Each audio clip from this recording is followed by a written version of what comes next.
Chechen Democratic Party on the path to independence, democracy, and the rights of Chechens. We are strong only together.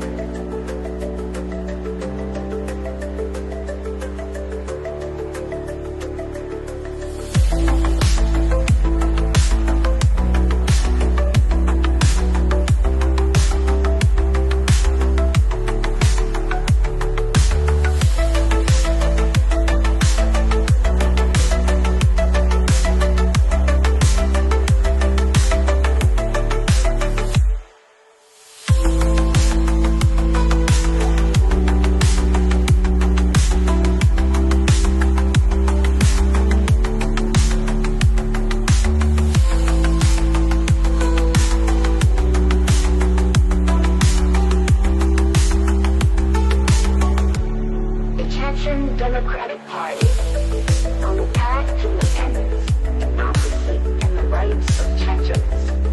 We are strong only together.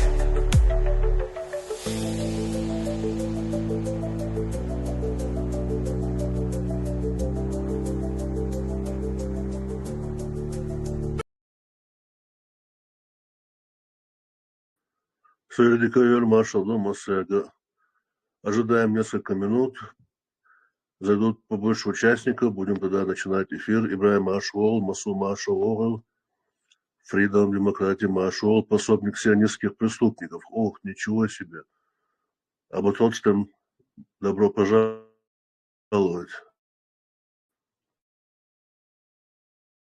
Маршал, Федор Маршал, Масер.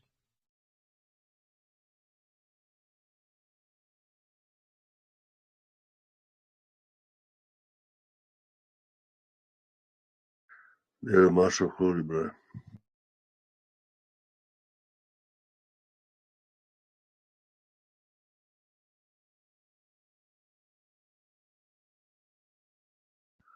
Saules комментарий yazmış. İdiğin sarmaşon duyuqaş boşlat. Bak ayda şu boşlat. İdiğin sarmaşladı çaş. Qalle yaşır da o axay xazdı.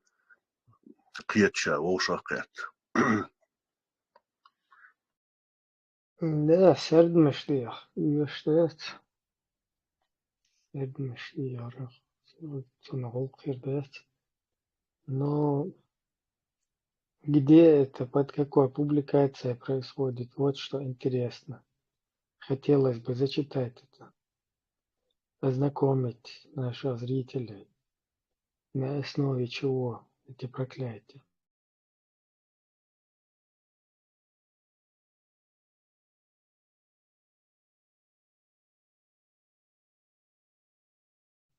Вот я сейчас зачитаю. Это ЯЦ Президиум правительства. Короче, официальный канал Идиговского Президиума Верховного Совета ЦК КПСС. И вот они год назад, 2 ноября, публикуют. ЯЦ Президиум правительства ЧРИ. Следующие аяты говорят о самодостаточности хадиса, который Аллах дал своему посланнику в форме Корана. Двоеточие. В какой же хадис после этого вы уверуете? Коран, 77 мая сура, 50 аят. Аллах, нет божества кроме Него, Он непременно соберет вас ко дню воскресения, в котором нет сомнения. А кто правдивее Аллаха в хадисе? Коран 4.80. Вот аяты Аллаха, которые мы читаем тебе истинно, в какой же хадис после Аллаха и его аятах они верят.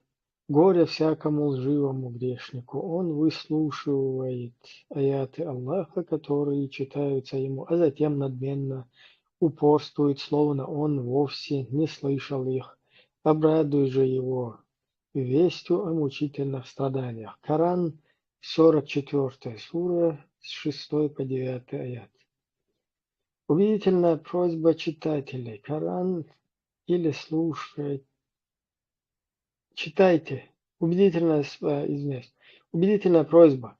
Читайте Коран или слушайте представленные аяты в арабском оригинале, чтобы самому проверить. Не верьте лжецам, которые одобряют хадисы как религиозное наставление, кроме Аллаха.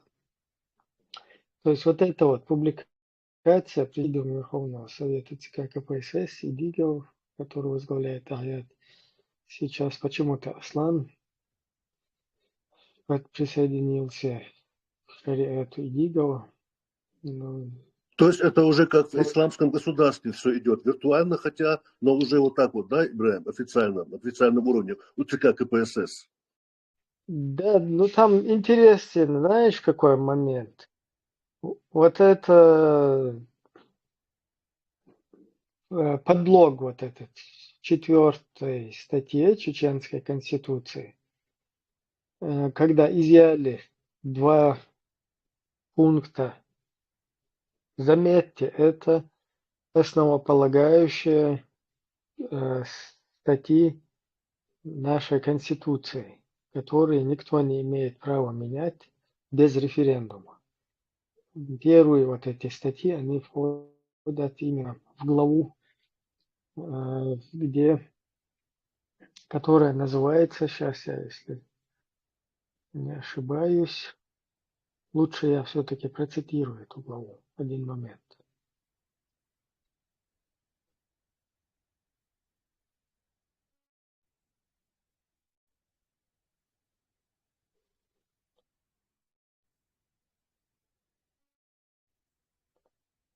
Так,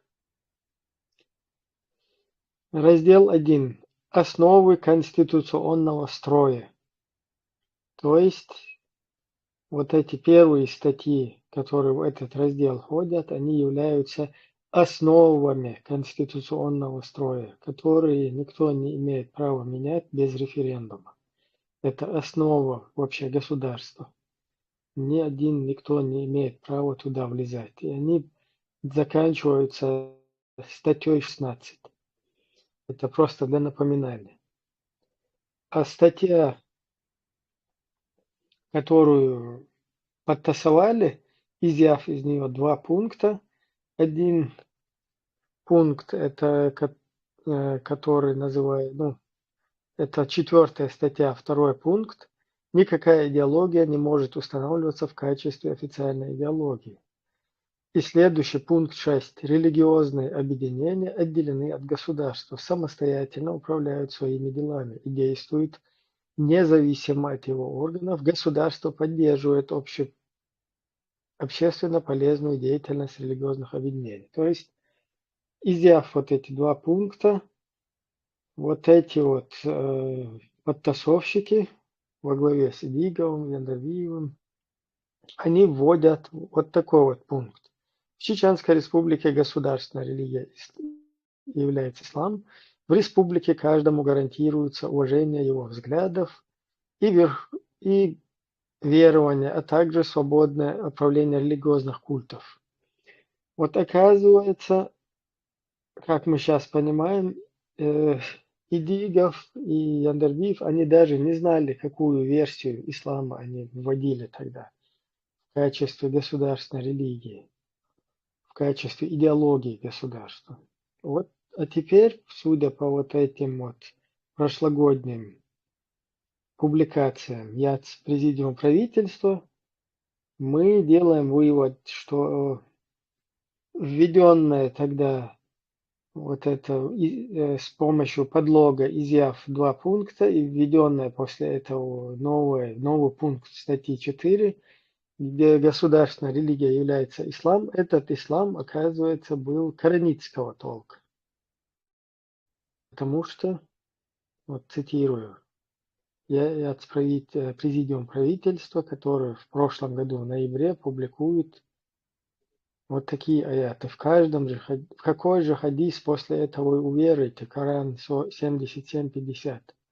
Потом Аллах, нет божества кроме Него.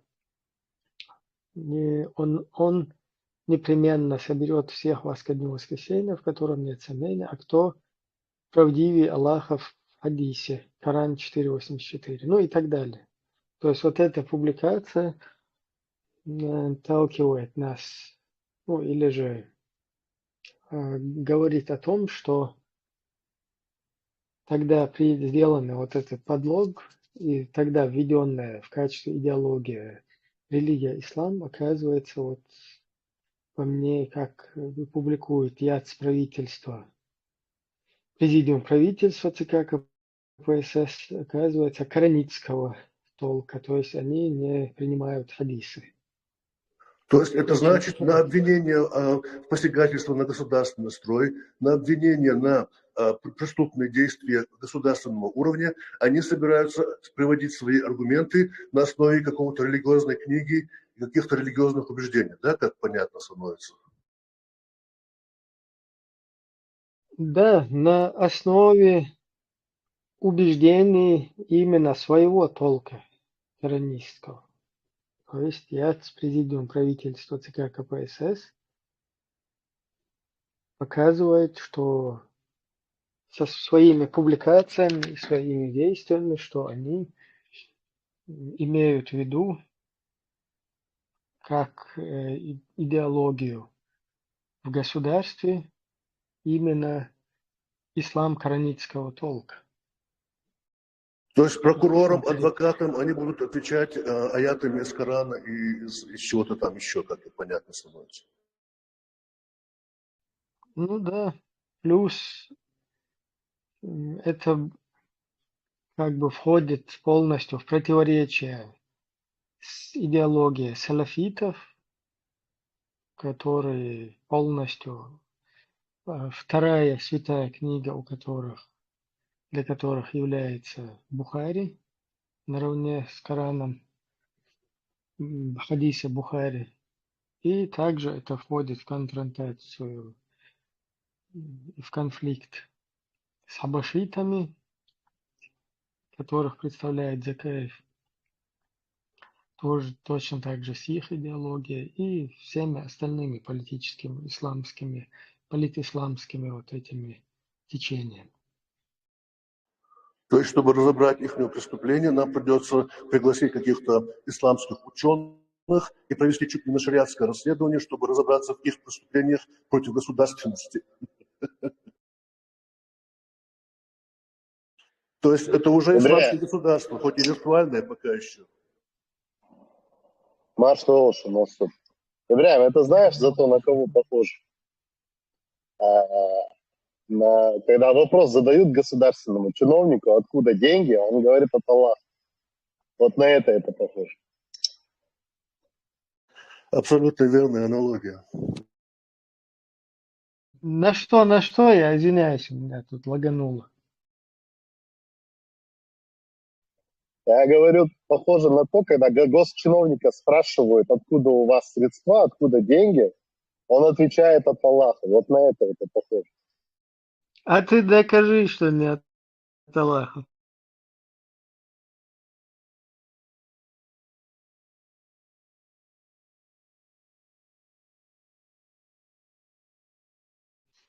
Шах Да, и вот, мат сразу. да, ничего себе. Ты что, посмеешь сказать, что ли, что это не от Аллаха?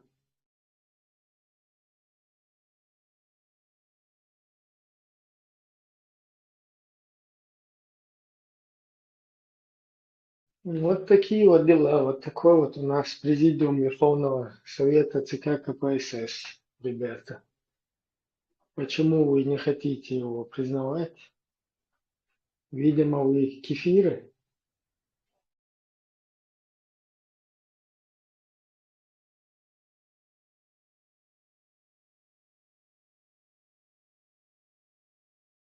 Все было законно, все было в соответствии с буквой закона, как утверждает Идигов.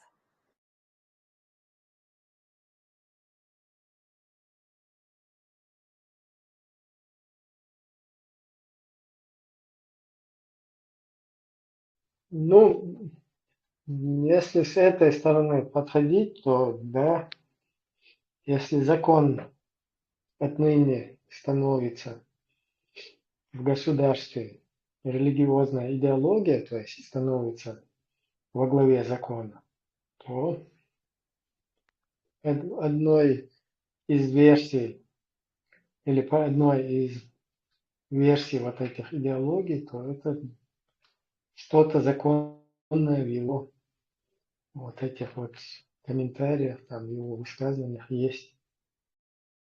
То есть, если Идигова признавать членом какого-то правительства, ЦК, МК, это значит, что мы уже виртуальное исламское государство, да же? Верно же?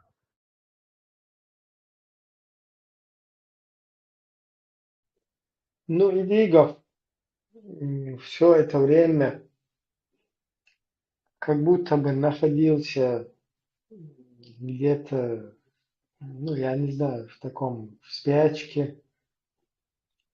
Вот такое как бы впечатление, да, что Идигов с 96-го года там находился в спячке, теперь вдруг проснулся и не понимает, почему это никто из ИГИЛа, из Джабхат Нусры, из Джейш аль-Ислам, из Имарата Кавказ, из Низама 2002 почему-то не согласен с ним и не хочет ему подчиняться.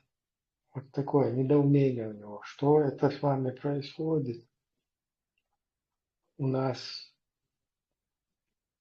как это, не одна группа, как он цитирует там вот это статьи Конституции, никто не имеет права захватывать власть в государстве. То есть уже там как будто бы все это время человек проспал и не видел всех вот этих моментах эволюционных, да, когда потихоньку религия начала входить в свою роль в государстве, и произошли все эти процессы, и они достигли уровня, выше уровня, и как бы уже выплеснулись на территории Багуза в Сирии, Ираке. И настолько прогрессировали, что у нас целых 2 исламских правительства. Да, это тоже параллельное вот это вот правительство в лице Ахмадовых, там, Халимова, Закаева, Салтыханова, Артуханова, вот, в их лице, которое тоже с 2002 года такое впечатление, что тоже впало в спячку, и вот сейчас они тоже недоумевают, почему Имарат Кавказ пошел дальше, и ИГИЛ потом пошел дальше. И все как бы не понимают, как будто бы не понимают, что происходит, и пытаются всех вернуть именно на точку отсчета 2002 года, которую уже давно миновали и продвинулись намного дальше последователи вот этих идеологий.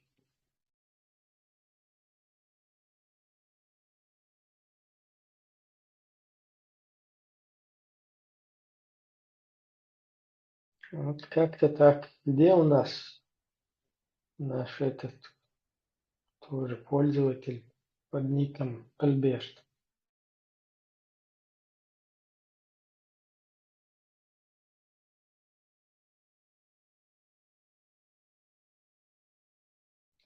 Стоик, что у нас там по темам? По темам у нас, как всегда, прекрасные, хорошие русские, их нарративы. Сейчас я прочитаю. Кого русские для достижения своих политических целей подсылают, подкидывают, подкладывают под одних из самых влиятельных людей мира. Как оказалось, что у того же всем известного Илона Маска в узком кругу немало количество хороших русских имперцев, а также кто такие Ирины Шейки, Ольги Куриленки, Милы Кунисы. Эти имена я впервые слышу, если честно. Михаилы Барышниковы и так далее. Кто продвигает среди звезд американской киноиндустрии, среди политиков, бизнесменов с мировым уровнем, мемуары покойного Алексея Навального, то есть прототипа Ельцина. И почему Яшины, Навальный и Карамурзы решили организовать именно в Германии русские митинги с русско-украинскими флагами. Вот такая тема у нас. Да, можно начать с русско-украинскими флагами и Яшиной? Да, конечно.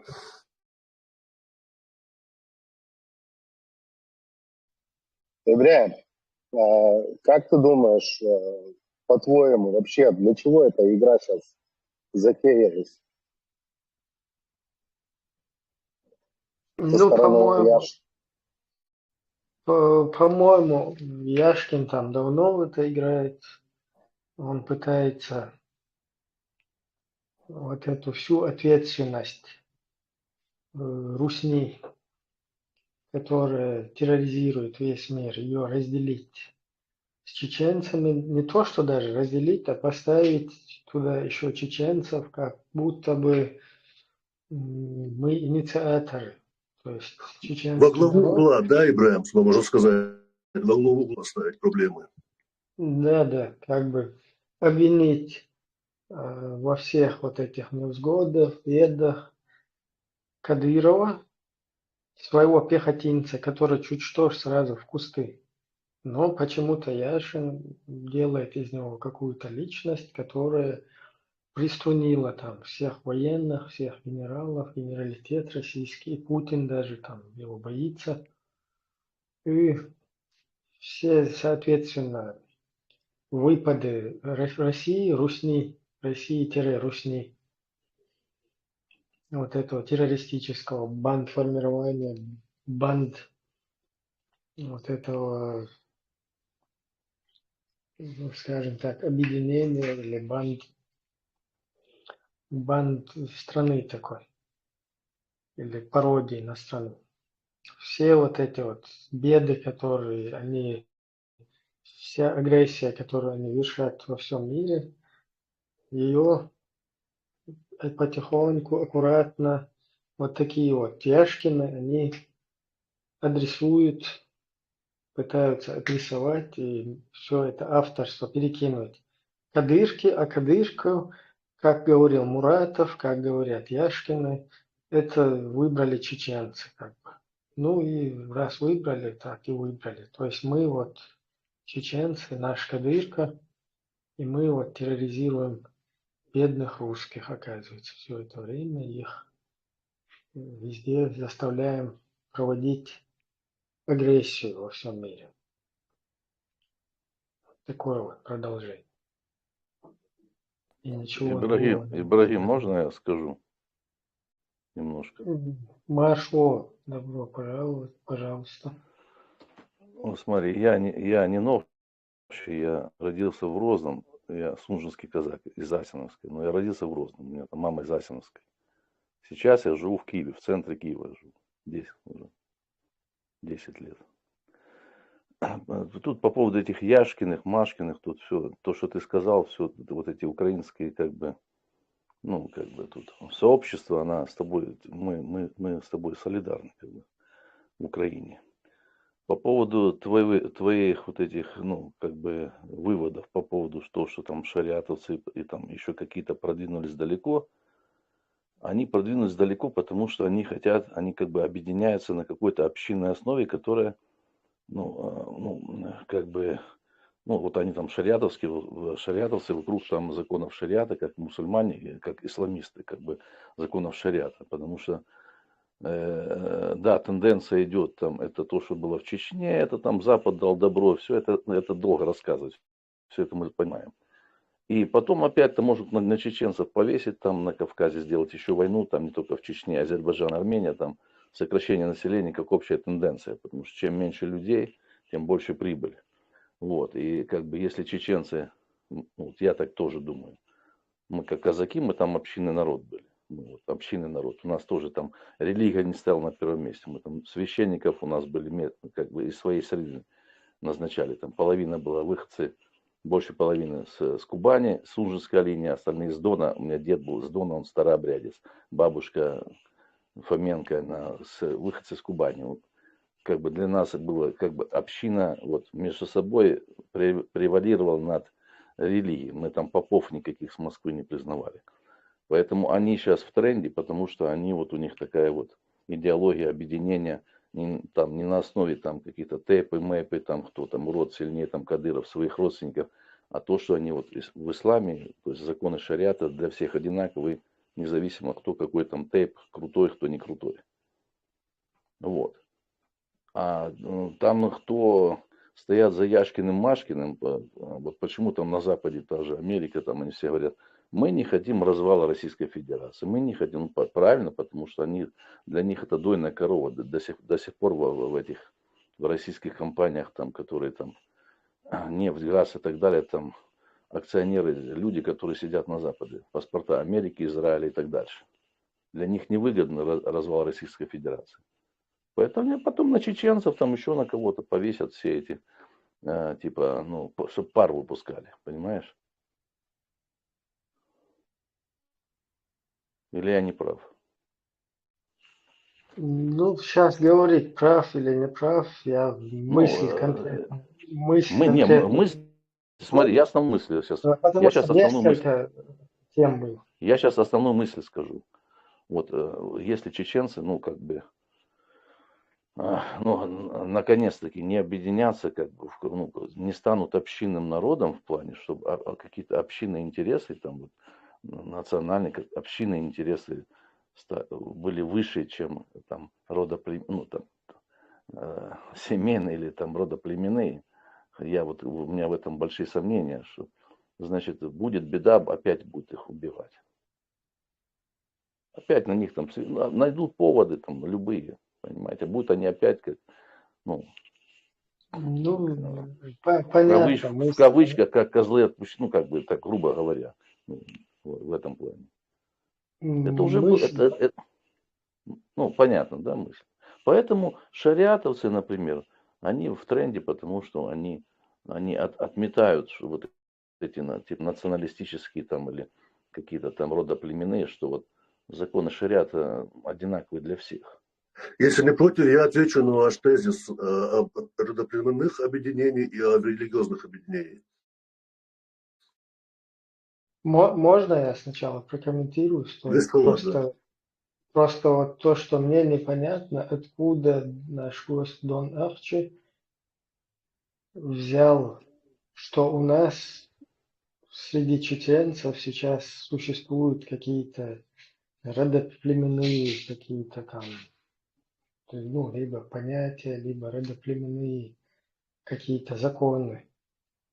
Вот сейчас, в нынешней ситуации. Ну ладно, вот взять Кадырова, там, где там у него все дети, какие-то министры, там орденами награждают. Там, вот. Ну, это российские чиновники, не более того. Ну, я понимаю, ну, так папа его говорил, да, надо резать там русских собак, там, или что-то, да, чем больше русских убьешь, тем лучше. Потом те Ну, правильно, по заказу, конечно. Да, те советские генералы, там, Дудаев, там, эти еще ребята, когда там пошли какие-то деньги от арабов, они там борды подпускали, начали косить под исламистов. Ну, это, я всю эту кухню знаю, как бы, понимаете.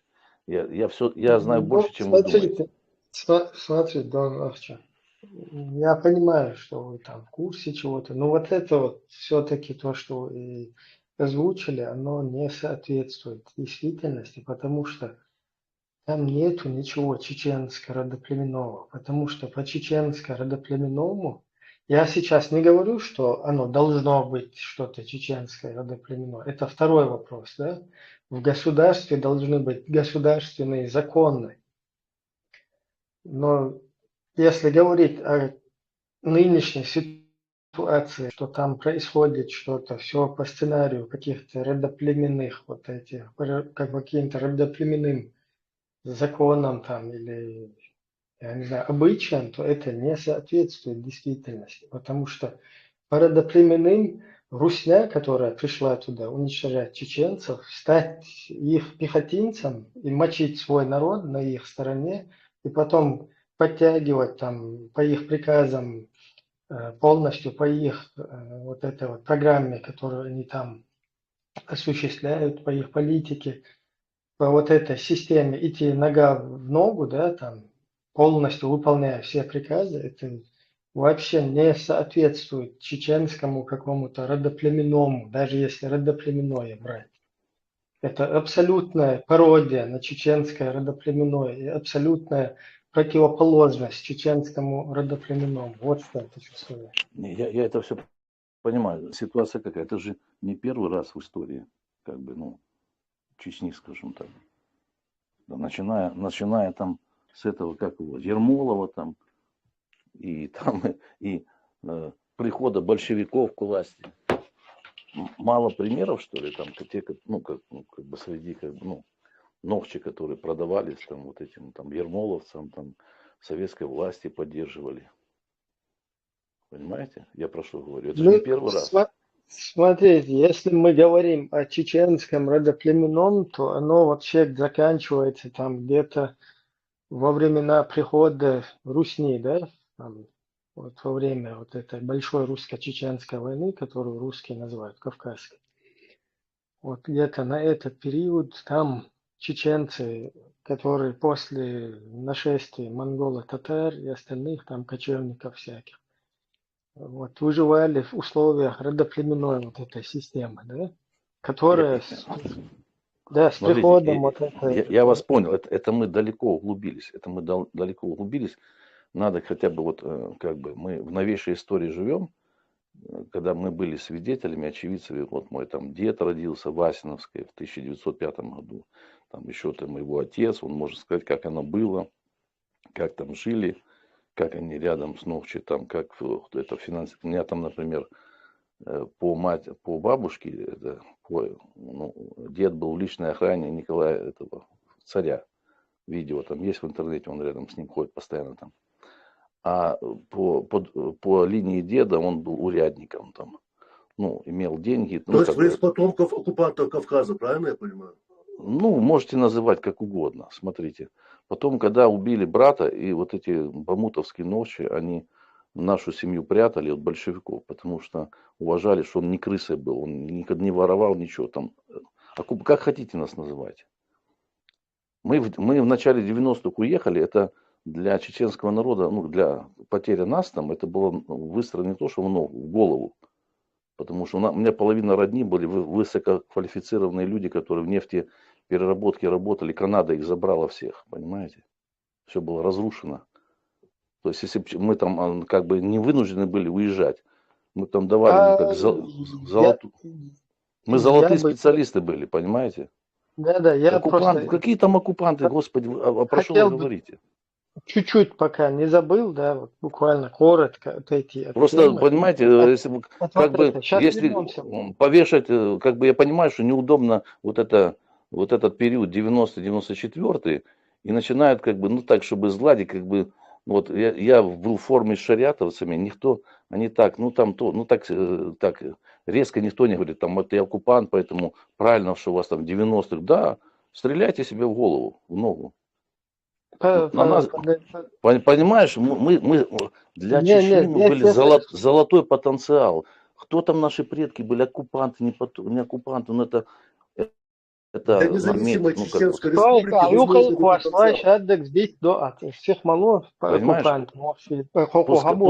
пускай там был бы шариат был бы, или там демократия, чтобы нас не трогали, да мы бы там приносили большую прибыль бы, ну, это Ичкерия, или как бы она называлась, или Имарат Кавказ, все равно нам.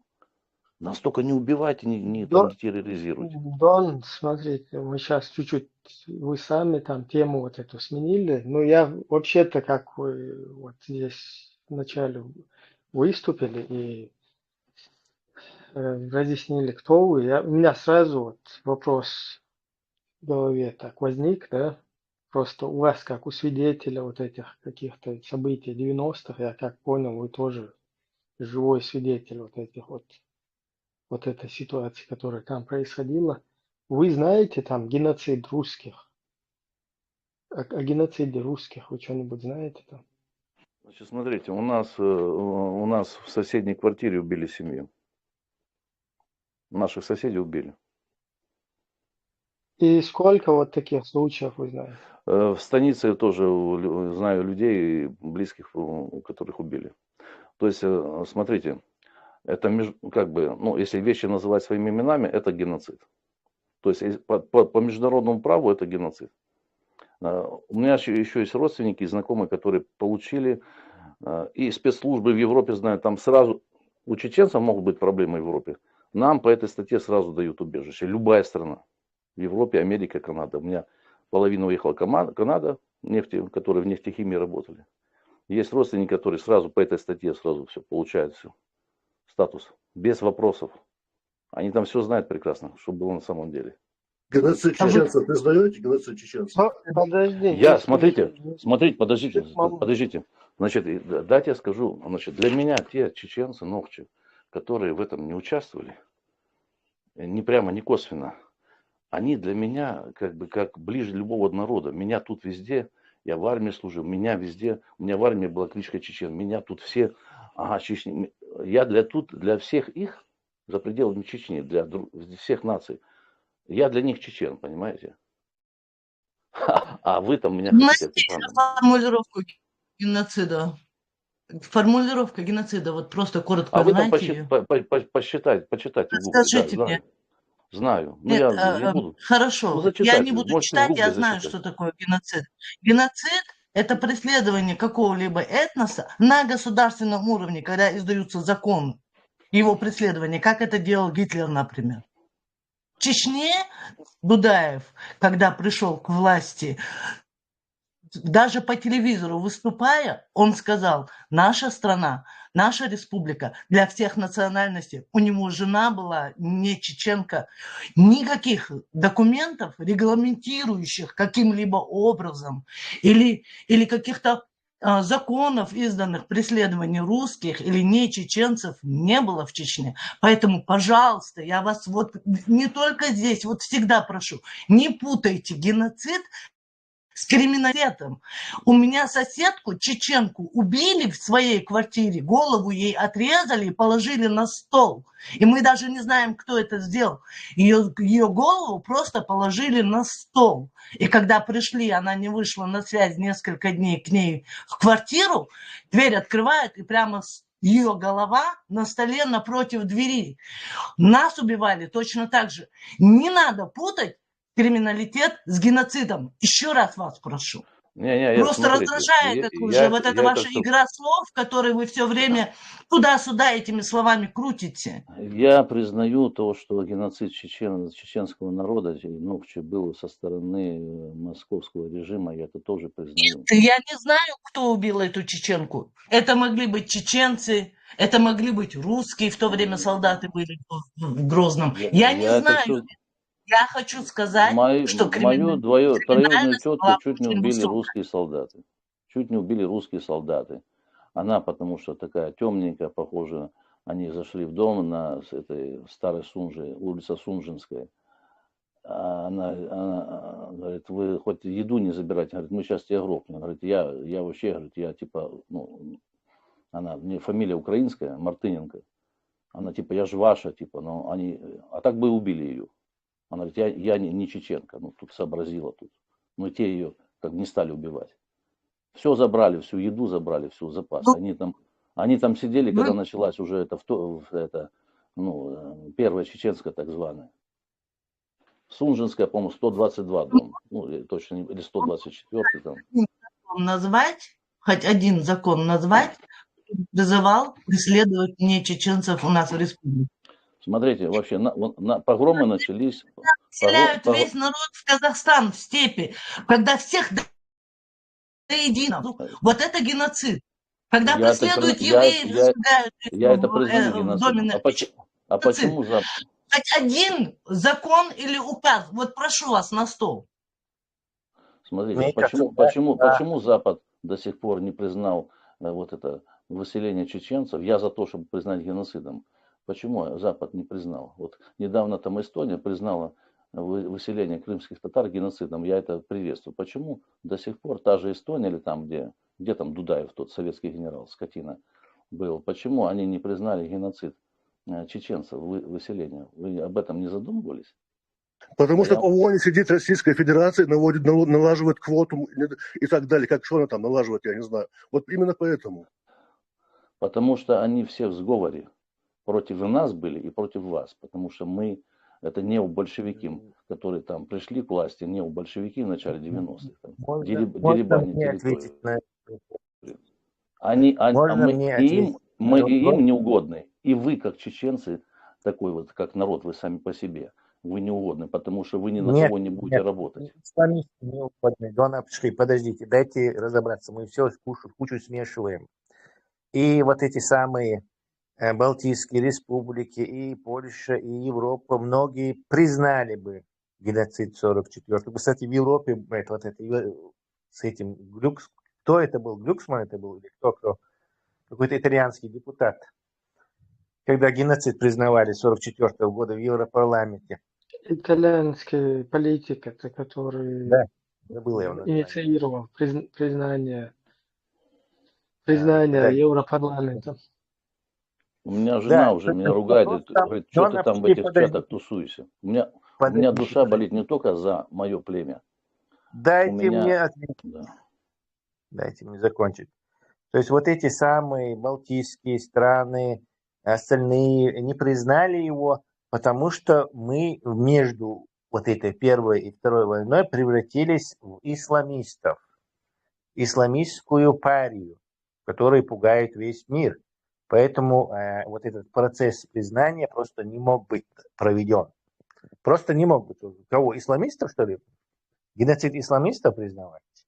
Которые хотят халифат установить там или с кефирами бороться. То есть была только в этом причина. Если бы нормально демократической страной стали бы, нормально демократическим лобби в Европе и с той же Прибалтикой работали бы, то этот геноцид давно был бы признан, и все было бы с этим нормально, скажем так. То есть это вина наших исламистов, больше ничья. Я с вами тут не согласен. Абсолютно. Правильно. Причем здесь исламисты, и когда этот был геноцид, и почему они во время, когда Дудаев был при власти, это не признали? Дудаев, Причем, типа, ну вот. потому что Дудаев не инициировал это, а это было зря, надо было. Как только Советский Союз развалился, вот надо было. правильно. Ну дайте Вот ответить, раз вы спросили. Как только Советский Союз развалился, надо было днем и ночью, как делают армяне, как делают те же евреи, инициировать это и все это рассказать, потому что все это скрывалось. Европа, Америка совершенно не имели никакого понятия. Вот это выселение, это так звучит, то есть взяли там, переместили, вон японцев тоже, американцы во время войны в лагеря какие-то интернировали и до конца войны там держали. Короче. В общем, это все, весь этот ужас, как там людей убивали, как там вот этот, набивали женщин, детей в эту скотовозку 2 метра неотапливаемую и везли в эту черт знает куда, и по дороге умирали, потом приехали, там же умирали, потом вот просто с трупами, короче, жили за стенкой люди там, до того там много, 60%, по-моему, 50-60% людей там умерло. То есть просто ужас там. Вот об этом всем никто ничего не знал на Западе. Что они там могли произвести? Потому что Дудаев советский генерал, потому что он Дудаев, соучастник. Не из-за Дудаева. Просто времена геноцида. изменились. Времена изменились. Считалось, что Россия стала демократией, и за все там отвечал вот этот Сталин, Советский Союз, а это новая Россия, она не виновата. И чтобы Дудаев, чтобы они на нас как бы думали, что оставят нас в покое. Как можно не оставить в покое народ, над которым геноцид совершили? Вот просто в голове не удерживало, что они пойдут снова. Вот никто это не верил просто. Из-за этого, не из-за того, что это, а надо было это все просто претензии эти предъявлять, не давать даже мысли, чтобы напасть, просто чтобы ее не было от слова совсем. К сожалению, это, уже между войнами там уже это исламисты. Что вы хотите? Это исламисты, если исламистов геноцидят, это правильно, потому что исламисты сами хотят других погеноцидить по конфессиональному признаку. Это конфессиональные фашисты. Мы в глазах мира сразу стали конфессиональными фашистами. То есть некой исламской общиной, пытающейся навязать остальному миру свои какие-то людоедские ценности ислама. Тесла, добавь этих исламистов делала Россия, завозя литературу, засылая агентов. Само Дудаев собой. не мог быть соучастником, так как он еще его не было на свете. И почему вот Дудаев, это что за выражение было? Скотина там? Это я не понял что-то. Донахч. Он не любит Дудаева просто.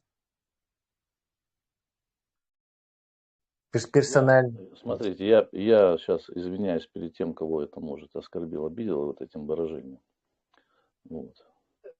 Не в этом дело, не просто почему вопрос. Ну, потому что когда там многие умирали там в борьбе с московскими этими террористами, у него уже были апартаменты в Женеве. Я даже адрес знаю. И там смешная история была с этим Сыдиговым. Когда там создали конференцию, он там на вокзале ночевал, не зная о том, что у Дудаева там эти апартаменты, и они его не позвали ночевать даже. Тогда вопрос, почему он 1,5 года страдал, бегал по лесу, а не ушел к своим апартаментам? А вы там знаете точно, как он страдал и эти обстоятельства? Да, я его лично его видел, когда он по разным селам ночевал. Ну, как бы обстоятельства гибели вы были, ну, кто-то свидетелем были? Я обстоятельства гибели я очень хорошо проанализировал, даже целую статейку написал и выложил. Спросите у его жены, откуда у них апартаменты в Женеве. Ну, у него могут быть апартаменты в Женеве, Я проверил бы потому завтра. что они там, да, там была большая много коррупция. денег. Там была большая коррупция, там был и Мамадаев, остальные. То есть у семьи Дудаев, видимо, были деньги. И что это значит, что он собирался в апартаменты автоматически? Кстати, его жена после долго жила в Турции, а не в своих апартаментах в Женеве. Дети живут где-то в Латвии, там учатся, живут тоже. То есть тоже не в апартаментах.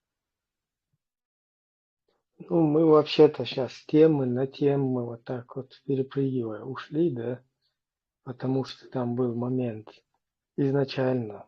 Я просто не хочу все. Я просто докончу. Да, я докончу. Там у нас была тема и исламистского фактора, что он очень, оказывается, хороший для чеченцев. А тейповая вот эта вот система, которая якобы сейчас, она плохая. Там у нас была тема геноцида русских, оказывается, чеченцами, президент у которых, жена президента у которого русская по национальности, да. Там у нас и сейчас еще несколько тем проскочило про какие-то апартаменты Дудаева. Ну, как-то все-таки не меняя вот эти темы, нам тоже надо какую-то тему. Да, как-то связано это должно быть. Вот геноцид русских, якобы, убийство в Асиновке семье, потом еще в каком-то районе. У этих людей фамилия есть? Вот интересно очень. Вот здесь же с Асиновки есть у нас люди будут, с других населенных пунктов. Есть свидетели какие-то. Мне интересно просто вот сказать, семью убили. Я сам в городе жил, в Грозном. Я не видел там никакого геноцида русских. Русские, которые по соседству у меня жили, там сейчас так и живут. А я вот на своей родине не могу жить.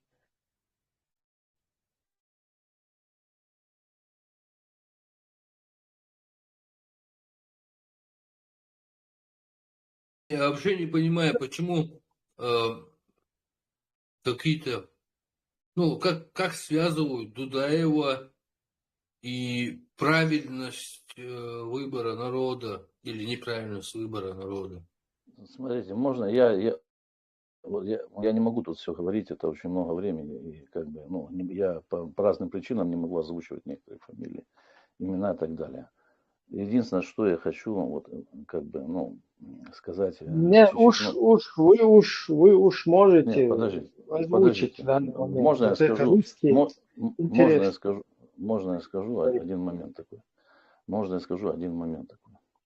Значит, такой как бы совет или как бы такое пожелание тем, которые будут новую там независимую Чечню или там Имарат Кавказ строить, не знаю, как это будет называться. не допускайте близко, значит, к руководству тех, которые при советской власти в Грозном, вот это Нохчи, советская, как бы, ну, может, они там не все были КГБшниками и так далее, а не допускайте вот этих людей, грозненских вот этих мажоров, Нохчи-мажоров, которые неплохо жили при советской власти. То есть надо, как бы, ну, чтобы руководили, если они Нохчи, да, те, которые вот воевали против федеральных войск, и не были грозненскими, вот из сел там, ну, вот, например, на Западе, например, вот сейчас выросло, они уехали как беженцы, там молодые чеченцы выросли, они там в равных условиях что-то достигли, как, ну, без всякого этого блата какого-то, кадыровщины, там, блата туда-сюда, вот они, вот это новое поколение, вот они должны, может быть, там прийти к власти вот в будущей Чечне. Не допускайте людей из семей тех, которые жили хорошо в Грозном, грозненские чеченцы, которые были прикормлены советской властью. Я сам грозненский центровой, я много могу, что я там знаю людей, которые потом были там и сейчас там тусуются, они там из себя изображают там лидеров. Я их лично знаю. Вот этих, которых там разные евро-ичкерийцы, там Америка-ичкерийцы, другие, там кое лично знаю. Они, это грозненские вот эти вот мажоры, которые были там при советской власти прикормлены. Вот это Вот интересно, вы все знаете, вы знаете о я каких-то очевидец, я просто не могу, я просто, как понимаете, будто бы у вас дядя в ФСБ где-то работает. Не, я какие-то грозненцы там. Я просто в центровой, я в Грозном центре жил. Спасибо за ответ тогда. Спасибо за ответ. Я простой, но не совсем простой. А я не понимаю, почему проблема назвать фамилии тех, кого убили, кого вы знаете, например. Эти люди уже мертвы, им это никак не помешает. Окей, хорошо. В чем Давай проблема? Так. Я тоже жил в центре, и у меня батя работал в высших структурах коммунистической партии. И что теперь?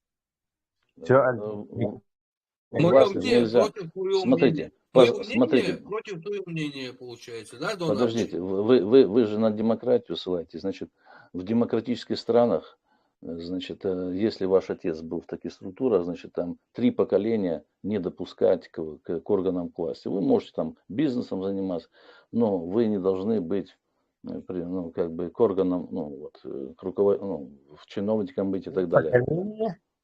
Не слышал про такое. Ну, как бы закон о люстрации предусматривает недопущение там в 3 или в 2 поколениях детей тех, которые там обком, горком, там менты, МВД и так дальше. Там какие-то там КГБ и так дальше. Не, вы там занимаетесь чем угодно, но вас нельзя допускать в руководство новой Ичкерии, Чечении или там Имарата Кавказ. Ни в коем случае. Ни в коем случае. Имарат Кавказ, то. Сам Кавказ нельзя допускать. Гораздо больше, чем мы. Дело интересно, а еще можешь. Короче. Не, вот это не могу логику понять. Если коммунистическое наследие не имеет права, типа, как-то участвовать в становлении какой-то, народа там, да, как-то там. А тогда уже это противоречит тому, что не коммунисты, они почему-то ваххабизировались и сделали вообще по-другому. Как это понимать? Логику давай. Ну, логику спросите у прибалтов, как они закон о люстрации вводили. Другие, Чехия, например, так бывший суд стран. Украина, к сожалению, она этот процесс иллюстрации не прошла. Украина не восстановила свою державность и не приняла закон о, значит, восстановлении государственности и иллюстрации в таком виде, как была Прибалтика и Чехия. Вы же там ссылаетесь на демократию. Ну, спросите у прибалтов, как это должно быть. Это не должно быть как в Украине, например. Но они в 3-м поколении. Это, по-моему, перебор. Нет такого, кажется. Не, подожди, вот речь шла о Дудаеве, что он там какие-то апартаменты, ну типа намек того, что он был какой-то засланец и агент, да? Так получается? Ну, Абсолютно правильно. да, не Дудаев, надо ничего не говорить. Хорошо. Дудаев коммунист. Да не перебивай, подожди. Смотри, давай возьмем этот аргумент основу. Дудаев агент спецслужб России, Кремля. Окей, хорошо. А дальше какой вывод? Теперь что? Вот эта декларация о независимости, которая в цирке проводилась со всех тейпов, со всех сел собрались люди, это ничего? Типа, ну, пришел какой-то человек и там что-то там агент, там что-то намутил. А это что, никак? Вот в этом трагедия, что вас обманули. В этом и трагедия. Поэтому не признают... Поэтому... Да я не против независимости там Чечни, Ичкерии. Ладно, обманули в чем? Хорошо, давай. Ну, как бы, если был такой абрек Хасуха Магомадов, я читал, ну, офигеть, герой, ну, в моем понимании герой. Он в этом объяснил. Ну, еще раз, коммунистов, советских генералов, офицеров, людей, ни в коем случае вот этот establishment советский и их наследников в третьем поколении близко не подпускать к созданию там нового чеченского независимого государства. Или восстановлению. Или восстановлению пускай будет. Или восстановлению. А ваххабистов и в третьем поколении Смотрите, сейчас получается, я со стороны наблюдаю это такое ощущение, что идет, значит, какая-то конкуренция разных группировок чеченцев, да, за то, что какая группировка дороже продаст родину новым хозяевам или старым, я не знаю. Понимаете? Почему, например, шариатовцы там, и как вы их называете, ваххабисты, они сейчас в тренде, потому что они хотят, у них есть основа, которая не предполагает вот этого разделения по там, ну как бы вот, а у них вот это вот, ты мусульманин, ислам, законы шариата там равны для всех, там нет блатных, советских, это с этого рода, там сильнее. Мы отходим от темы, давай не будем заговаривать. Я просто озвучу, может быть, ты говоришь сейчас о последствиях. Давай, подожди, вернемся назад. Дудаев агент ФСБ. На тот момент ФСК или как КГБ, я не знаю, как называется. Так? Ну, твой аргумент, факт такой, я об этом не могу на 100% утверждать, но это очень сильно на это похоже. Ну, вот, либо он малоумный, что его использовали в темную. Понимаете? Да, хорошо. Два давай варианта. Допустим, молодец. Хорошо, Дудаев агент, он плохой человек. Но итоги, кто виноват в этой войне?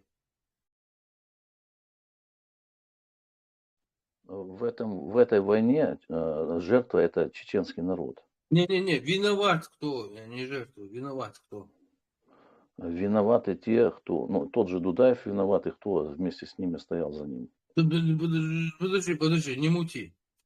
Смотри, я тебе сейчас... Кремлевский режим виноват. Ну, подожди, вот.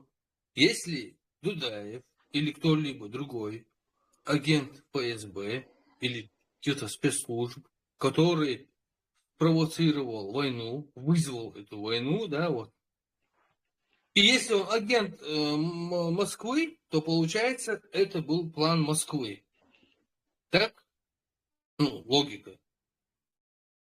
Может быть, план Москвы. Не Дудаев там виновата Москва. Да, а это конечно. исполнитель. Хорошо. Да, теперь Дудаев исполнитель, да.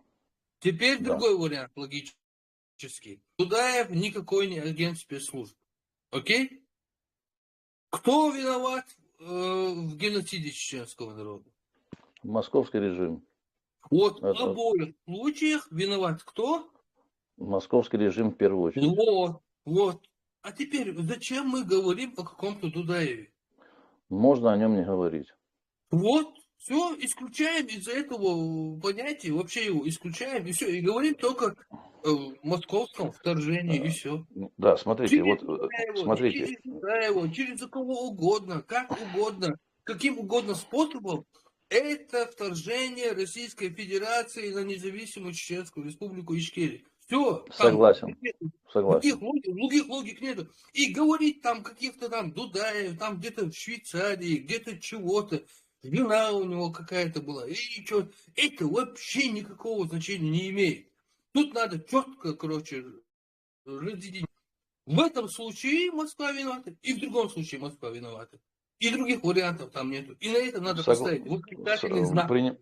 Принимаю, согласен 100%. Для меня, вот смотри, я уже не сильно молодой, да, и это для меня родина, так вы примите то, что для меня это, вы можете меня не принимать как своего.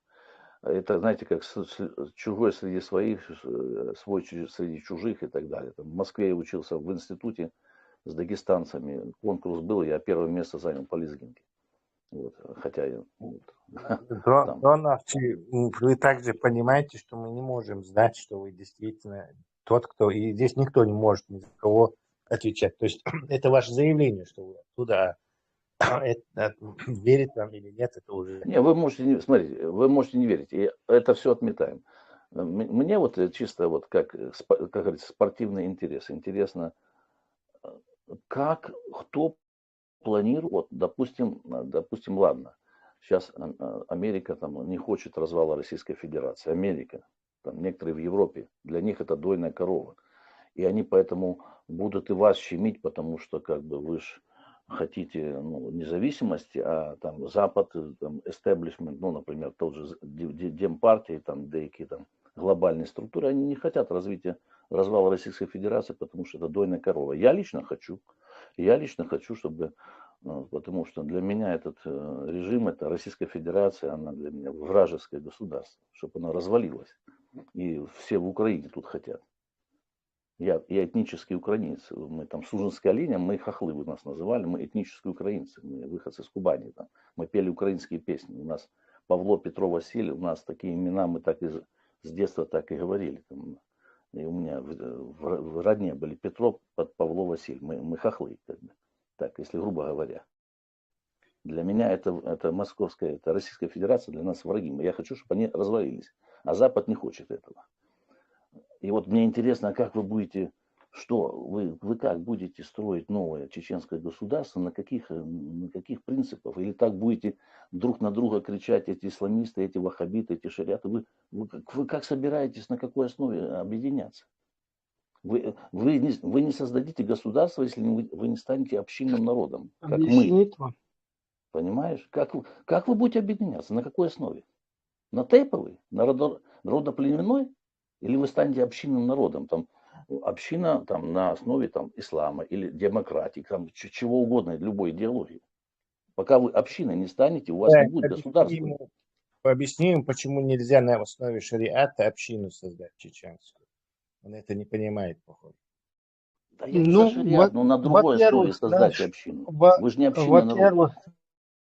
Вы общинный народ. Вот в чем проблема. Он наш гость изначально обвинил нас, что мы не на шариате, а вот на основе, сейчас действуем на основе вот наших родоплеменных, вот этих вот исторических каких-то культурных составляющих. Вот это вот. То есть на этом как бы мы сейчас, основываясь на это, вот, на этом стоим. И это типа неправильно. Я ему объяснил, что сегодняшняя система, сегодняшний Кадыров, сегодняшнее его окружение подрусское, все, оно является полностью сценарием, который расставляют сидящие над ним вот эти вот русские офицеры там и русская гибня. И вот это вот сам вопрос, да, на чем вы хотите объединяться. Вы, если в 90-х годах жили там, или кто-то у вас жил, как вы говорите, в любом случае, вы как бы в курсе, да, каких-то там плюс-минус событий, которые в 90-е в нашем государстве происходили, которые четко сформировалась раньше, чем Русня, в которой люди жили очень даже неплохо. Вот мы, как чеченцы, задышали свободным воздухом в 90-е годы, в начале 90-х. Я вот сам городской, в городе жил. Я помню, я даже современник, свидетель вот этих вот моментов, когда запрещали, не запрещали, а вот это по-русски нападали, да, на людей даже, ну, не физически, скажем так, ну, даже могли бы и физически, наверное, и вот так всей толпой там в автобусе, когда чеченские два парня какие-то сельские, я вот с ними там со школы возвращаюсь, по-моему, 7 автобус был по Ленину, и вот как на них напали, говорите там по-русски, и с такой ненавистью еще, да, там начали все наезжать. И этим пацанам пришлось выйти там на следующей остановке. Да, они как бы в ответ тоже пытались там отстаивать, но весь автобус как бы на них ополчился.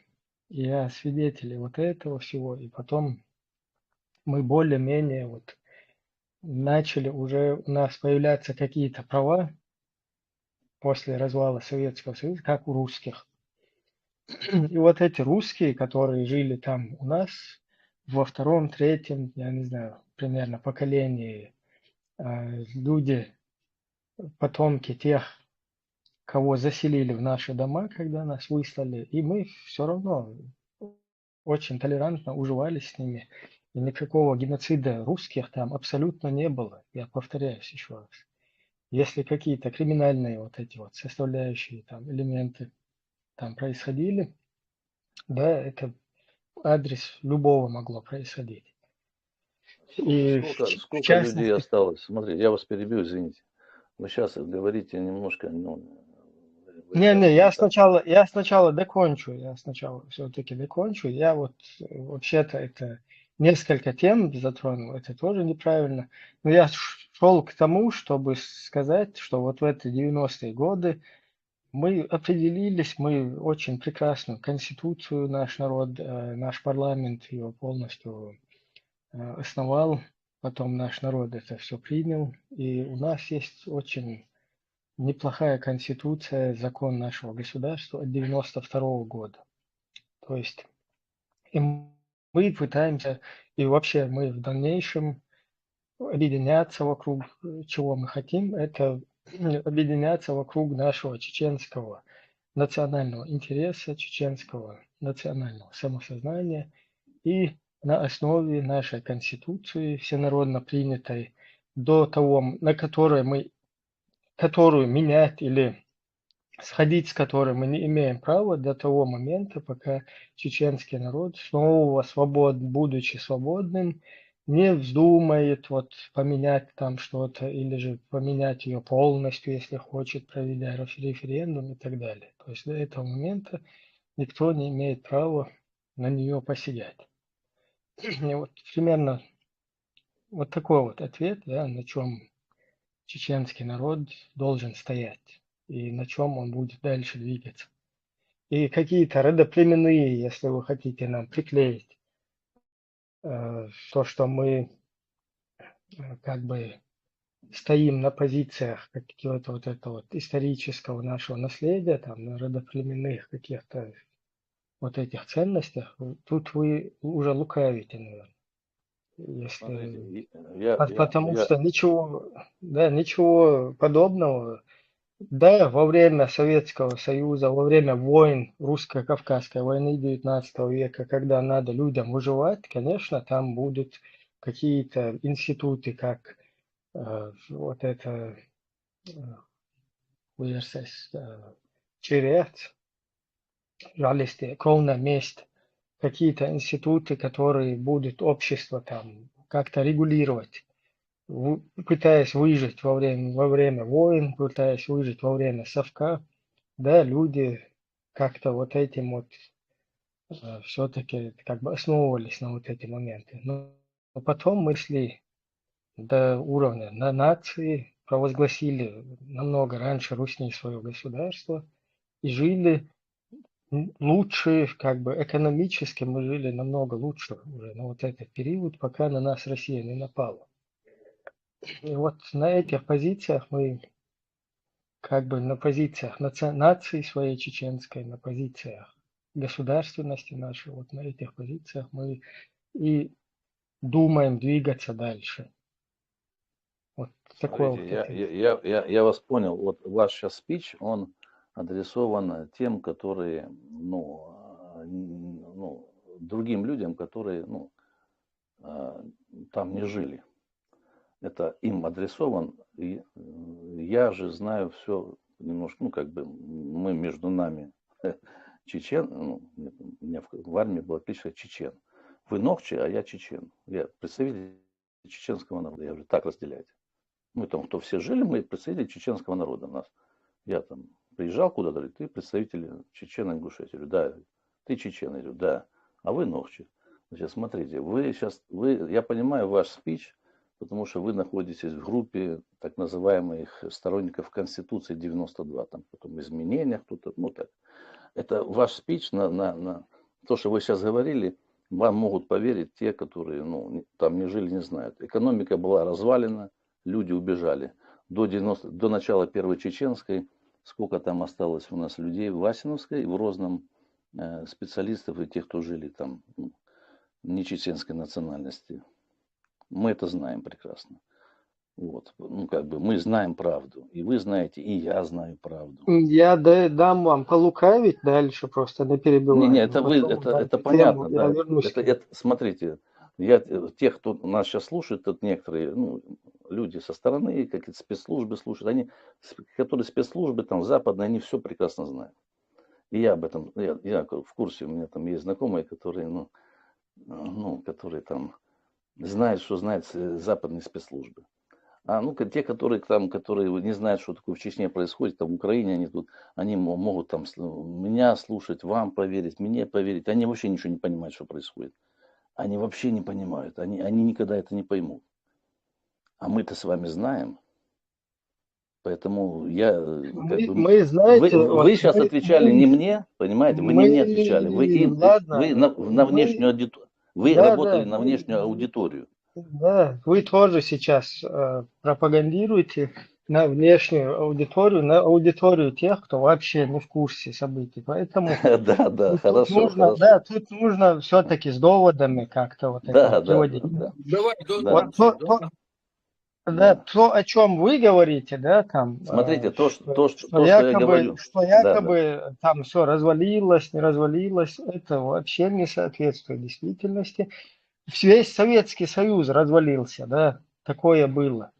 И во всей России была... Совершенно верно, Ибраим. Вся Россия была в этой экономической ситуации. И бывший Советский Союз, постсоветское пространство. Да, почему-то только о нас говорят, когда об этом речь заходит. Нет, дело в том, что, Мика, подождите. Дело в том, что русские, которые там проживали на территории Чеченской Республики во втором, третьем поколении вот этих вот новых, хозяев в наших домах, абсолютно ни нами, никем, туда не приведенными, да, которые пришли в наши дома уже после нашего геноцида. Вот эти люди, они после развала вот этого Советского Союза, я же это четко знаю тоже, я сам свидетель вот этого всего, у них вот такая какая-то, психологическая травма, да. Вот этот Советский Союз, он сломался, и тут у чеченцев появилась такая свобода, да, тоже селиться в городе, да, там, в столице своей республики, да, потому что доселе они не могли там селиться, не могли даже приезжать. Вы сейчас говорите неправду. Подождите. Приезжая с какого-то села, с населенного пункта до вечера, там, если какой-то контроль бывал, то им надо было покинуть, если они конкретно там, или адрес где-то, где они там остаются с ночевкой и так далее. То есть вот эти вот все моменты.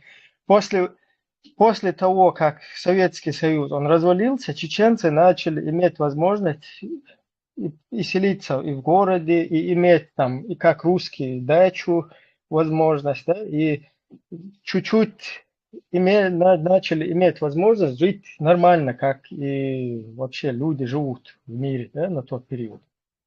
И вот это вот как бы такое уравнение, да, когда чеченцы в правах выровнялись с русскими, которые там жили, они это тоже посчитали неким геноцидом, потому что как это вот эти вот какие-то, они вот сейчас имеют права, как и мы здесь. А мы вот доселе, которые их там могли прижучить где надо, полностью как бы обладали здесь правами, и наши были и в этих правоохранительных органах, и везде, и как бы вот это вот в нашу сторону могли там любое дело производства и так далее потянуть, да, на свою сторону одеяло. То есть и тут вдруг все уравнивается, да, и вдруг чеченцы после развала Совка, когда русские,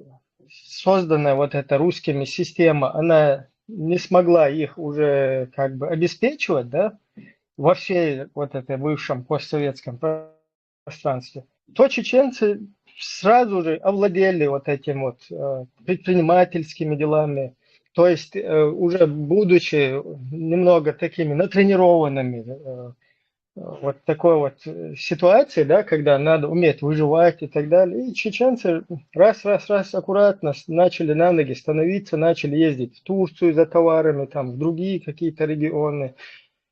И очень даже неплохо, тем более у нас в государстве полностью свободная вот эта экономическая зона, то есть от налогов были освобождены все. И люди начали нормально выровнялись, да, то есть уже русские и чеченцы стали на один уровень. И вот в этом вот русские посчитали, что их загеноцидили. Вот такой вот психологический такой удар, вот как будто бы это им чеченцы развалили их Советский Союз, чеченец Ельцин, чеченец Кравчук и вот этот третий, которого я забываю.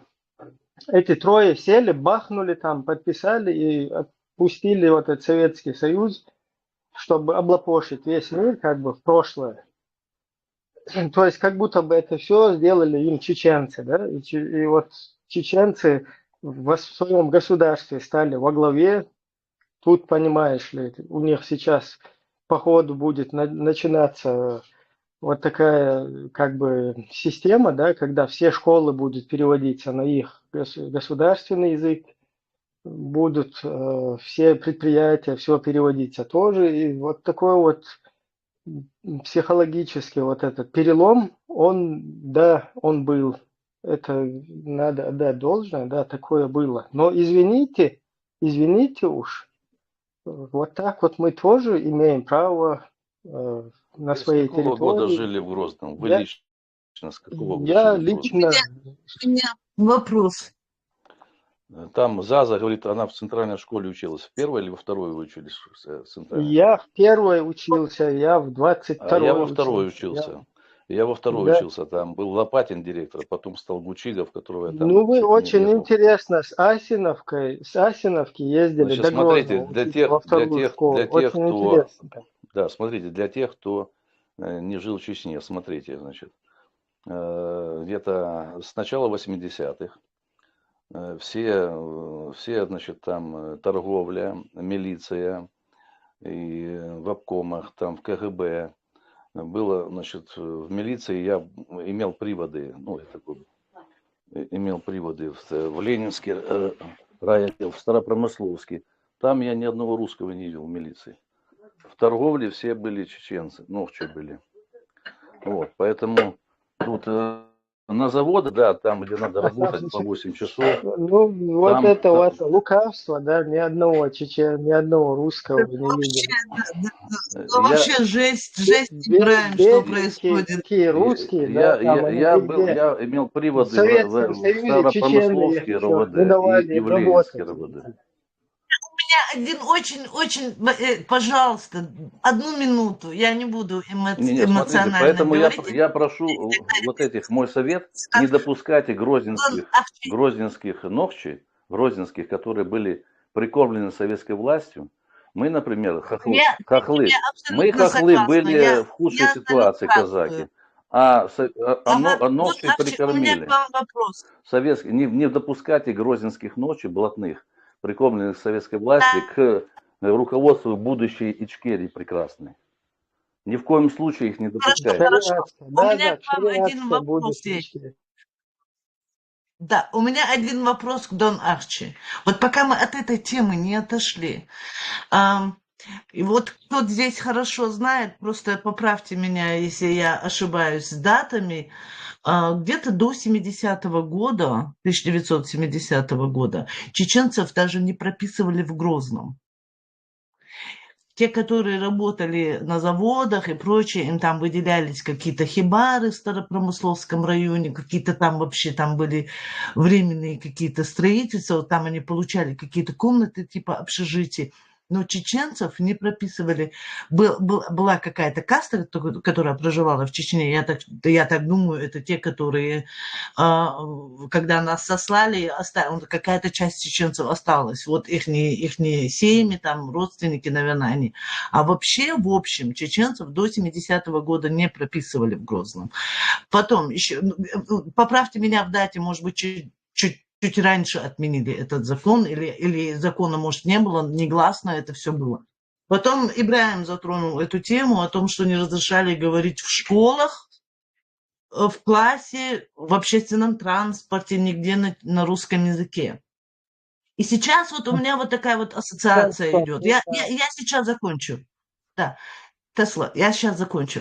Вот у меня такой вот сравнительный такой вот идет это самое, да, я сравниваю теперь эту ситуацию с чеченцев после того, как нас после высылки нам разрешили вернуться домой, наша ситуация, и которая сложилась ситуация в Чечне, когда мы объявили суверенитет, в момент, когда все постсоветское пространство просто утонуло в криминалитете и в нищете. Это же Украина, Молдова до сих пор проголодь живет. До сих пор. Вот, например. Вот давайте сравним теперь эти две ситуации. Что вы скажете по этому поводу, Дон Арчи? Вот я хотела бы услышать ваше мнение. По 70-м я с вами согласен, это все в курсе. Уже, смотрите, я очевидец и стараюсь, говорить правду, потому что, я немножко стараюсь быть, верующий человек, нельзя брехать. Вы мусульманин, Подождите. наверное? Не, я не мусульманин. Православный. Да, у меня там дед старообрядец, и я держусь больше этой линии. Маша Аллах. Да, я в церковь у нас, дед, он дома молился, он никаких не ходил ни с какими маршами, ни с христовыми походами и так далее. Да.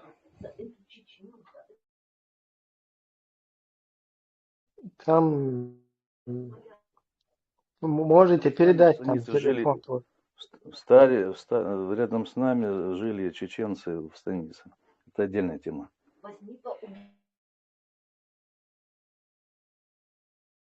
Пускай вот собеседница ваша тоже присоединится. Не комментирую. Ну ладно, тут это самое. Давайте поправьте Ника. Не разрешали говорить на русском. Эйларон, ты ошиблась языком. Запись он, поэтому поправьте. Да, на чеченском. Да, на чеченском не разрешали. У меня тоже, я не про то. Смотрите, в 80-х годах, можно сказать, 80-х короткий вопрос и сразу ответите, да? Вы утверждаете, что в 90-х годах, в начале 90-х Чечня лежала в руинах, не в руинах, а экономически, короче говоря, упадок производства было на нуле. Тогда почему первые бомбежки пришлись на заводы? У меня дядя родной работал на заводе, до этих бомбежек завод работал. Не на нуле, а уже не на тех показателях, которые были раньше. У меня тоже двоюродный дядя там до 96-го года досидел в 3-м микрорайоне. Он там, работал там, сами знаете, там как это уже было такое частное, там, мутный, ну, то есть не те объемы. А потом пришли там Веденские, Так это сказали, было по всей стране. А почему вы говорите, смотрите, что вот в Чечне так было? смотрите, вы опять, смотрите, что вы сейчас говорите. Что значит, по какой стране? Это же была Ичкерия независимая, вы прекращаетесь... Постсоветское пространство. ну так вы, потому что нас слушают другие, это я понимаю, а другие думают, что за бред вообще по-советски. Если вы тоже будете как бы по-советски, надо, вот я тоже тут в Украине тут говорю, вы равняйтесь хотя бы на прибалтов, а не надо тут постсоветский, независимость. Надо было в Чечне объявлять не независимость, а о декларацию восстановления державной, ну как бы восстановления государственности. У вас была государственность до Ичкерии? Была? Горскую республику? Не, раньше, может, я не знаю, при Нет, шейхе. Грузины как раз таки этим воспользовались. Ну, Горскую республику. Правильно, Горскую республику, например. Не получилось, потому что в Горскую республику входила Осетия, там, все. То есть это не получилось. Ну, еще бы осетинов заставили, ничего. Не надо. Объединились бы, мы бы вам помогли. Это вообще-то прерогатива России заставлять. Давайте я поставлю экономическую ситуацию. Можно я про экономическую ситуацию? Все заводы работали. То есть до того, как их русские не разбомбили, там все работало. И я помню только там был армянин директор, он на Старопромысловском какой-то завод был, он все оборудование вывез. То есть банально все украл и перевез куда-то в Россию, никого не спросив. Вот только такие вещи там делали, никто, вот эти бывшие, кто там, да, там вообще чеченцев глав предприятий практически не было. Там были либо армяне, либо там, не знаю, Галгай были даже. Да, одно там вообще... Знаете, что, ну, по-честному, это большая редкость в Грозном. Просто таки, супер большая редкость. Тесла, вот у меня мать работала в этом микрорайоне, промавтоматика. И это такое еще для этого, привилегия это была, что она там поваром устроилась. Потому что чеченцев там на пальцах можно было пересчитать. Ингуши чуть-чуть получше там даже и то имели. На кирпичном заводе все чеченцы вот эти кирпичи делали. Все. Их привозили с сел, они в этом смену делали и уезжали обратно на автобус. И вот так пазиками туда-сюда. Вот этот президентский дворец, вот этот горсовет называют, его строили, моя тетка строила. То есть она там штукатурила. То есть его чеченцы строили. Чеченцы строили в Грозном огромное количество зданий, но никогда не получали ни квартиры. То есть там завозили там, кого-то там с Казани, с Рязани. Просто завозили, давали квартиры. Я кучу таких историй знаю. То есть направление, там кто-то там закончил что-то, направление Грозная квартира. И так нам навезли азербайджанцев, армян, там кого только не было, короче. Много русских очень, короче. Вот так привозили. И вот чеченцы продолжали работать на кирпичном заводе и строить вот эту, потому что строителям русских там не было. Там только чеченцы занимались стройками. Продолжали строить эти здания бесконечные в этом Грозном. А заселяли туда по разнарядке, короче. А сами чеченцы никаких квартир не получали. Все дома чеченцы строили сами. И не было ни одного дома, построенного русскими самими. Им государство строило. То есть, вы представляете, я когда я жил как минимум в 6 местах. То есть я постоянно, меня отец на шабашку возил с собой. Там вот в этих огромных селах, они потом уже к концу начали пустовать, ни одного дома не было построенного самими вот этими хозяинами в Советском Союзе. И когда я вот приезжал домой, у нас вот все село, это дома, построенные самими людьми. Замечаете разницу? Все правду говорите, я это знаю. Смотрите, я не завезенных русских, там аски, я из служащих казаков. Мы ничьи дома не занимали, мы в станице строили дома сами.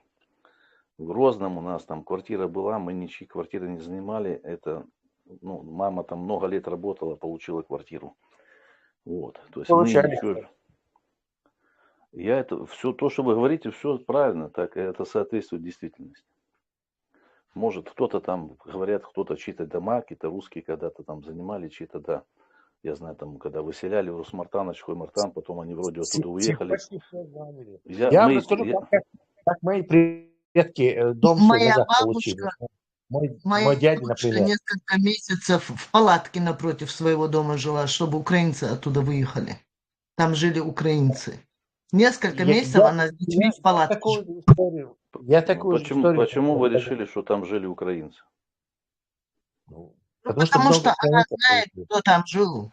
Она-то с ними общалась каждый день. Они-то, в принципе, она с ними не воевала. Она от государства требовала, чтобы вернули дом. И Они, им его они вернули, а освободили украинцев дом? Они освободили дом? Они освободили Мика, дом? они освободили дом. освободили, да. Вот украинцы молодцы, что освободили. А наши не освободили. Да, я свою историю скажу. Когда у нас дедушка и вот эти померли, то приехал мой дядя, то есть брат моего отца, вместе с отцом, только их двое осталось и две сестры из этой нашей большой семьи, только они остались. Они назад приехали, и вот мой дядя, то есть старший брат моего отца, он в этом Казахстане вот все эти 13 лет в ссылке работал на тракторе. Другой дядя работал на этом свинцовой шахте. И вот все деньги за эти лет, что они там заработали, вот за эти, представьте, за все это время, что они заработали там, они когда вернулись, вот их непостроенный ими дом, вот это в селе, там была русская женщина. И она не захотела отдавать этот дом. Там большой огород, дом. Она сказала, не отдам. И они тоже, вот как сейчас он говорит, устроили там палатку недалеко. И жили вот в этой палатке. И она не уходила, так и не ушла. И все вот эти деньги, которые мы мертвые дяди и вот этот заработали, отдали этой женщине, чтобы она освободила этот дом. Вот такие истории сплошь и рядом там были. Она взяла эти деньги и уехала. И эта женщина просто была какая-то беженка из России. Ее просто взяли туда и перевезли и поселили. И так эта история повторялась почти что с каждым домом.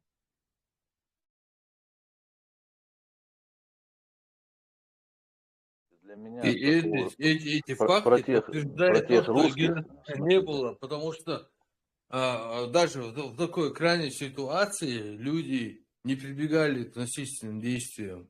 Даже вот такой Не справедливый. могли вызвать и сразу посадили бы. Смотрите, мы говорим не о тех, которые возвращались с депортации, а о 90-х. Тех, которые с Российской Федерации, с Красного пояса, те русские, как вы говорите, там, мы их казаки называли лапотники, значит, которые за советскую власть были. Мы их больше не любим, чем вы. Вот, потому что, к сожалению, там ингуши 90% поддержали советскую власть, чеченцев 2/3. И советская власть, когда вернулись с депортации, там по каким-то договорам, не знаю, с Западом или с арабами, мы, например, в социальном плане, казаки, мы были в худшем положении, чем вы. Я это могу привести примерами и доказательствами. Поэтому нас мешать, сунжских казаков там может, не знаю, гребенские, я их плохо знаю, а это другой народ. Мы, сунженские, оказались в худшей ситуации социальной в плане, как, продвижения где-то и так далее, и так далее. Это я на своей семье знаю. А как вот... Поэтому нас мешать Как- с какой-то с русской элитой Как советской, из обкомовской Сундинского- или заселенными в ваши дома не надо. Мы Как вам другой вообще народ. удавалось из Сунжинского района каждый день ездить во вторую городскую школу? Вот это мне очень интересно. У вас Нет, что, личный смотри, вертолет был? Нет, не так было. У меня отец с Дона. Значит, у меня мама жила в станице Асиновской. Мой отец сам с Дона, с Верхнего, с бедных регионов. Когда Хрущев распустил армию, да, вот это сокращение армии было, он приехал туда, там думали, что он типа в отпуск. Он взял манатки и уехал в Владикавказ, там был его родной брат. И он там жил на съемной квартире. Убежал на Кавказ, потому там было сытнее, больше, лучше жизнь. Его в командировку направили в Асиновскую, они там бамути вот эти там шахты или что строили. А потом он в Грозном оказался, он устроился в КЭЧ, он не военный, а как гражданский специалист, он там слесарь и так далее. Ему дали ведомственную квартиру во втором военном городке. А вы знаете, Дон Ахчи, вот вы сказали одну фразу, что мы сейчас говорим не о тех временах, а о 90-х. Я просто хочу здесь сказать, почему я говорю о тех временах и о 90-х тоже. В те времена была хоть какая-то государственность, и были такие нарушения прав чеченцев. А 90-е годы это развал, был практически развал такой огромной страны, и потом все это захлестнуло нищетой и криминальностью. Это раз. Второе. Вот я еще что-то хотела сказать. Блин, вылетело из головы. Ладно, вспомню, скажу. Поэтому я сравниваю эти ситуации. И я буду их сравнивать. Для вас это не важно, что было в 60-х, в 70-х годах, а мне это важно. По поводу 90-х, Смотрите, по крайней мере, вы сейчас не правы. Чечне Зачем вы было... за меня делаете выводы и вешаете ярлыки? Не, извините, Дон Ахчи, там в 90-х годах в Чечне был намного лучше, чем в других республиках или даже и по России в то время, которое создавалось. Совершенно верно. Совершенно верно. Получшая обстановка была в то время в Украине. Не на Украине, а в Украине. Обстановка была немного лучше. А так оно было по всей России. Криминал зашкаливал в то время. Вы должны это знать. Кстати, потому что вы есть жили такая в тот момент уже не в России, получается, так скажем. Вы сами сказали. Есть такая статистика, пока вот тоже не отошли от этой темы. В Москве только из канализационных люков вытащили 15 тысяч пенсионеров, которых убили за квартиры. Это которых только из канализационных люков вытащили. Я уже не говорю о тех, которые пропали без вести, о тех, которых просто убили и нашли в своих квартирах. Или которых просто выжили из этих квартир. Да, кстати, вот я вспомнила, что я хотела сказать. Вы говорите, не надо меня мешать и прочее. Но вы же нас мешаете со всеми этими криминальными элементами, которые там убивали не только не чеченцев, но и чеченцев тоже. Вы это как вот упаковали в геноцид и обвинили весь народ в этом геноциде как бы. Хотя геноцид это немножко другое, оно имеет немножко другое определение. Вы нас всех под одну гребенку подгребли. Для меня, например, те, которые проживали, приехали в Чечню, я знаю, что их тоже как бы заселяли, но вы все тоже для меня практически одинаковые, которые проживали в наших домах. И дополнительно я вас всех тоже считаю одинаково, понимаете? Я к вам тоже одинаково ко всем отношусь. Дон Ахчи, после Первой войны в 1997 году я купил брату дом и себе дом, заплатил этим людям, загрузили их, у одной семьи, армянской семьи купили дом, второй дом купили у русских, загрузили в машины ихние пожитки, так сказать, и с деньгами их вывезли в Ставропольский край. Взяли у них получили деньги, Это был 97-й год. Şu перебито, nerede olsa hatırlamaya Освободился. А там они еще отказные за эти квартиры получали. Смотрите, тут за меня тут. Поэтому вот такой большой процент как бы выгнавших из Чечни, потому что они, кстати, они всегда договаривались, очень дешево все это продавалось, и они говорили, документы мы попридержим. И в Чечне можно было их восстановить, в общем, сами знаете, да, как эта вся структура тогда, за деньги можно было сделать все. В общем, они этими документами уезжали, они брали деньги за свое имущество, документы забирали с собой, а потом в России делали документы, которых выгнали из их домов. Поэтому такой большой вот процесс.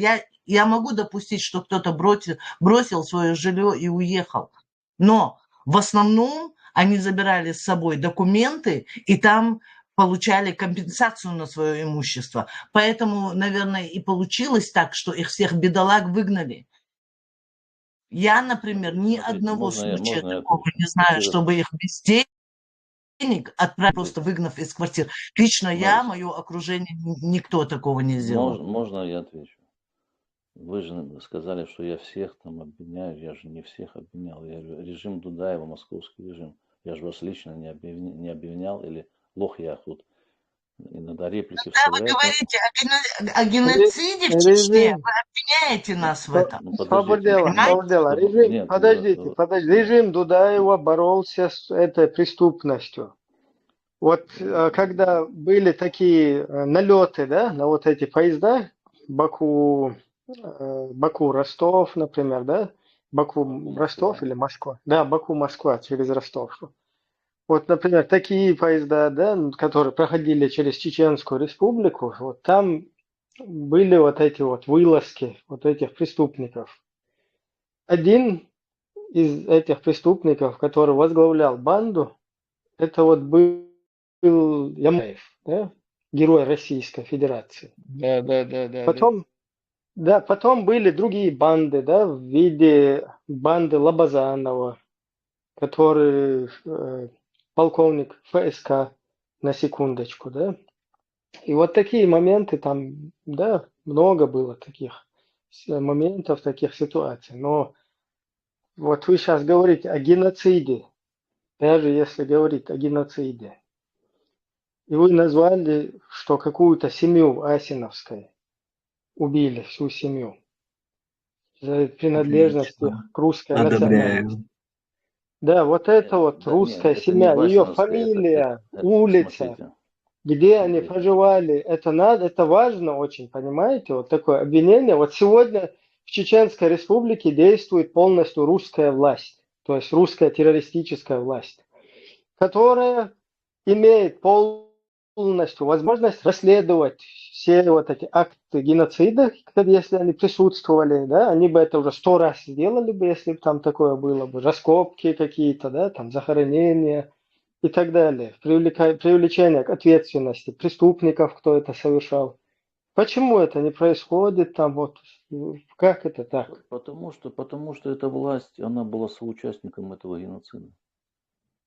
Так это же не геноцид получается, так это же получается, что Москва мочит своих русских, понимаете? Москвичи русские через своих ФСБшников, ФСКшников, хреноспрешников мочат своих русских, чтобы потом замочить чеченцев, как это было со взрывом в Буйнакске, 2 дома в Москве, 1 в Волгограде, и потом Рязанский сахар, учение, которое на 75 лет засекретили учение с рязанским сахаром, понимаете, вот геноцид чеченцы устроили. Ибраим, вот то, что ты не понимаешь, в начале 90-х, можно в начале... Сабурдел. Подожди. Ты знаешь, что такое логика вообще? Сейчас за логику скажу. В начале 90-х станицы начали называть населенными пунктами. 90-х. Нас назвали русскоязычным населением. Мы тебе все твои аргументы опровергли. Принесли доказательства. Причем доказательства, которые озвучены самим тобой. Понимаешь? Дай мне сказать, мне сейчас тут говорили в мою сторону. Мы, сунжские казаки, никакого отношения к русскому народу не имеем. Не надо нас туда. Стоп. Мы этнические украинцы. Вы сунжские казаки, либо уйдете с наших землей, либо мы вас уничтожим. Понял? Да, хорошо. это уже, подожди, это уже тут провокационные выпады, мы вас Нет, уничтожим. не провокационный выбор. Послушай меня, внимательно.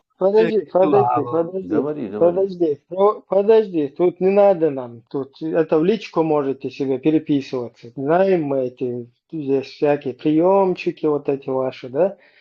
Вот даже Дон Ахчи, который с нами здесь на площадке, да, которые, может, слушают и представители других национальностей, как мы знаем, да, вот здесь мы все такие хорошие, друг с другом разговариваем. Мы же прекрасно знаем, будь Дон Ахчи вооруженный в кругу своих каких-то вот этих ребят, каких-то правоохранителей русского террористического образования, как бы они с нами разговаривали, это же мы тоже прекрасно все знаем, да, здесь мы вот на этой площадке ведем чисто по-чеченски вот такую беседу, максимально соблюдая там культуру общения.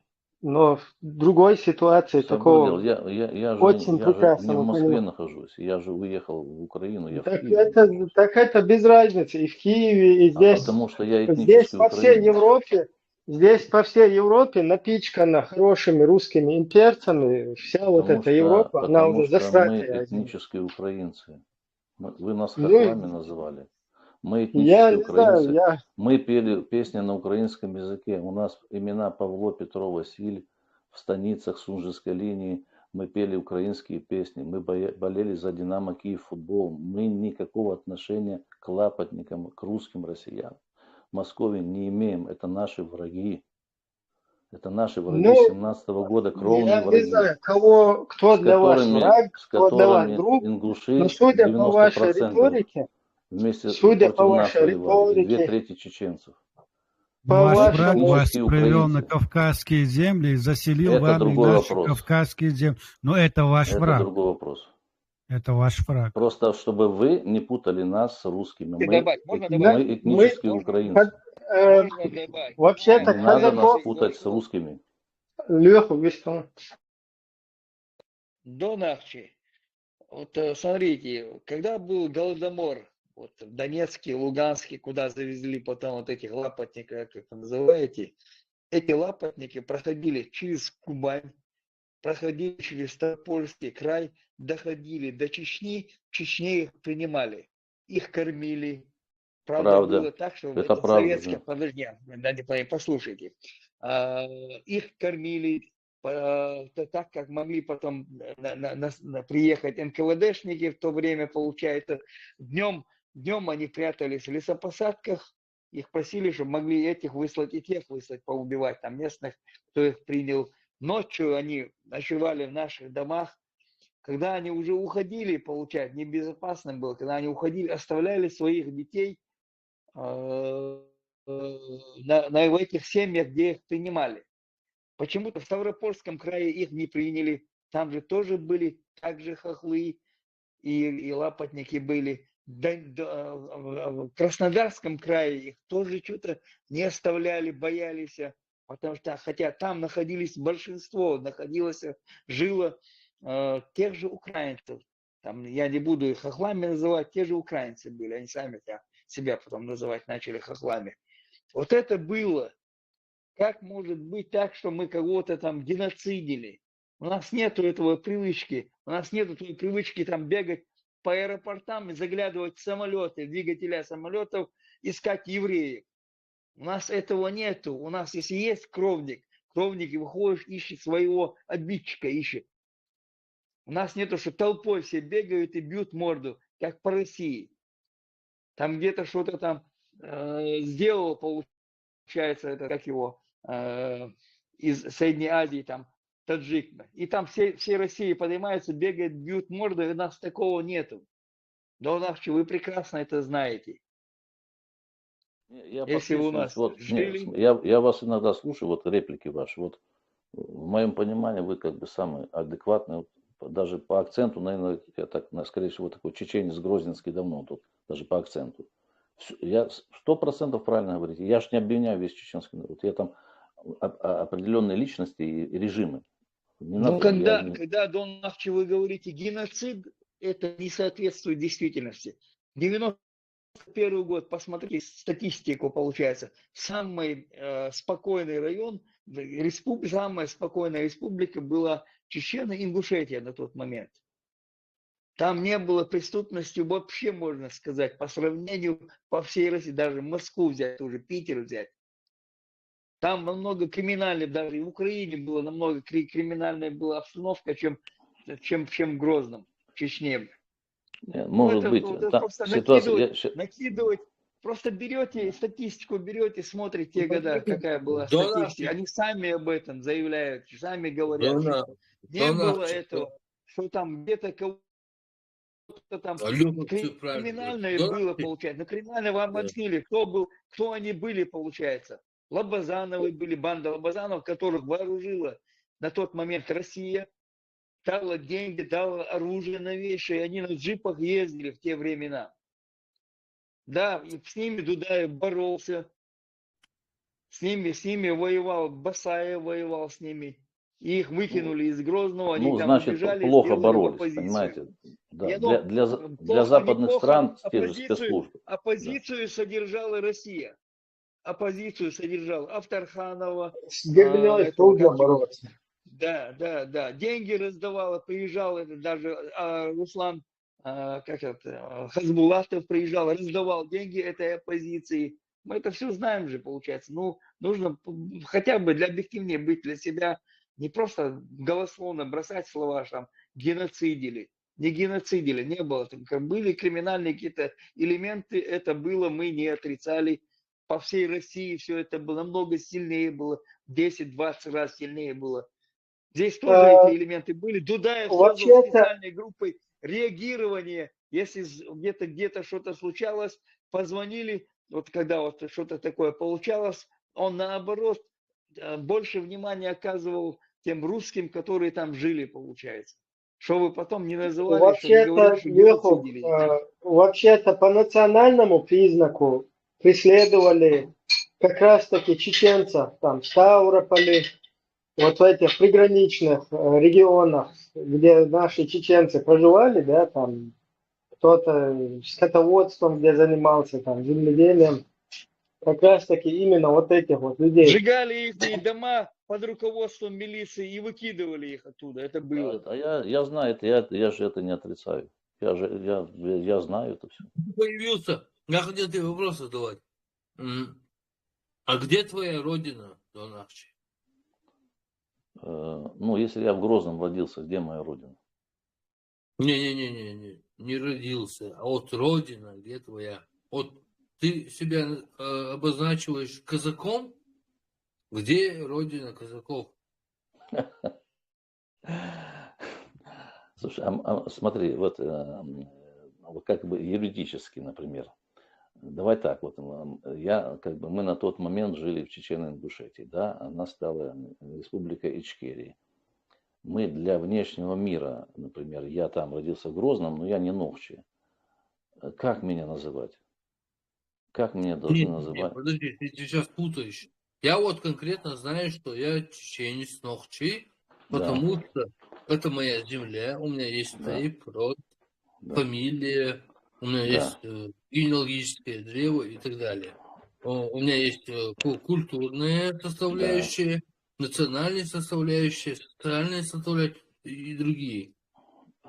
Я понял, смотри, я тебя понял. Где у казаков родина и культурно и так далее соответствующие составляющие? Можно тебе провокационный вопрос? Вот я, например... Любой провокационно, давай. Любой. Ну, хорошо, смотри, ты там тейп, ты культурный, ты там коренной, там тейп, все у тебя отлично. А я, например, убежал туда к вам, по каким-то, или убежал, или меня туда по жребию, как моих предков, туда отправили. И вот я там оказался, я там живу, и я себя веду хорошо, например. Хорошо веду. Ну, в любом случае, это не отменяет того, что это не ваша родина. Родина у вас, вам хорошо, не, смотри. Да, летишь. Не, хорошо. Дай им поговорить.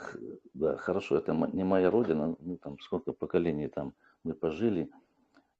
Хорошо, а вы можете принять, что когда-то вы это согласитесь, что это и моя родина, если я буду как бы жить там. Так мы не отрицаем это, Донах, что это твоя родина. Если у нас и есть такие даже тейпы, получается, ну как фамилии, получается, через 7 поколений это становится чисто чеченцем становится, через 7 поколений. Если он соблюдает наши законы, соблюдает культурное наследие, ну, соответствует, получается, ведет себя так же, как и мы, то не проблема это, никакой проблемы нету. Сколько у нас таких, получается, из Кабарды, Леха Бехман-Бела. Я вот про то и говорю. Дон Ахчи, я тебе задал прямой вопрос. Куда ты бегаешь? Отвечай. Где родина казаков? Моя родина, смотри, значит, у меня там чеченец был, друг есть. Ты опять улетел. Вот ты мне сейчас скажешь, где родина моя, где чеченцев, я тебе конкретно могу сказать, не задумываясь, да? Теперь давай не виляй и говори, я тебе задаю вопрос. Где твоя родина казаков? Давай, отвечай. Ты мне дашь ответить или ты мне будешь за меня отвечать? Смотри, у меня там близкий друг был, дай бог ему здоровья, надеюсь, он живой. Мы так дружили, и я ему обязан, и я там говорил, что я всегда приду на помощь, там, наезды были там, ментов и так далее. Отдельная тема, давно, по молодости. И вот он меня в шутку называл,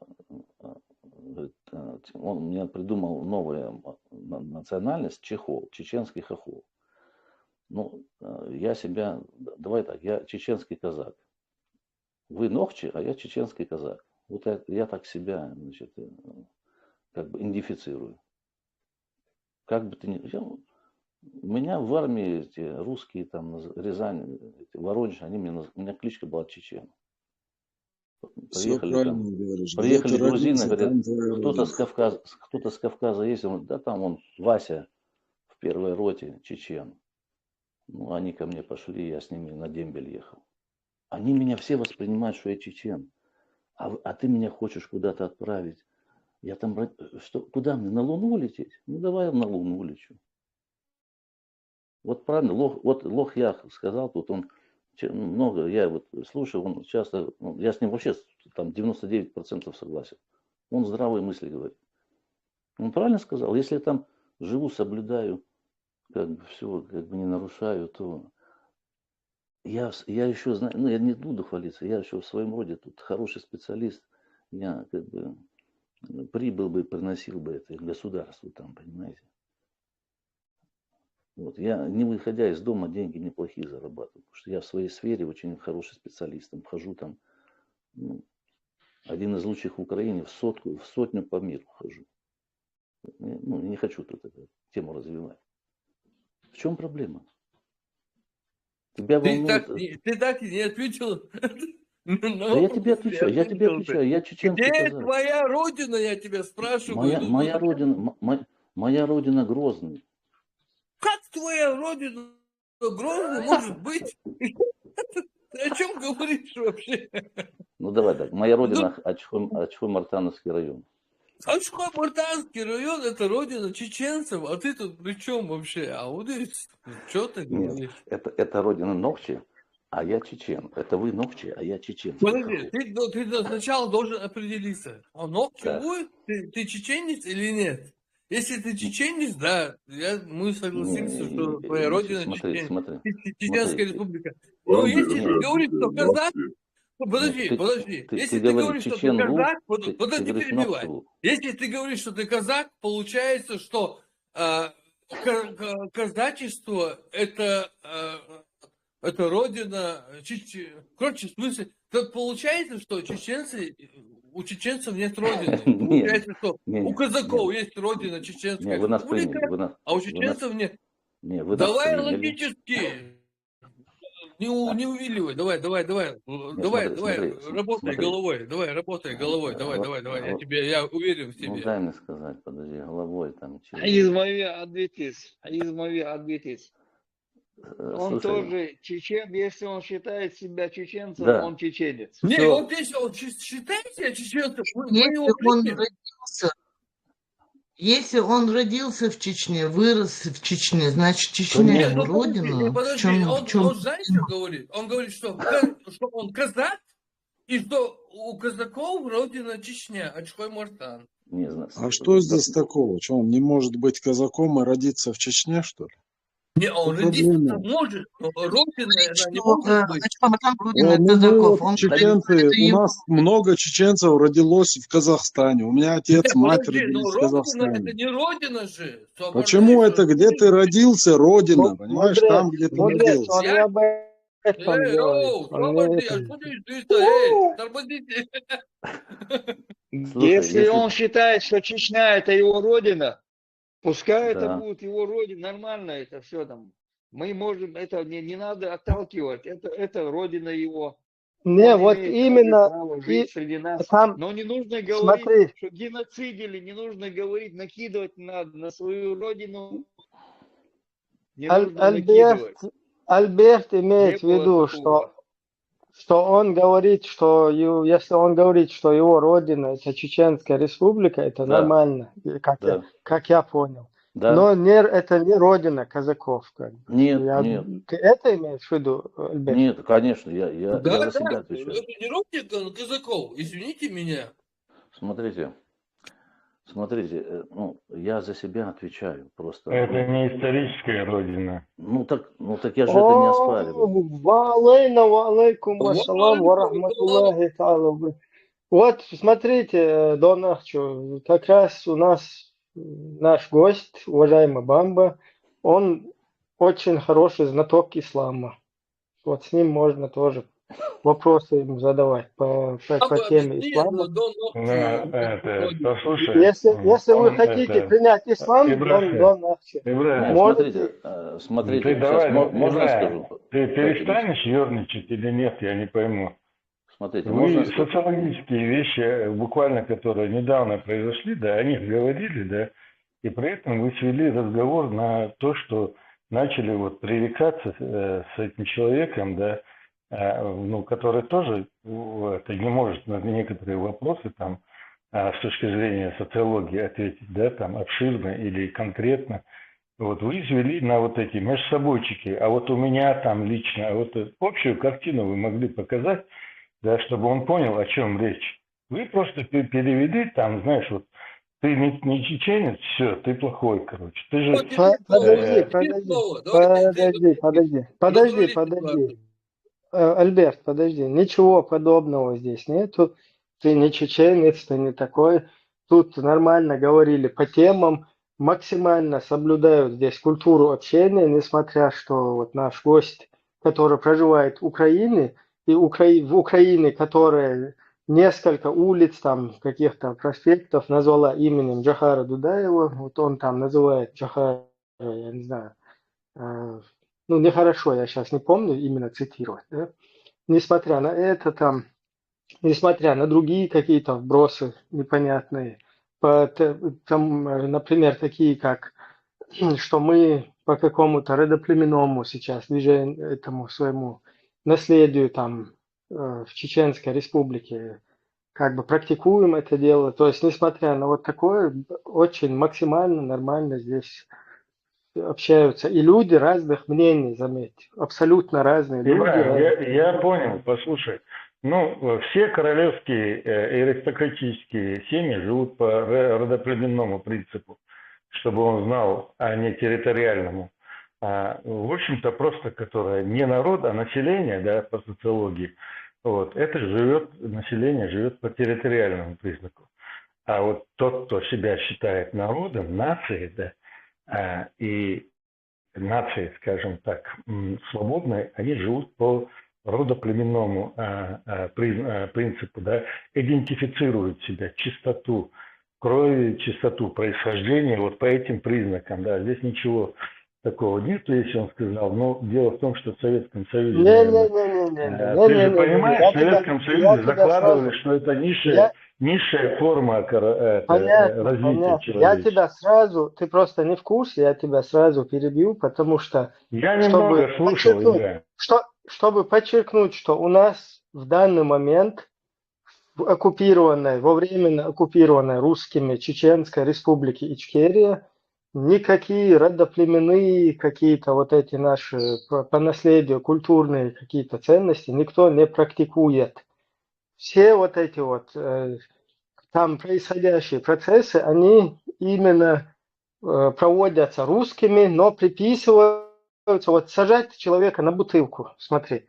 Русская, Ну да, издревле, подожди, ты не перебивай, Свободел, ты не перебивай. Русское издревле наследие, культура, обычаи, сажать провинившегося на кол, сегодня переведена в статус вот этой русской милиции, которая сажает людей на бутылки. И это принесли теперь в Чеченскую республику. Это не есть какая-то культура родоплеменная чеченцев, потому что у нас извращением никогда не занимались.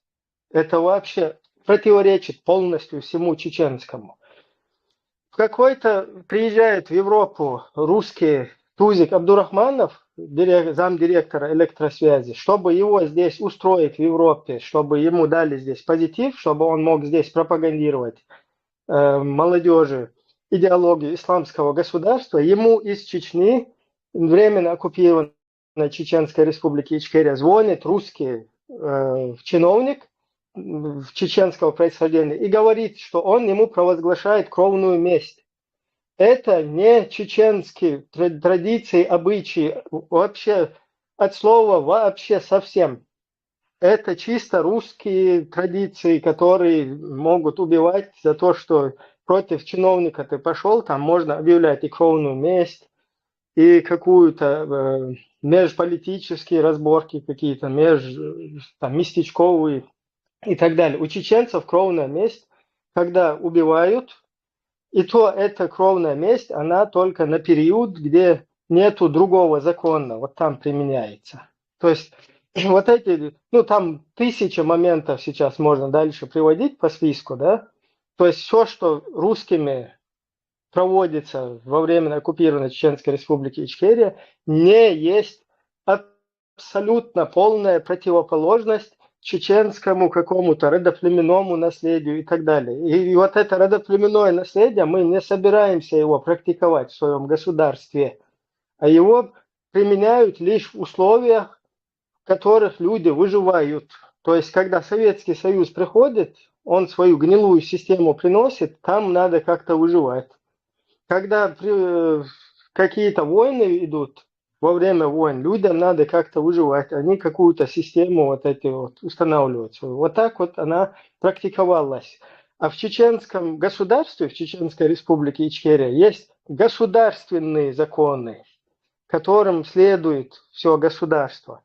А какие-то культурные там составляющие ценности, не противоречащие законам государства, да, конечно, это все нормально. Всякие традиции, обряды и так далее. То есть этот момент надо четко подчеркнуть. Вот что я пытаюсь сделать здесь. Пожалуйста, у нас есть Конституция 92-го года, Аллах Ибраим. У нас есть Конституция 1992 Он возражает против года. этого, что у нас современности? Вот он возражает, что ли? Этот хозяин денег. Он якобы, вот как и ты, он недоволен, не то, что недоволен, он критикует чеченские родоплеменные какие-то обычаи, которые якобы сейчас чеченцы практикуют, и противопоставляет их шариату. То есть шариат – это якобы высшая степень, вокруг которой объединяются вот эти политические исламисты, созданные русскими.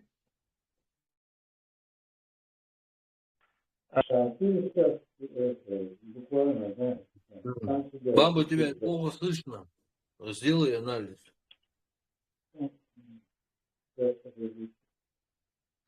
Ты сейчас сам себя за пятку укусил, Ибраим, да? Давай тогда мы с ним будем говорить или с тобой, я тебе скажу, да? Ты можешь как раз ему, мы тебе короткое время даем, ты можешь его привести в ислам и здесь в эфире шагаду, чтобы он произнес, пожалуйста.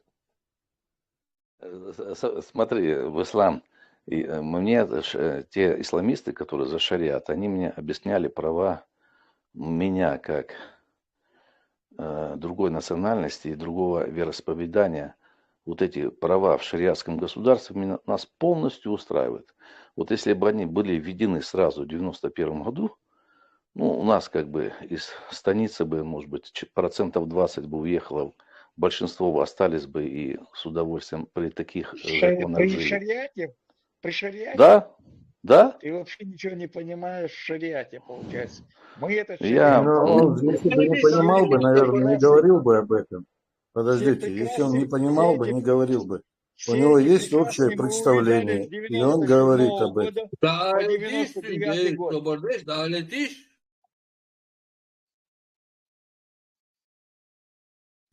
Говори, Донарчик.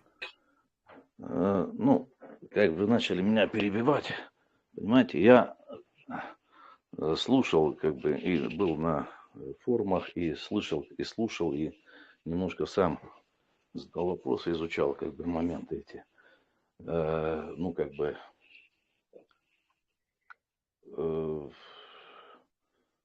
законы, допустим, шариатского государства, ну, если так, как мне говорили, вот там на форумах был какой-то СС-муслим, молодой чеченец, он там, я так понял, просвещенный, какой-то там историю знает, и там факты сопоставлял, он говорил.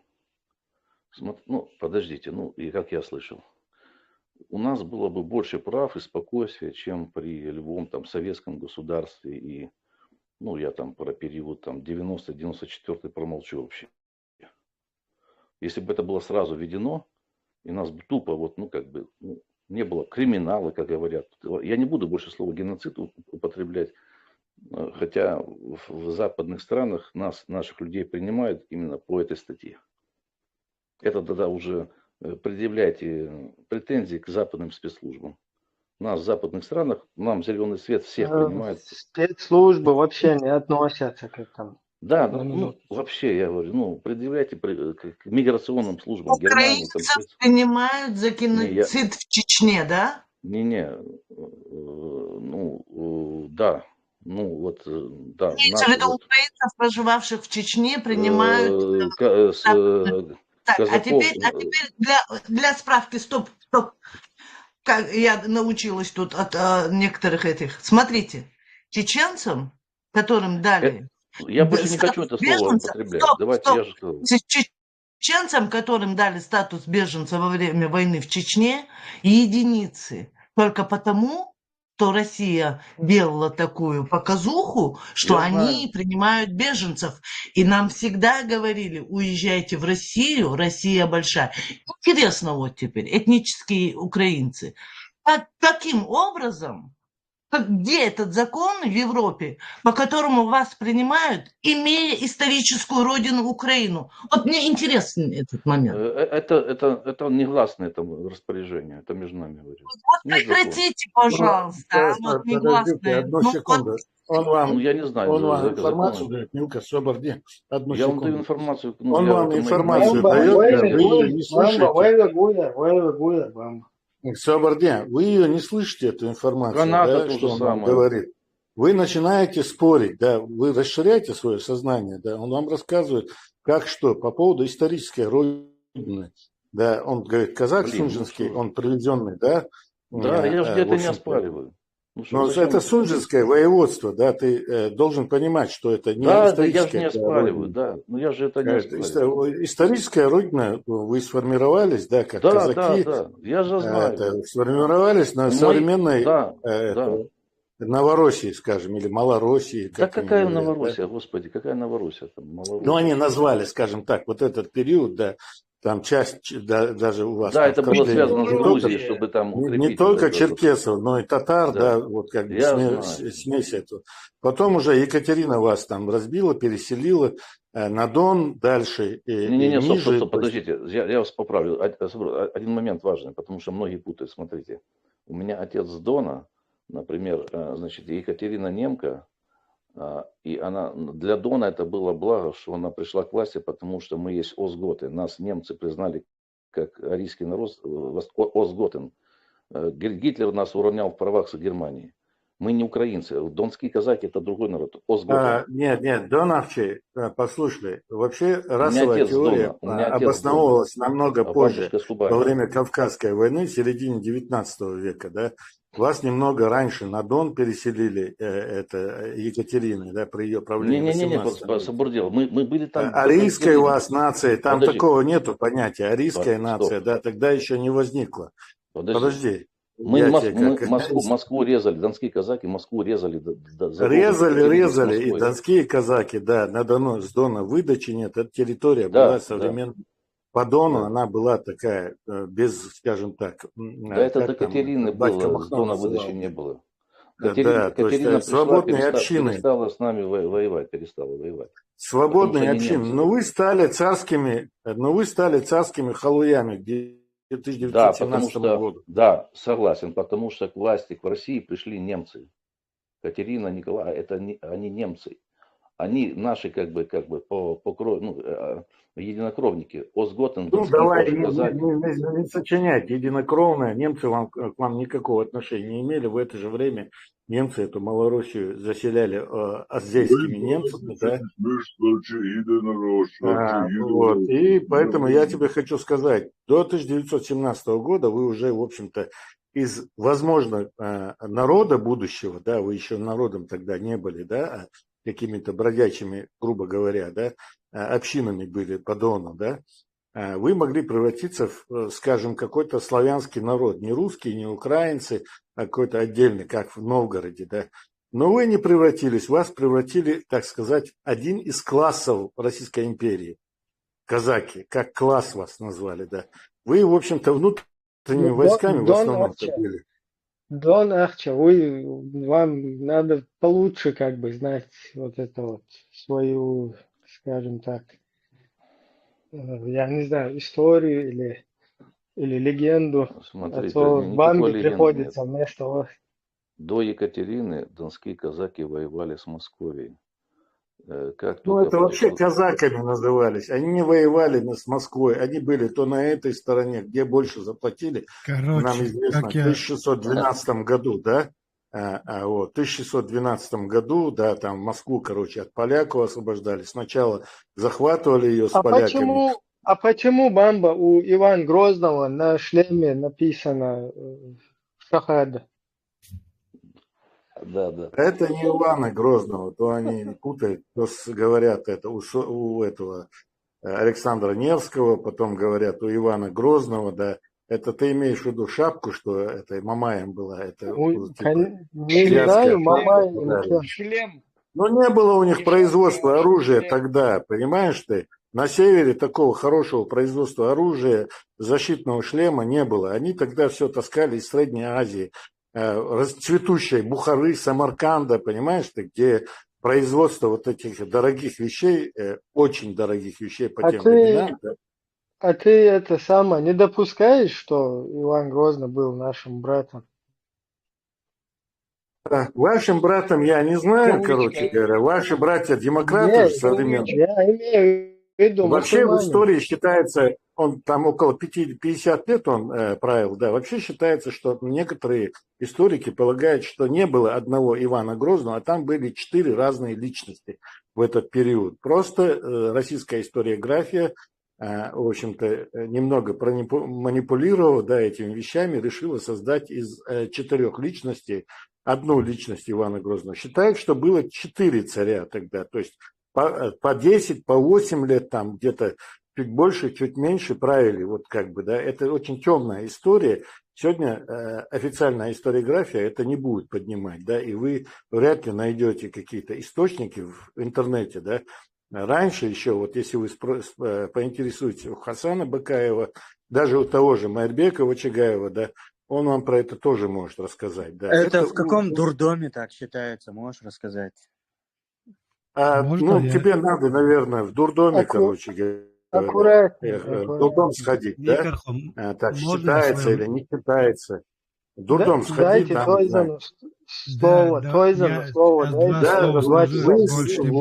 же наговоритесь, да, вы же можете наговориться, да, потом.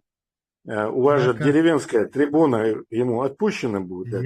Можно выскажу свое мнение из того, что я выслушал, особенно нашего гостя, уважаемого.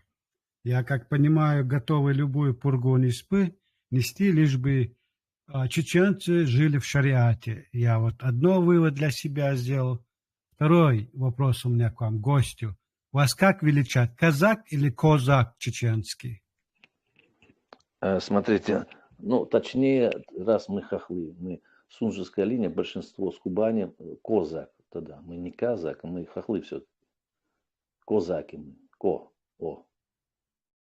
Мне все равно, как вам угодно. Давай я пісню спою. Приїхали козаки з Дону додому, підманули Галю, забрали з собою.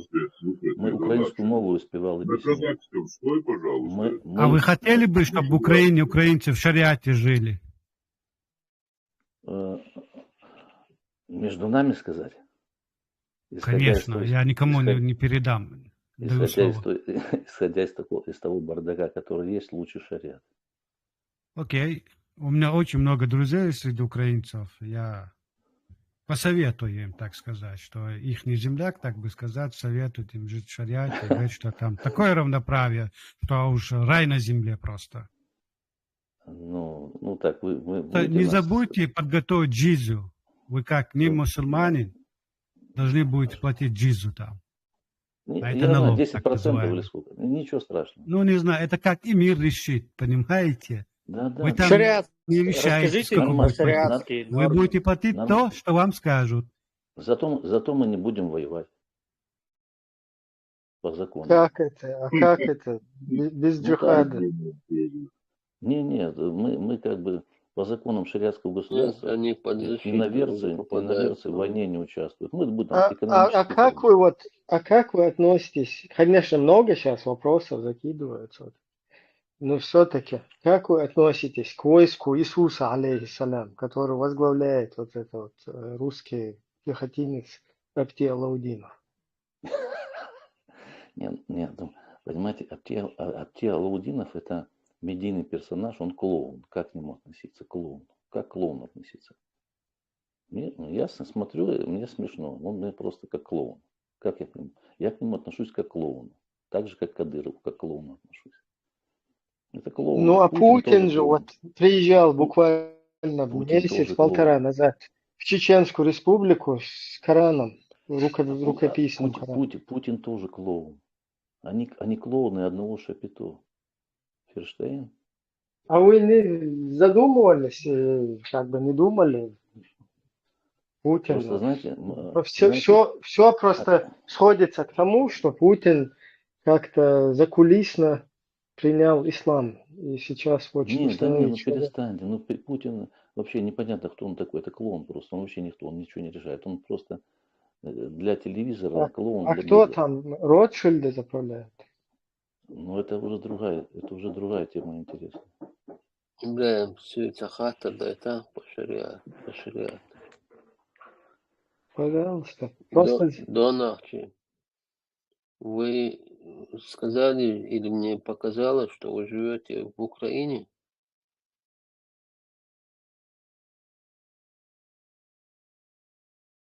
Вы меня слышите? Да. Да, я в Украине живу. Да. Вы с Киева или из другого города? Если не секрет. Да, с Киева. Вы Лукьяновку знаете? Да. Такое. Знаю. Вот вы про шариат, не случайно не на Лукьяновке? Не, я знаю, что я туда не ходил. Хорошо. Я знаю, что там раньше было в каком-то офисе, там было землячество было чеченское, не знаю, там есть, нет, но я знаю, где-то там недалеко мечеть, я туда ни разу не ходил. Смотрите, я не мусульманин, я не исповедую ислам.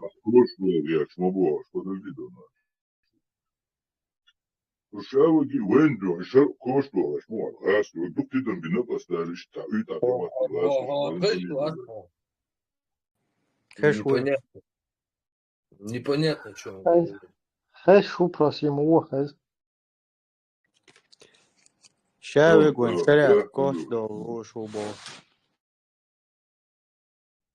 Раз началоги веншер кошбал яшму бо шата бусал бабатер يتعاشر لوش بات شرعتا عينا بات وينشو ديك خابوخ ويدون تودي انشو خيمة لا بات ناهوش جو انترستن هم دوار شادقي هل لو نبين دا اكوجيني روشو تلخيتسو كان اوكرين ماشي وضع ديزوي جماعة سلامشت Кто-то кан дел ламазан тига хош кету тига лук дижу Абусадам шишляни болбук.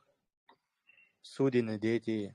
Царь болбук. Искеретно. Создатина. رجي تاقع عايش برقيش Дон Арчи, вот ты так не ответил, где у тебя, родина? Ответ довольно, Альберт. Ответьте. Смотри, я хеттер жоку шварци ца абсолютно би он толкил шума дат за личница информации я можно Человек определиться он должен, где его родина. Ну, он где сначала говорил, что он казак, потом говорил, что он украинец, потом там разные есть, короче, версии. Но это все не как бы, не исключается, потому что там может по папе, по маме, по бабушке, по дедушке, там, по кому-то. Ну, по его принципу, получается, и у меня нет родины, и у тебя нет родины. Не, у нас есть родина, она временно оккупирована русскими фашистами. Ну, Там у всё. него же нет родины. Печалуй. Ну, у него, пускай нету тебе, как бы, тебе это не должно волновать. У многих, например, у кочевников вообще, Он как, говорит, что его родина это Чеченская республика. Вот в чем проблема. добро пожаловать, если он согласен там в дальнейшем, если он будет там жить, да, ему надо просто соблюдать законы государства там и все, уважать там культуру и так далее. В остальном, он как хочет, в какую сторону хочет, может молиться, хочет мусульманин, хочет православный, наш государственный закон, он ничего ему не запрещает. Главное, чтобы он на гибню там как бы не работал, в таком случае его уже придется нейтрализовать. Физически уничтожить. Ну и вплоть до физически, если он ставит национальную безопасность под угрозу. Ну так нет никаких проблем, если он считает себя чеченцем там, хотя бы там. Никаких проблем нету, мы принимаем всех. Не то, что чеченцев, а если он просто национальная считает безопасность себя без коррупции. этим единицей чеченского народа, то не обязательно, что он чеченец или у него вероисповедание, никто от него ничего не требует. Он просто говорит, что вот я, гражданин Чеченской Республики. Мы это принимаем. Все. Иван Грозный, вечно гладь и мечал. Хуицнаг? Иван Грозный, 4 личности, 4 разных исторических. Бамба что-то, Мечвар Бамба, его же никто не выключал. Он какой-то в последнее время нервный слишком. Здесь интересно, этого нету, антитеррора нету, а то в прошлый раз на этом... вот, значит, он его отпугнул. Потому что на радио Машу канале, когда антитеррор зашел и что-то там высказал, он сразу оттуда вылетел, как пуля. Что-то там у него с джиннами, что-то проблема, видимо, какая-то. Почему он, исламист? Бамба, что ли? Да. Да, Бамба это самое олицетворение атеиста. Просто он знаток ислама и хочет, чтобы все чеченцы были в шариате. Алла и Маша. И Андрей. Куда он сбежал вообще? Мы собирались с ним поговорить. В войнах там перешел. Ну, где он мёцен, дурдом охлятел. На войнце перешел. Видишь, как умный мужик, уж он, видишь, если вы там сомневаетесь. Бамба, что ли? Конечно, нормальный, достаточно грамотный человек. Мог бы быть очень полезным для чеченского народа, но, к сожалению, свой вот этот потенциал. Я очень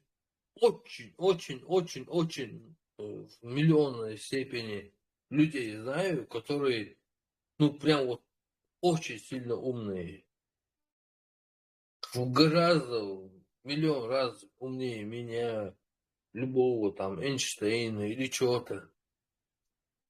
Эйнштейна, то. Да, и вот это утрирую, это так, как просто утрирую. Там. Может Ньютона или Нильса, там, Бора, там, кого угодно называть. И этот... И я когда с ними общался, ну, вот этими людьми, я их очень сильно, ну, возвышал в плане интеллекта.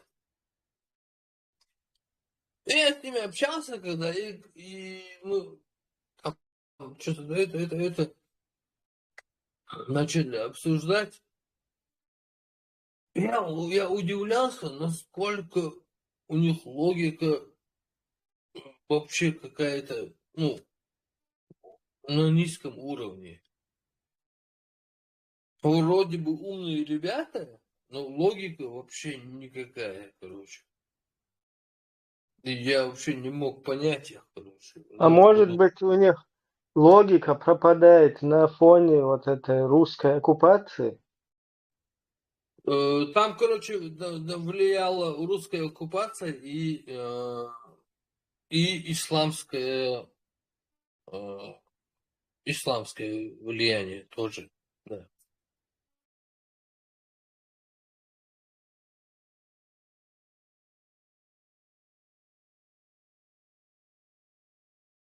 Да, жалко. Исламское влияние, конечно, даже было сильнее, чем русское влияние.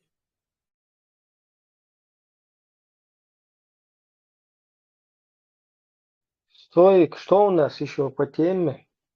Мы все как бы сконцентрировались на госте. Гость тоже может оставаться, принимать участие. Все гости, скажем так. Кроме этих тем хороших русских имперцев, что у нас там дальше? 12 тысяч северокорейских маджахетов у нас в эфире было. Не было. Het gaat bekjdat mjög virdo Ukraine abеш хуvirdo боти. Из-за староверы вирдау. Маршал düşecek masaya. Çok fazla çara uti. İşte çok fazla şeyler huk. Еще родословные кицаи цикцу. Сахешва отзываться. Хорошо. Темы очень были интересными, очень было интересно послушать и гости, и все, кто принял участие. Думаю, с этого момента можно перейти на свободные темы. Как вы считаете? Ну, мы, в принципе, на свободно сейчас и торчали все это время, да, скажем так. Ну, дальше тоже можем тогда в свободном плавании продолжить. Ну, немножко про русских, прекрасных и добрых русских, немножко мы, короче, ограничили им время, не дали так много. Можно было бы насчет их немного еще обсудить тему. Ну вот, Яшкины активизировались опять. Яшкины, потом всякие Попкины, Пупкины, вот этот, потом кто у них там? Новые фамилии какие-то появились, ранее неизвестные. Бывший, особо приближенный Путина, Илларионов тоже там чуть раньше активизировался. То есть все хотят перекинуть всю ответственность русского террора, которую они во всем мире проводят, ее, и в частности, Украине. Вот эту ответственность хотят разделить со своим пехотинцем Кадыркой, который чуть что сразу в кусты. Вот что интересно. То есть Кадыров это зло мирового уровня, на уровне где-то вот вируса, всякого там, я не знаю, нового какого-нибудь, на этом уровне хотят предоставить, да? Ну, Кадыров, он приструнил всех, понимаешь, всех приструнил. Яшкин из-за него убежал, ломанулся в Европу, в ЕС, понимаешь? Кадырова туда, этого Яшина туда, вот этого, как его там, Красикова туда, короче, вот такие здесь Не перестановки. зря его Путин боится, оказывается, вот почему. Путин Да, боится. Мурадова туда, все они туда, получается, они хорошие. Да. А Кадыров заставил Путина напасть на Украину, не дает ему остановить войну. И Кремля, я Аджиманич, просто так я шмаяться. В общем, жертва, козел отпущения найден, да, одним словом, козел отпущения найден. Но спасение наше, оно все заключается в шариате, вот нас, чеченцев. Нам сейчас... Там микрофон просят включить. Включите микрофон, админ. Кто, как там, рука у кого? Я не вижу руку поднятую. Гестапо, включите телефон, мегафон. Соңғы шома царь Кузашаев халату шик. Халати мал хварита, мал. Кстати, сюда. 6 секунд, Ювен Балериуш. Шенгуш волшу халат вайш, кыкайнак, соңгуш ватшу. Там новый. Кстати, сюда во время дискуссии заскочил какой-то Ахмад Сила, там с фоткой, на фотке у него всякие в касках, в масках, там какой-то целый батальон был.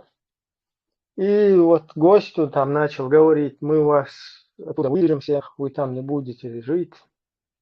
Вот как раз таки вот это вот олицетворение вот этого режима русского, который установлен в Чеченской Республике, и люди, которые в том которых озвучивают какие-то вот такие русские террористические всякие там обычаи, традиции, да? Вот как через род Алаудинова это могут озвучить, через род Кадырова, там, Даудова. И таким образом очень по-хитрому это все адресовать чеченцам, да, вот это, понимаете, чеченская культура вот такая. Они там всех вырезают, грозятся там всех на бутылки пересадить и так далее. Чиновники Русской Федерации, да, которые там полностью подотчетны и пикнуть не могут без ведома своих хозяев. А вот их все действия, они, видите ли, оказываются чеченские какие-то действия. Очень интересный такой феномен. А этот Дон Ахчи готов на этот обряд посвятиться, в этот обряд? Какой обряд? Шахада, что ли? Да. Да ему нафиг это надо. Точно так же, как и Бамби, и Тузику Абдурахманову. Там это главное чеченцам шариата побольше туда накинуть. Им зачем это, ему там. Бамба Мичмон. А что он ждет, интересно? Почему до сих пор не принял ислам? Мне вопрос был, можно я отвечу? Ну да, извиняюсь, я перебил. Нет, можно я отвечу? Смотрите, мне вот, честно говоря, все равно, какой там будет установлен шариат, не шариат, демократия. Вот по-простому, если... нас там уже нет, да? Вот если бы там сразу был установлен порядок, при котором бы как бы мы там не они убегали бы оттуда. Вот и все. И как бы, когда будет восстановлена чеченская независимость, я надеюсь, чтобы этот период был как бы оценен объективно, ну, по справедливости, хотя бы с моральной точки зрения, я не говорю там о компенсации каких-то там. Вот и все. Вот и все. Если там сохранить этот потенциал людей, которые там были, мы там были, хохлы, там, аски, которые на заводах работали, и вот сохранить и устоять, мы бы там, Чечня была бы процветающей, мы там и расширялись бы и забрали бы и до Каспия земли чеченские, которые отобрали, мы бы становились бы сильнее. Давай я тебе сейчас ответ. Это бы понравилось. Зурдукете очень понравилась бы эта тема. Ибрахим, дай мне сказать, Донахче, ты там перечислил пункты всякие. А если тебе я задам встречный вопрос, ты согласен, чтобы Украина жила в шариате? Согласен. Согласен? Да. А что нет? Ну все. А в чем проблема, Альберт? А в чем проблема, да? Что там плохого? Все Докажи, что там нормально. плохого. Ну тогда все нормально. Что? Да, я тоже считаю, что Лучше, чем нормально. бардак, ЛГБТ, всякие движения, вот это все бардак. 100%. Ты еще не видел Намного ЛГБТ лучше. в шариате. Не, шариатское ЛГБТ, оно же как бы разрешено.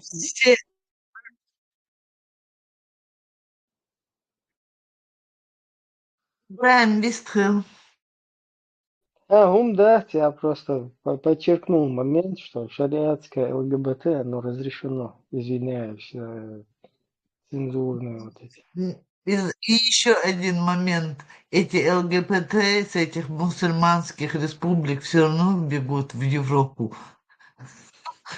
Пускай так будет, значит. Пусть будет шариат, все ЛГБТшники уедут в Европу. Донахче, а чем вам лично ЛГБТшники мешают?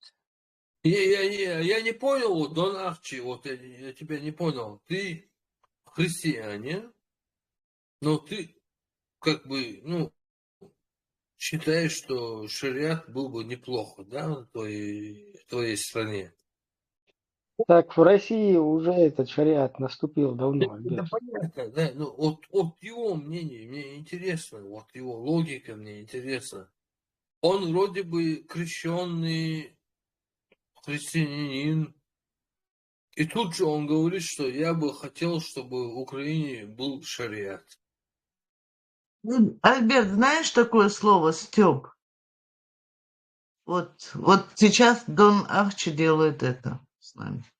Не нужно ему там никакой шариат. Ну хорошо, давай, пусть пояснит Дон Арчи этот момент. Ну, Заза училась в центре Грозного, она сейчас пояснила тебе. Ну, она центровая, как бы, да, это стёб немножко. Ну, такие мы вот. Первая, вторая школа Грозные, такие, чуть-чуть мы, с юмором у нас своеобразный. Да. Кстати, я первый учился. Да, это не Заза, это Мика. Зазы сегодня нету с нами. А вот в первой я учился, например.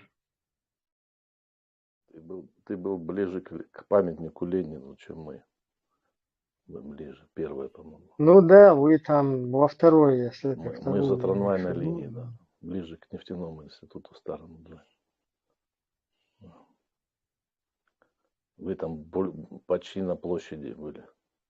Ну, мы все-таки покруче немного были. Не. Потому что мы первые. У нас обкомовских КГБшников и прочих было больше во второй.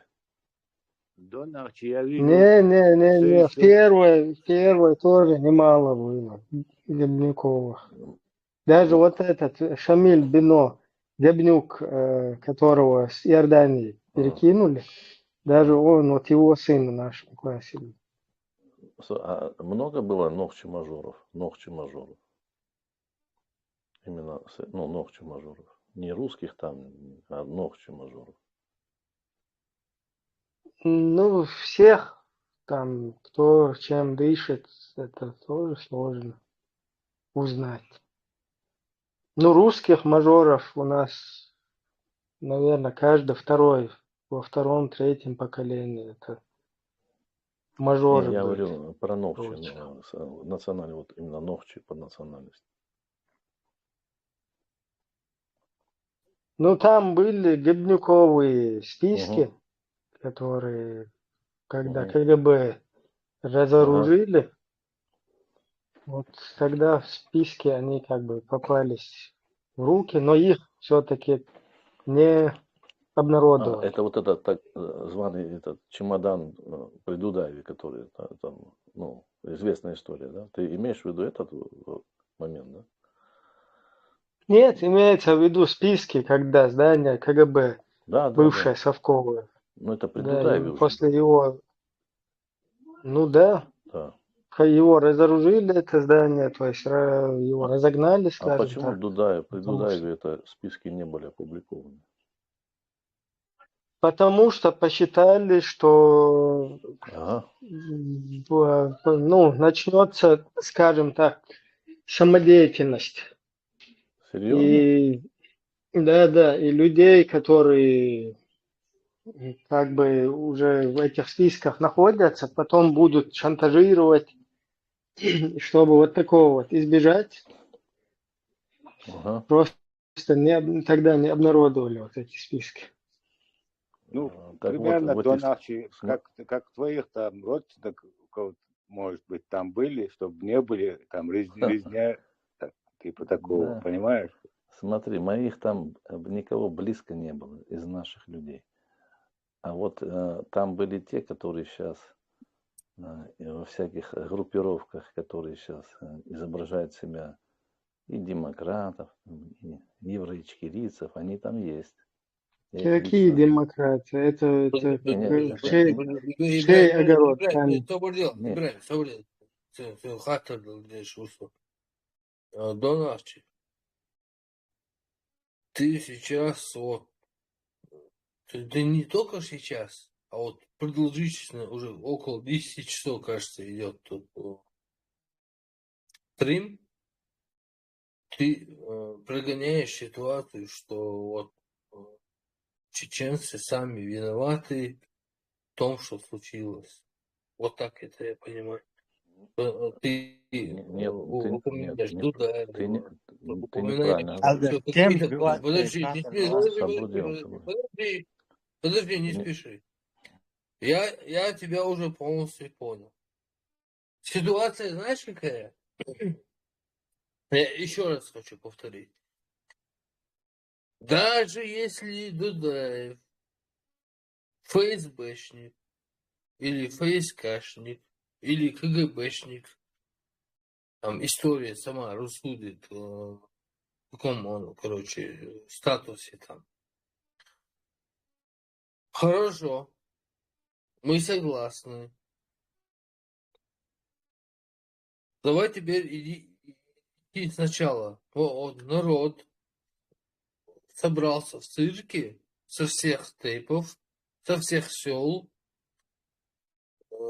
И Со всего мира, почему? Да. Еще, кстати, даже с Америки приехали, из Иордании приехали, и там с Австралии. Или... مسلم يعني حبيتنا تون четко договорились, короче. Садеевоша, короче, хамелдеш, короче, короче. Провели несколько общенациональных конгрессов чеченского народа. Да. И вот смотри, вот это вот произошло, это факт, это все четко зафиксировано, засвидетельствовано, задокументировано. И потом, когда вот приходит человек и говорит, ну, короче, там, они там что-то сами замутили, что-то там, вот это. Вообще, я вообще не понимаю, как можно такие вещи говорить, вопреки логике и фактам. Можно я простой вопрос задам? Вот Среди... Дон Арчи, ты вот там что-то это. Я Хорошо. отвечаю. Но я тебе еще раз говорю, если Дудаев, давай, вот еще раз, я, видимо, ты не до конца понял. Короче, смотри, был факт выбора народа. Вот, народ. Дудаев появился вообще после того, как чеченский народ полностью проявил свое волеизъявление и взял курс на создание государства, взял курс на независимое создание своего государства. После того, как Советский Союз распустил русские с белорусам и украинцам, распустили Советский Союз. Можно чеченцы. я скажу? Можно я отвечу? Вот это подмена понятий, то, что там Дудаев объявил независимость. Вот это вот подмена понятий, она подмена. Дудаева вообще никто даже в курсе не было, что он существует, когда народ собрался в цирке и объявил о своей независимости. Потом только появился там Дудаев, там другие. Вот ты сейчас сам сказал ключевые вещи. Вот в цирке не стоило было собираться раз. И надо было как Прибалты, он Дудаев там в Прибалтике служил. Ни в коем случае ошибка чеченского... Подожди, дай он доскажет. Подожди, не перебивай, Альберт. Единственное, я подправлю, Прибалты такого нету. Это я всех буду критиковать по этому слову. Тут и наши соотечественники это произносят. Это чисто русский шаблон о балтийских вот этих странах. Ну, хорошо, посмотрите. Ну, там Латвия, Эстония и так дальше. Они после развала Советского Союза как бы им не навязали, они не выбрали там советских генералов, советских коммунистов, генералов. Вот это была ваша как бы ошибка чеченского народа, что он допустил переход, возродил на президентство советского коммуниста генерала. Вот и все. Поняли? Подожди. Донарчи, подожди. Ты так крутишь, как-то интересно. Подожди. Подожди, Альберт, вот нам по кайфу выбрать генерала советского. Вот нам вот так понравился он, вот этот советский генерал. То есть зато мы его зато выбрали. Он к нам как какой-то там Ельцин или Путин или там Ким Чен Ын, он не сел на нас, не пришел. Мы его сами притащили и поставили. А ну давай будешь на наш народ работать. Вот привели и поставили его. Босс, ты знаешь, насколько ты или ты троллишь, или ты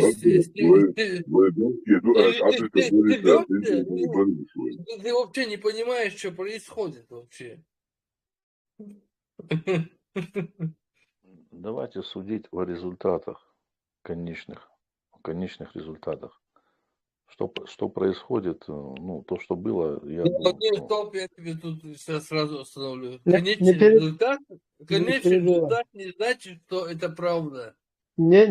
Не перебивай, пускай он сначала мысль до конца выскажет. Смотрите, вот я мысль до конца выскажу еще раз. К будущему устройству тех, кто будет к народу, к ногчам обращаясь, вот именно по национальности.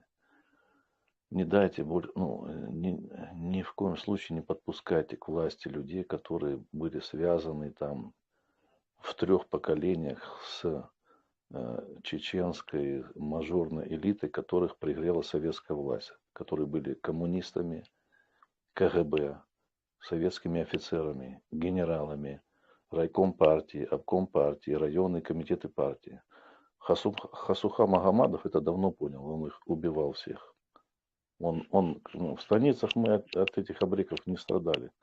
Даже ночью приходили, я знаю случаи, эти люди им давали кушать и так далее. Но это потом, у меня даже дальняя родственница скрывала это после в 90-х годах. Она на краю станицы жила, к ней приходил какой-то человек. Вот.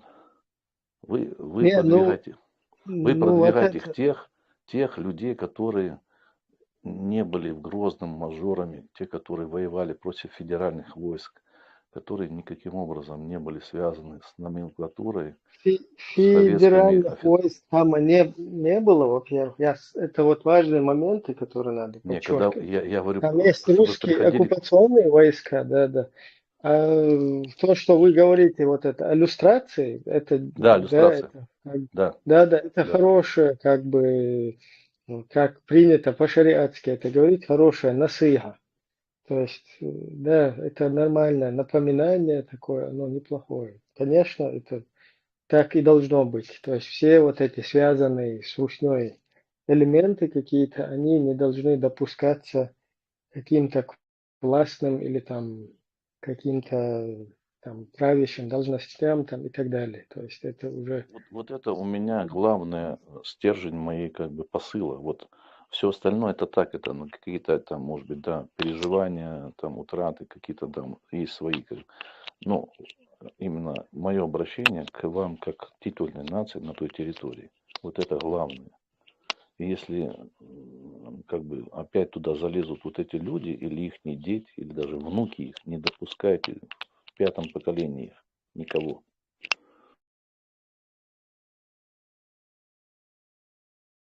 Ну, здесь не поспоришь. Я не знаю, в 5-м, 10-м, я не знаю, тоже, короче, если таких можно найти, кто в 5-м, 10-м у них работал там, конечно, очень. Diskriminatie doch daar van de Исследуешь. О, это у нас вот. Да, вот теперь мы вместе можем до Каспия дойти. Маршал. Ну, мне кажется, мне не дадут говорить, но я бы хотел бы просто уточнить один момент. Независимость вроде бы, суверенитет был объявлен в 90-м году, и у нас была Чечено-Ингушская республика, которая целый год просуществовала. Не так это было? Подожди, не год просуществовало. В 90-м году там была принята декларация, в 91-м году было основано наше государство, в 92-м году уже принята Конституция, и до 94-го года, вплоть до 11 декабря, когда русские фашистские захватчики вторглись в наше государство, мы существовали как Почему? отдельная Разве русские вторглись не в 92-м году? Нет, По-моему, в русские, 92-м году вторглись. нет, русские, вот эти вот всякие попытки провокационные, они все это время присутствовали, но официально Нет, они подожди, в вторглись 92-м году 11 декабря. войска вторглись, оккупировали половину Черноморска. Это Альберт, было по вторжение, по-моему. Это было второе вторжение, не бог, это была агрессия, то не бог, хроника оккупации, да. Вот, короче, ты правильно говоришь. Это была одна из... Смотри, вот до 11 декабря вторжения 94 года, до этого произошло... В ноябре было первое вторжение. До этого Ну, произошло три вторжения. мы Сначала говорим о официальной дате. Все то, что было перед этим, это были русские провокации, которые они посредством Лобазановых, Гантамировых, Автурхановых, Завгаевых и прочих вот этих вот ублюдков, вот это вот свои осуществляли. они высадились в аэропорту, спецназ. Это было, кажется, 92-й год, конечно, был. Они высадились туда, чтобы свергнуть этот, типа, их понимание, режим. Это зафиксировано, ситуацию. И потом наши эти воинские подразделения, они туда подъехали. И Альберт, тема была вот такая. Наше государство, человек зашел и сказал, что оно было, просуществовало 1 год. Ты вообще все профукал, да, весь его посыл. Понимаешь? И лично переживаю, лично изсадычивай. Это неправильно.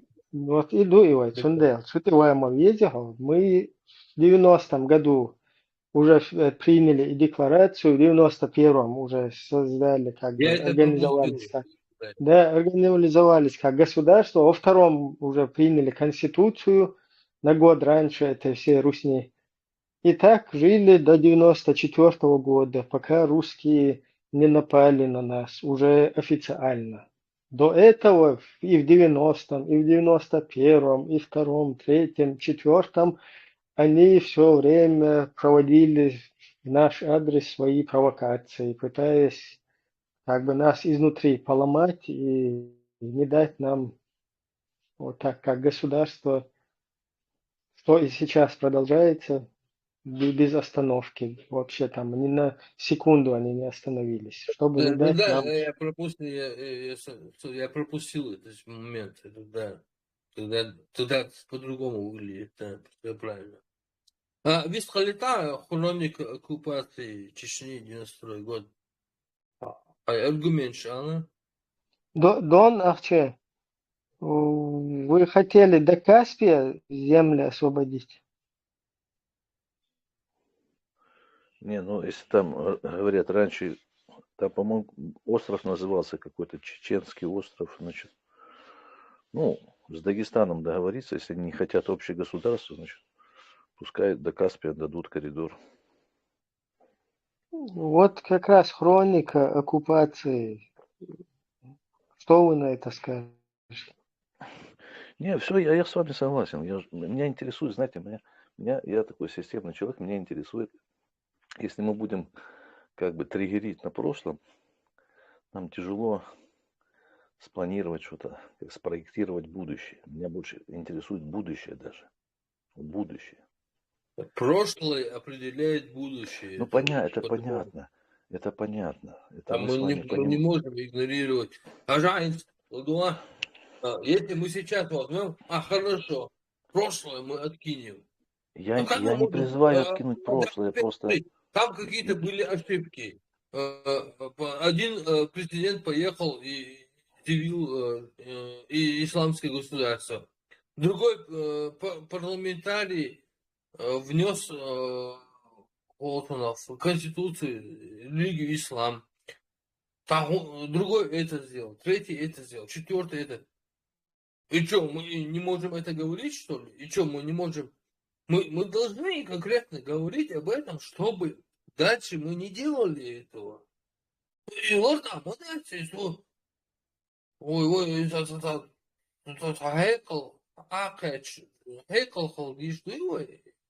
А вот у нас гость такой сейчас тоже появился, степ-бай-степ, маршал, степ-бай-степ, это сторонник шариатской Чеченской Республики, тоже мог бы высказаться. Как раз вот Дон Ахче, вы тоже считаете, что шариатское развитие для чеченцев это единственный выход как бы для нас? Нет, стоп, я так не говорил. Не надо, я так не говорил. Я сказал просто, вы сами, когда в начале эфира говорили, что вот сторонники шариата, да, они... Я имею в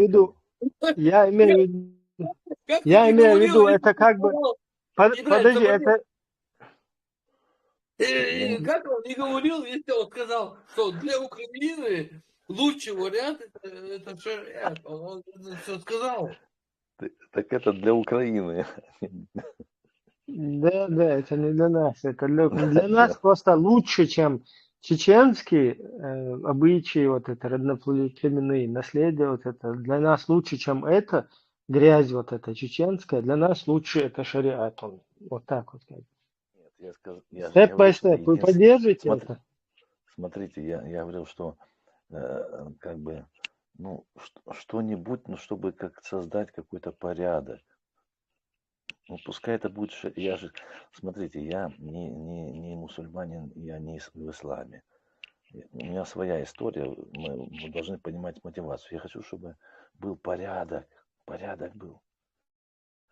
Чтобы люди там, меньше было криминала, чтобы закон был для всех един. На каком основе объединиться там ночью? Шариатский порядок, прекрасно просто. Все, хорошо. Если шариатский, только как бы с помощью шариата можно это сделать, тогда пускай будет шариатский порядок. По-другому нельзя, да? Не люди, да? Я не знаю, Нет, по-другому сделайте. Сделайте по-другому. знаешь, вот если даже ЛГБТ, чтобы оно как бы дозволено было, понимаешь? В чем здесь ЛГБТ? Что вы с этим ЛГБТ Не, носите? да не, просто даже если оно вот будет, да, как в России, там, как Звереву, Баскову, Киркорову, ну, чтобы уж оно вот уж по шариату было, понимаешь? Это вообще я не понимаю, как может быть такое. Так, я быстро войду, пока есть пауза. Тем более я с хорошей новостью пришел с миром, хотел вас обрадовать. Что хочу? Да, что там, 12 тысяч северокорейских маджахедов или чего? Да. Опять же, если хочешь, сам расскажи за меня то, что я хотел. Не, давай уже, Я уже сомневаюсь, что это будет хорошая новость, не знаю как. Но надеюсь, что это будет для вас хорошая новость, потому что понятно почему. Ваши требования, чтобы вернуть Конституцию ЧРИ 92 года, это ваше требование приняли и утвердили. Как сам халиф, что ли, принял? Небесной канцелярии? Что? Подождите, Утвердили в Небесной канцелярии. Я сейчас адресую представителям ЧРИ. Я хочу. Есть здесь такие? Да, есть. Ну, да, о чем тогда разговор? Вы хорошо, прекрасно знаете, кто я, кого представляю, что куда что ем. Мою биографию, по-моему, лучше меня знаете, поэтому время давайте ни ваше, ни мое не будем тратить. Я, как я говорил, сомневаюсь, что это хорошая новость. Я думал, вы обрадуетесь, сколько было энергии, пота, сил потрачено вашей... А что там, что такое произошло? Что, прижали, Конституция 92 года, ваша очень основная цель, которую вы хотели и стремились, сколько вы потратили на это сил, я не знаю, всего, что возможно, репутации и так далее. Она сейчас принята, и вот... Извиняюсь, сейчас Москва она имеет приняла, место быть. Поэтому... или что? Что? Опять, кто сейчас сбивает, я сказал же, к кому я обращаюсь. Я не могу понять реакцию. Это не такая новость хорошая. Хорошо, ладно. За весь мир я не могу говорить, вы мою биографию лучше меня, по-моему, знаете. Или чтобы я с Трампом решил этот вопрос, вы хотите еще? Ссылка хвоста. Хорошо, Мигелю. Так, Да, Оля, вы на своем официальном сайте это опубликовали уже? Ваше дальше не буду занимать время эфир. Вот. Степ-бай-степ вопрос. Вы на своем официальном сайте это опубликовали уже? Алила, это вам какая разница, для чего вы вообще-то... Она нелегитимный наш сайт, даже есть какие, я не знаю, какие сайты есть, где вы хотите, чтобы это опубликовалось. Ваше лицо, вы для себя это хотели или для кого-то другого? Не, там просто ваше лицо как бы олицетворяется, поэтому у меня вопрос. Вы опубликовали его на своем сайте? Не, это для вас я новость рассказываю, которую вы... Это не хорошая новость, что за реакция? Сейчас у вас есть возможность Да, перейти так Нет, мы потому что эту, более это полезной внутрисемейные, внутри мы, ваши разговоры, если она мы официальная. эту Значит, это внутри новость вас. уже давным-давно слышим, потому что там для кефиров Ага. это, я тебе десятки ссылок могу скинуть, где там как бы отталкиваются от ссылаются на Конституцию 92-го, а потом в других кругах ссылаются на Коран и Сунну. Но если искать, конечно, если искать то, что хочешь найти, в интернете все можно найти, любую какую-то новость. Не, ну если, Правда, если я не там, знаю, смотри, вы если там в добились, тех цели кругах, добились, как смотри, это можно так халатно все к этому понятно, относиться? понятно, если в тех И кругах, о которых ты говоришь, да, там действительно осознали, что это вред и польза, мы за них рады. И прежде всего, я думал, для вас это будет очень хорошая новость. Это пробивал я так, защищал и именно желал вам, несмотря ни на что. Ну, Несмотря тебе поэтому. поэтому и говорят, мы рады за всех людей, кто А за осознает. вас, за себя вы не рады? Все равно. Ну, за себя. Поменялась сейчас ваша цель сейчас резко. За себя мы уже давно рады, мы на этих позициях Все, стоим. Алхамдулилlah, все Но нормально. если ты сегодня осознаешь, ты там Кадыров, какой-то Кутаев, ну, извини, что я тебя с ними со всеми. Теперь Кадыров, Али, В одном этом. новые страницы моей биографии Я появляются. вообще говорю, любой чеченец, когда он осознает о своей неправоте, даже мы вот, да, которые здесь многие, кого там облапошивали в свое время, когда чеченец осознает, да, там неправоту, и он берет позицию права, то есть правильную позицию, правую сторону. Это нормально, конечно. Конечно, естественно, я приветствую это всегда, потому что мы все ошибаемся. Ошибались, ошибаемся и будем ошибаться. Это человеческая, это природа такая. И развиваться, вот как бы всеобщеизвестно, обычно развивается человек, когда именно осознает свои ошибки и работает над ними, и чтобы дальше этих ошибок не повторять, он становится более на шаг более развитые и так далее. Естественно, это всегда приветствую. Это сложно, это сложно. Хочется защищать свои иллюзии до конца. Фанатизм – это очень, очень плохая такая вещь. Но, опять же, кто может, тот может. Для кого... Ну, ладно. Поэтому, не знаю, что-то мне сомневаюсь, что это теперь была какая-то... Нет, это не может не радовать. Вот сегодня любой какой-то, там, я не знаю, Багдади, любой, ну, Багдади, ладно, это чужая среда.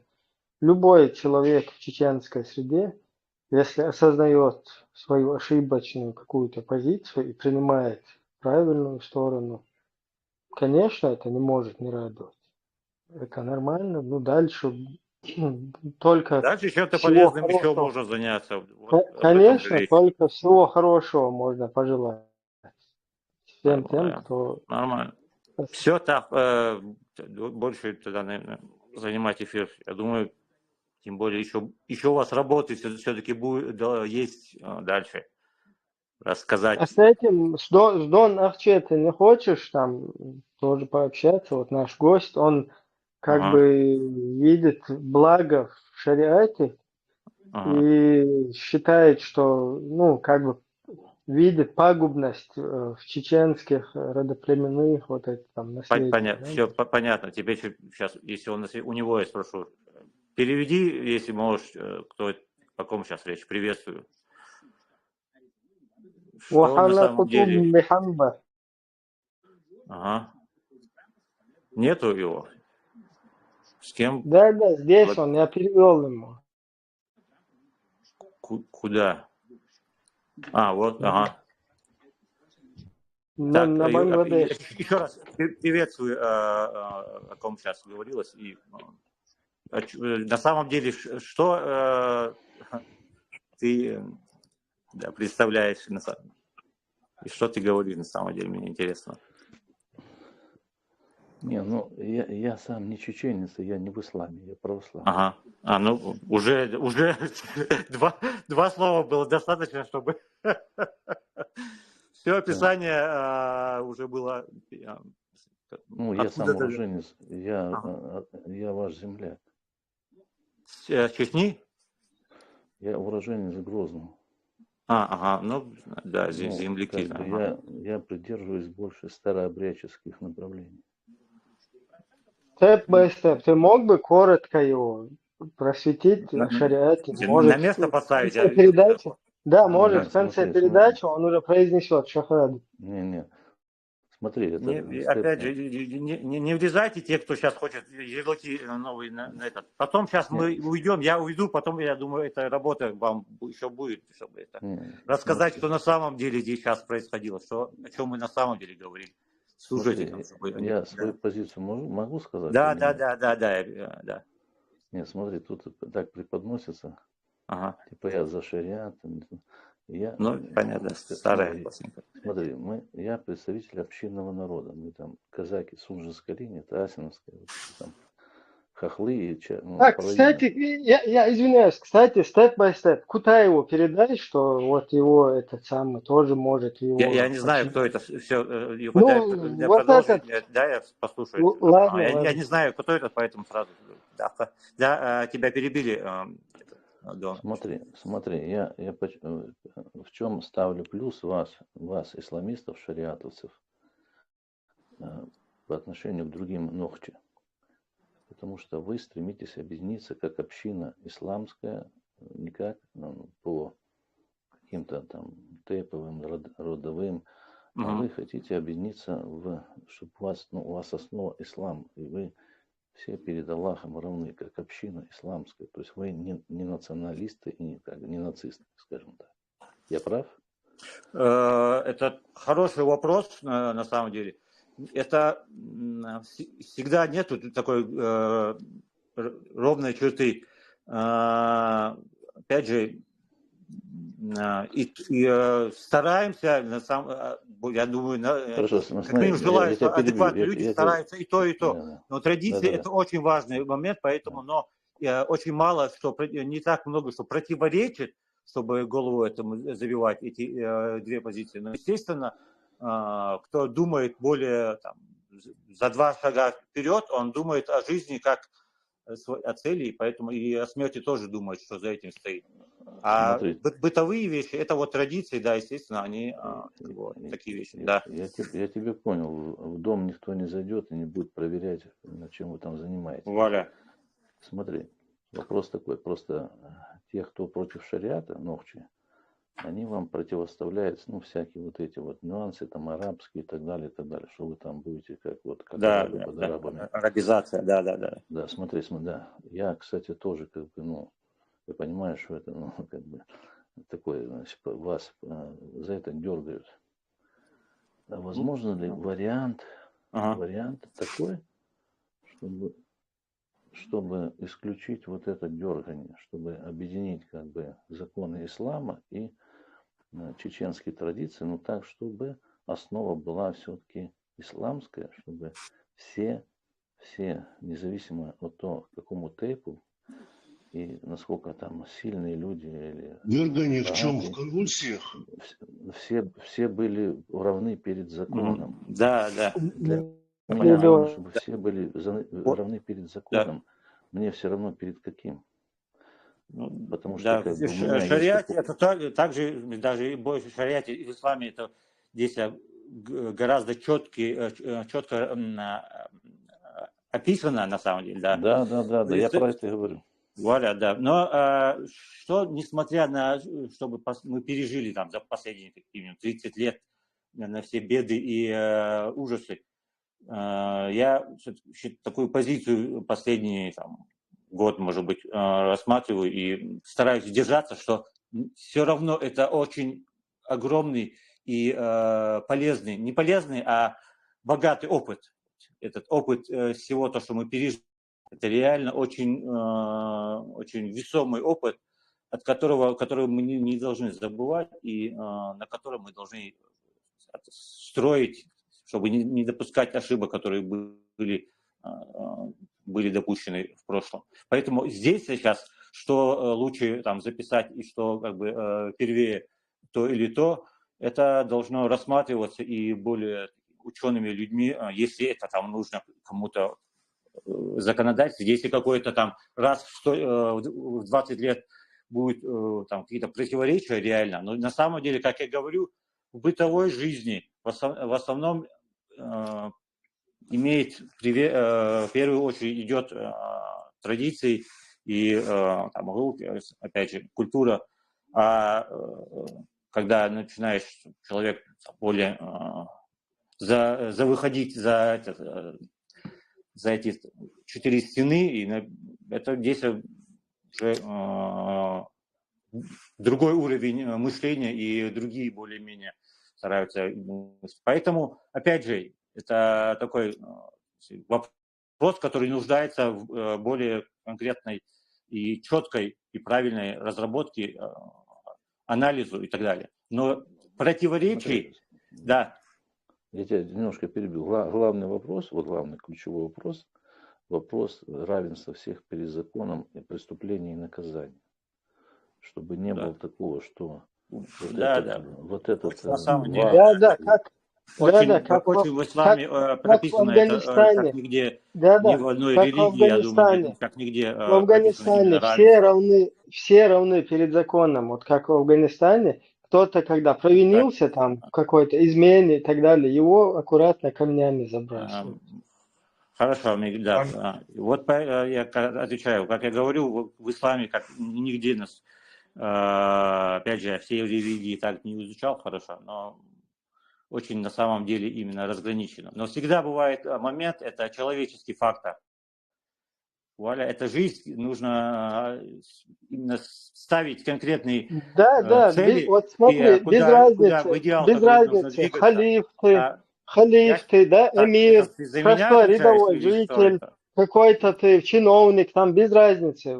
Ибрахим, я говорю, сейчас после у тебя будет время очень много рассказать все это. Как приняли 9-летний брак с 9-летними, да, все, раз все приняли, то это полностью... Вот ты в интернете, видимо, находишь такие вещи. Молодцы. Когда есть желание вы найти про какой шариат? Вы про какой шариат? Я не пойму. Про какой шариат? Про мавританский, про афганистанский, про саудийский? Какой у вас именно? Вот, интересно. Мы сейчас уже начали разрабатывать вот это чеченский шариат. Да, вместе с Дон Ахчи будем. Да. Хорошая идея. Да. Очень хорошая идея. Как я говорил, я продолжу. Самая одна из главных проблем всегда стояла это человеческий фактор. Мы по умолчанию знаем, как нужно хорошо, как хорошо, как нужно правильно делать и что никуда не нужно ходить. Но на практике, да, на деле часто забываемся, и начинаем следовать за какими-то непонятными там или людьми, или вещами и так далее. Поэтому это вот, как я говорю, жизнь и то, что есть у нас, как минимум, опыт такой огромный, не ошибок, ну, опять же, опыт, капитал, который очень сильный, очень весомый. И это нужно его учитывать и всегда не забывать никогда. Одну секунду, пожалуйста. Может, сделаем все-таки музыкальную паузу? Песню типа «Очкудок, 3 колодца», чтобы сыграла. Все, Дон Ахчи, я тогда... Большой баркал давай. Дон Ахчи, вот я думаю, да, у вас нормально, вы как бы можете договориться. Мы уже проект чеченского шариата. Я еще туда казачьего чуть-чуть подлил бы, потому что такой шариат, он был бы... Смотри, у меня я давно это إيه разработал. У нас دون أخشى شريعة على شدوش على تنسو шариатская безопасность будет состоять из казаков, чтобы там не было коррупции чеченской, там ТЭП свой, вайт, Вуаля, туда-сюда. да, нужна Вот, отлично, отлично. независимая сила, как Камнями, да, швейцарская гвардия камнями. есть в это, Совершенно швейцарская гвардия. верно. Камнями будут закидывать как раз, вот именно казаки. Если захочешь, Я если считаю, что попросишь, сейчас не знаю, если у тебя такие И наклонности. я не шучу, потому что Кутаев, например, вот это тоже имеет огромный потенциал, там у него много казачьих батальонов, короче, это действительно осуществимо, уже можно как бы разрабатывать вот такой вот симбиоз. можно Вот у поступать. тебя немало, да. А как тут два степ-бай-степа у нас, по-моему, оказалось? Или что это? Да то не Я тоже казаки, двоих то вижу клоуны сейчас. ряженые. То Кстати, ряженые клоуны. я вижу, да, два степ-бай-степ. Это что такое? Это, подожди, степ-бай-степ. Такой. С одной большая буква, в одном месте маленькая, да, клон появился. Да, вот ты его До сразу того расколол. работаете. Да, пошел, короче, в букву менять, сейчас вернется. Нормально. Не знал. Ну ладно, да, было приятно познакомиться так виртуально, Донахчи. Если что, постараемся добиться всего хорошего. Давай, будь здоров. Дай салам, Дон Ахчи. Храни Господь, давай. Будем стараться. Вараматуллахи ва баракатуху. Донахчи, у меня потом вопрос к вам будет. Донахчи, смотри, про шариат. Я посмотрю, как ты его примешь сейчас. Так он не для себя его хочет. Как вы, чеченцы, не можете понять? Какие вы недогадливые. Они все хотят нам хорошего, понимаете? Я хочу, чтобы он почувствовал на своем семье это. Смотри, ты живешь в спальном районе, где-то 15 тысяч населения. И рядом с тобой, как ты любишь, мечеть. И ты поставил туда флаг. И у тебя дом тоже рядом стоит. И самолет прилетает, бомбанул, а там твой сынок лежит. 14, 15, 13 лет, вот где-то вот так. И потом ты берешь своего сына, он в шоке, ты в шоке, и в больницу. А там посты стоят.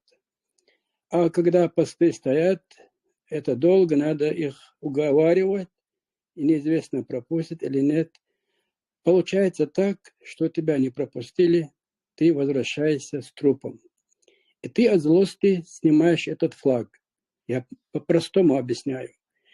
От злости снимаешь флаг. Не знаешь, еще раз прилетит или нет.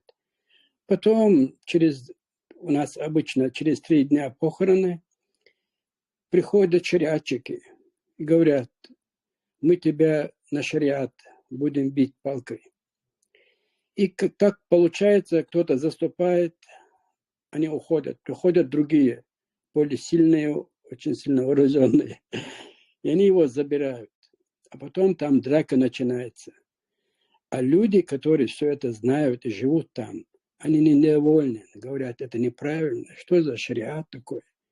А те говорят, это правильно по шариату. То его же сын умер за этот флаг. Зачем он нужен был? Он просто флаг снял. Нет. И люди остаются на своем мнении, а те на своем мнении. А власть кому принадлежит?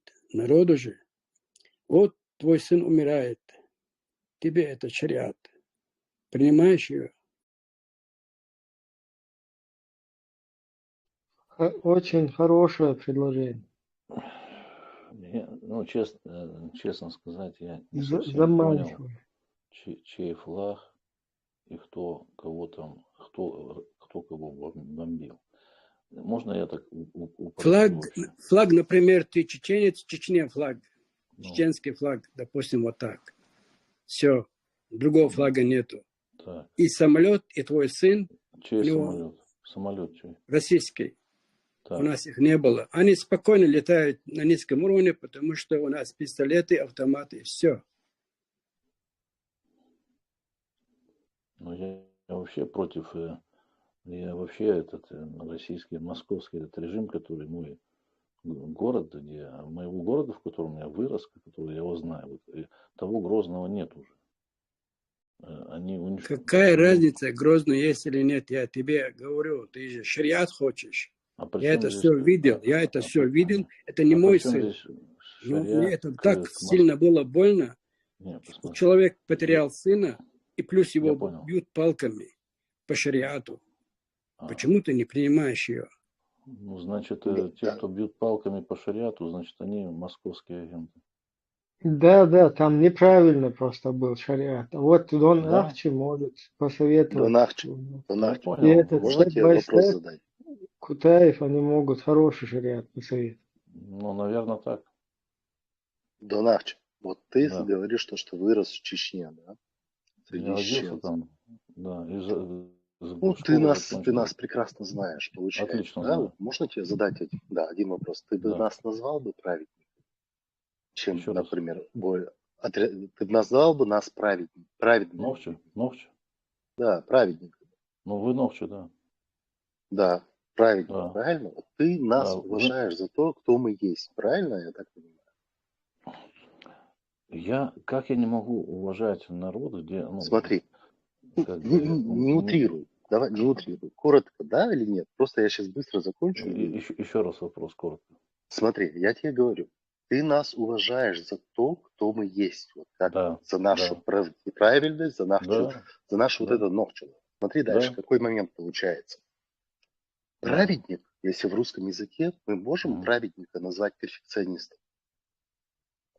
Не совсем понял. Человек, который хочет делать все правильно, он как правильно перфекционист. Он если на что-то верит, то он старается делать его правильно. Смотри дальше, Донахчик.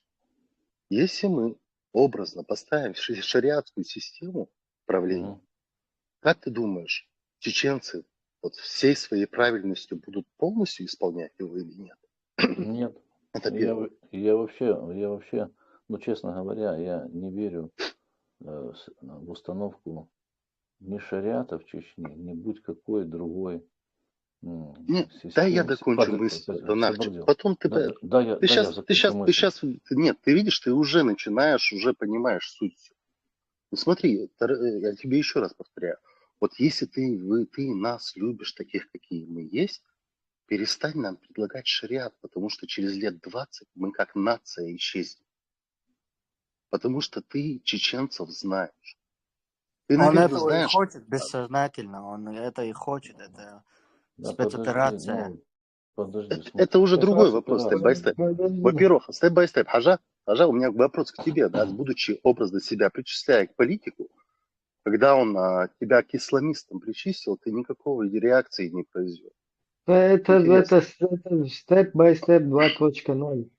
Донахчик, я еще раз говорю, если это произойдет, понимаешь, то что чеченцы по сути свои перфекционисты. Если они во что-то верят, то они будут идти до конца. Ты сам видел, сколько примеров, да? Нас ради Аллаха жизнь покончили. Ты сам подумай, ради Аллаха, сколько у нас людей жизнь покончили. Я это все знаю. Ты все прекрасно знаешь, ты прекрасно знаешь, если мы во что-то верим, если мы во что-то убеждены, мы идем всегда до конца. И будь то на это правильно. Я еще раз повторяю, еще раз прошу, перестань нам говорить. Я понимаю, ты хочешь образно, чтобы был порядок, не отрицай. Но это не шариат точно. Чеченский народ сам выберет, какой ему нужен статус. Какой ему и по какому кодексу они будут жить. Ответный вопрос. Вы вот тут, ну, как бы активисты, да, там разных течений, там шариат, там демократ, 92-й год Конституция, 97-й евро-ичкерийцы, там американо ичкерийцы. Вы готовы честно признать, что пока вы не станете общинным народом, вы никакой государственности не построите? Меня просто интересует на основе какой системы, каких вы общинным народом на основе чего хотите стать? Или если вы не хотите На сказать, мы основе не чего мы хотим. сопротивляемся почти 1000 лет всем, кому подряд, кто приходит? На основе чего это делается? Может быть, встречный вопрос. Тогда признайте, что вы сопротивляетесь, просто вы Самуэль, ты сопротивляетесь, но вы не готовы построить Самуэль, ты государство. Дон Ахчи, послушай, ради бога. Ты такой звездобол, ради бога, не заходи сюда, а. Ради бога, вы свободнее, Ибраим, свободнее. Чего вы слушаете этого? Холоп, обычный холоп, он русский, под русская вождь. Чего вы ему доказываете какие-то? Он такой же пиздобол он. А я, конечно, иди, Дон Арчи, иди отсюда, ради бога. Ради бога, выйди. А я, что вы ему объясняете? Всех волосвадцев слушайте его, доказывайте. Мы воюем, мы самолеты. Иди, Дон Арчи, Валай, башня, дурак, обычный русский дурак он. Пойми, раз, я их знаю хорошо, я их знаю, это обычный русский дурак, обычная русская вождь, что вы слушаете? Да мне пофигу, кто ты, да мне пофигу, у тебя такой базар, да пошел ты хохол, махол, я видел вас в городе, в Грозном, я вас с вами дрался, я вас пинал, свободнее, дай мне досказать. Не грубить. А я хочу вы доказываете. Что мы грубить, не грубить? Обычно холоп. А я пошел, Дон Арчи, ради бога, иди отсюда. Иди отсюда, Дон Арчи, пошел нахуй.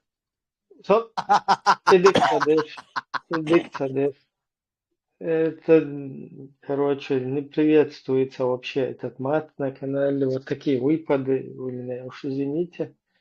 Здесь на канале такое считается ненормальным. Здесь может человек зайти, высказаться. Тут есть и всякие вот эти мозга, как их помягче назвать, и такие есть, которые мозги дрючат людям, и всякие бывают. Но при всем при этом, если человек соблюдает культуру общения, пускай на вопросы как-то пытается не отвечать, увиливать.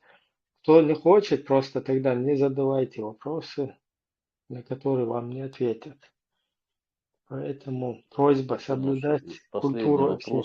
Последний вопрос его, наверное, ввел в раздражение, потому что этот вопрос, на него нет четкого ответа, к сожалению, из тех чеченских сообществ. Только вот у шариатовцев, у них на этот вопрос есть ответ. А у остальных начинается вот эти маневрирования, они прекрасно понимают, что... вам же ответили, Дон Ахчи. Да. Вопрос, Ответили, который вы задали, на национальном единстве, на национальном самосознании, на национальном интересе. Вот так вот. И украинцы сегодня противостоят Русне. И все народы, которые как бы отстаивали свой самобыт, вот европейские страны, у них национальный свой интерес, и на вот этом общенациональном единении, на национальной идее, вот так вот люди и отстаивают свой самобыт, если вы не знаете. В отличие от Русской Федерации, там уже имперская система, которая... Я согласен, смотрите, Украина как существует как государство. К сожалению, там чеченского государства, оно оккупировано, признаем, там и так дальше. История там после 91 после первого чеченской, второй, там мы это как бы все знаем. Она сейчас оккупирована. Меня интересует, что будет после деоккупации. После деоккупации, допустим, развалится Российская Федерация. Я за то, чтобы она развалилась. К сожалению, западные там истеблишмент, они за то, чтобы она осталась, потому что Российская Федерация как сырьевая база, как дойная корова, им нужна стабильность в Российской Федерации, чтобы она работала как сырьевой придаток. Там не только это, потому что там хорошо, смотрите, такого допустим, мусора только в этом государстве нету, какое только дрянь, там нету химическое, бактериологическое, ядерное, потом вот эти какие-то ближайшие там, скажем так, регионы, да, там Афганистан, вот это тоже не мешает Западу, когда там среди них вот такая буферная как бы зона, да, как Русня. Это тоже понятно все. Это лишняя головная боль, она нафиг никому не нужна. Но при всем при этом сегодня, Да. Можно при всем при мысль этом, закончу, мысль закончу. пожалуйста. 2 секунды, мысль закончу. Закончу мысль, и тогда все. Я сужаю как бы свой интерес. Меня интересует будущее на той территории, на моей родине. То есть там Чеченская республика будет, Ичкерия или еще как-то будет называться. Будущее. И как вот чеченцы, они на какой основе объединятся. Пока я не вижу никакого прогресса в объединении, в готовности. Допустим, завтра Российская Федерация развалилась. Допустим, представьте, завтра там, что-то там, Путин сдох там, или там решили на Западе как бы по-другому поступить с этой колонией. И она развалилась. Что вы будете делать? Подожди, не решайте. Допустим, англичане отправляют туда Закаева наместником Закаева, он там создает как-то протекторат, как вы говорите, или еще что-то. Меня интересует будущее. Вот, допустим, завтра Российская Федерация развалилась. Что будем делать? Что вы будете делать? На какой основе вы там создавать государство? Меня интересует будущее. Прошлое это интересно, это важно, прошлое, настоящее прошлое. А вот надо, вы же если политики, да, надо планировать будущее. Как вы объедините? Я пока вижу, этот зашел, эти друг на друга, эти шариат, эти не шариат, это 92-й год Конституции, это 97-й поправки, этот исламские поправки, там. До нахча. В демократическом вообще-то обществе бывает вот такой вот плюрализм мнений, да, когда люди могут расходиться во мнениях. Но в нашей ситуации, да, у нас есть там расхождение между соратниками во мнениях, даже в какой-то партии есть расхождение во мнениях. Но дело в том, что вся наша проблема, вот наша сегодняшняя проблема чеченского народа, она заключается в том, что нам посредством идеологии подсунули свинью. То есть вот этот человек, который сюда заходил степ-бай-степ, и всякие другие, состоящие с ними в конфронтации, вот эти религиозные, идеологические группы, которыми они расходятся в своих идеологиях там, и так далее. Вот эта вот вся система, она мешает чеченскому народу, и надо отдать должное, отлично очень получается у авторов вот этой затеи. Это очень неплохо получается. Но если убрать вот эту вот идеологическую составную из всей нашей вот этой вот, скажем так, системы, да, в которой чеченский народ пребывает, если вот это авторство, его отсечь из нашей среды, то на основе своего чеченского, культурного, там, ментального и так далее, вот этого чеченскости нашей, у нас нет никакой проблемы вообще между собой. Конечно, будут там разногласия, разные видения, там, расхождения в этой самой, в каком-то государственном устройстве, все что угодно. И это отлично, потому что конкуренция, всякое разностороннее мнение, они должны быть присутствовать. Но у нас сегодня вот самая главная чеченская проблема, это я озвучу или нет, там русским, как бы я сейчас, если сигнал посылаю какой-то, это не соответствует действительности. Они давным-давно это изучили, и они четко освоив это, именно идут в этом направлении. Но это будет не всегда так продолжаться, потому что сегодня в мире технологий, в мире вот это прогресса, полностью отсутствие вот этой блокады информации, сегодня очень быстро можно распространить и антипропаганду и так далее. То есть это не будет всегда так длиться. Поэтому, как бы, да, чеченцы рано или поздно там будут и пробуждаться, и нам никуда ходить не надо. Ничего придумывать не надо, велосипед создавать не надо. Просто на основе своего национального. Щепетильный вопрос задать можно? Щепетильный вопрос. Пожалуйста. Значит, как-то Дудаев сказал, что каждый чеченец, он президент. Кстати, об этом, когда шел к власти Зеленский. Генерал Или генерал. подправ. Ну, да, суть одна, да. Типа каждый сам генерал. Тут Зеленский, когда приходил к власти, он говорит, каждый украинец президент. Такой щепетильный вопрос. Ну, в шариате там понятно, там если ты не соблюдаешь, тебя шариатская безопасность принудит соблюдать правила. Значит. В демократии, когда, например, Конституция 92 года, допустим, Чеченская республика демократическая. В этой системе власти чеченец готов признать власть над собой чеченца из другого рода семьи Тепа? Или признать власть другого чеченца над собой? Все ли какой процент чеченцев готов признать власть другого чеченца? Именно Нохчи. Признать власть над собой Нохчи. Я думаю, пора в баню уже человеку. Не, всех мало стоит. Во-первых, Дудаев, когда озвучивал вот эта цитата, да, о которой вы говорите, это был его ответ на вопрос. Когда сказали, ну у вас у чеченцев же никогда генералов не было там, как вот вы типа дослужились, единственный генерал там у чеченцев. Вот тогда Дудаев сказал, что у нас каждый чеченец генерал, и я миллион первый. То есть он этим самым показал, как бы хотел показать, что любой рядовой чеченец, там, если сравнить с русским каким-нибудь генералом, да, то он для любого вот этого русского, он получше. И потом дальше, во время вот этой русско-чеченской войны, рядовые люди, став там бригадными генералами, так называемыми, да, и это и доказали. То есть, что генерал, он как бы в России я говорю про мирное время. Равен любому чеченцу. Я вас понял, то, что вы говорите, будете над собой терпеть там какое-то вот это президента, конечно, будет.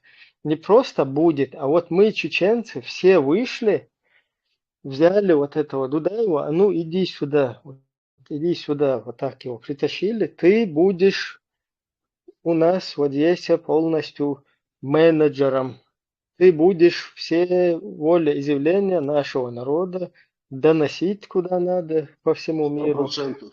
и полностью выполнять волю нашего народа. Вот так вот прям притащили его и поставили чеченцы. И вот так вот это было, есть, будет в нашем менталитете абсолютно нормально.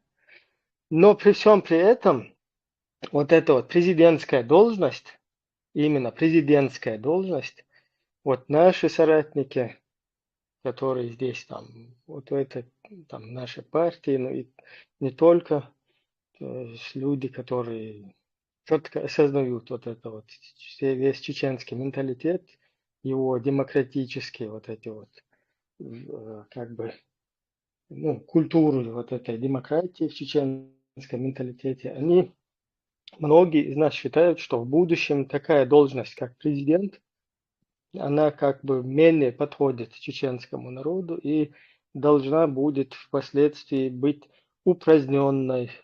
То есть именно и всем полностью должен управлять парламент. Но это такие потуги есть. Это все равно рано или поздно, не то что рано или поздно, а кто бы здесь что ни считал, это решать будет чеченский народ. То есть, если будут вот такие инициативы, будет такое волеизъявление, будет вот такое вот востребовано чеченским народом, и это чеченский народ обязательно осуществит в будущем.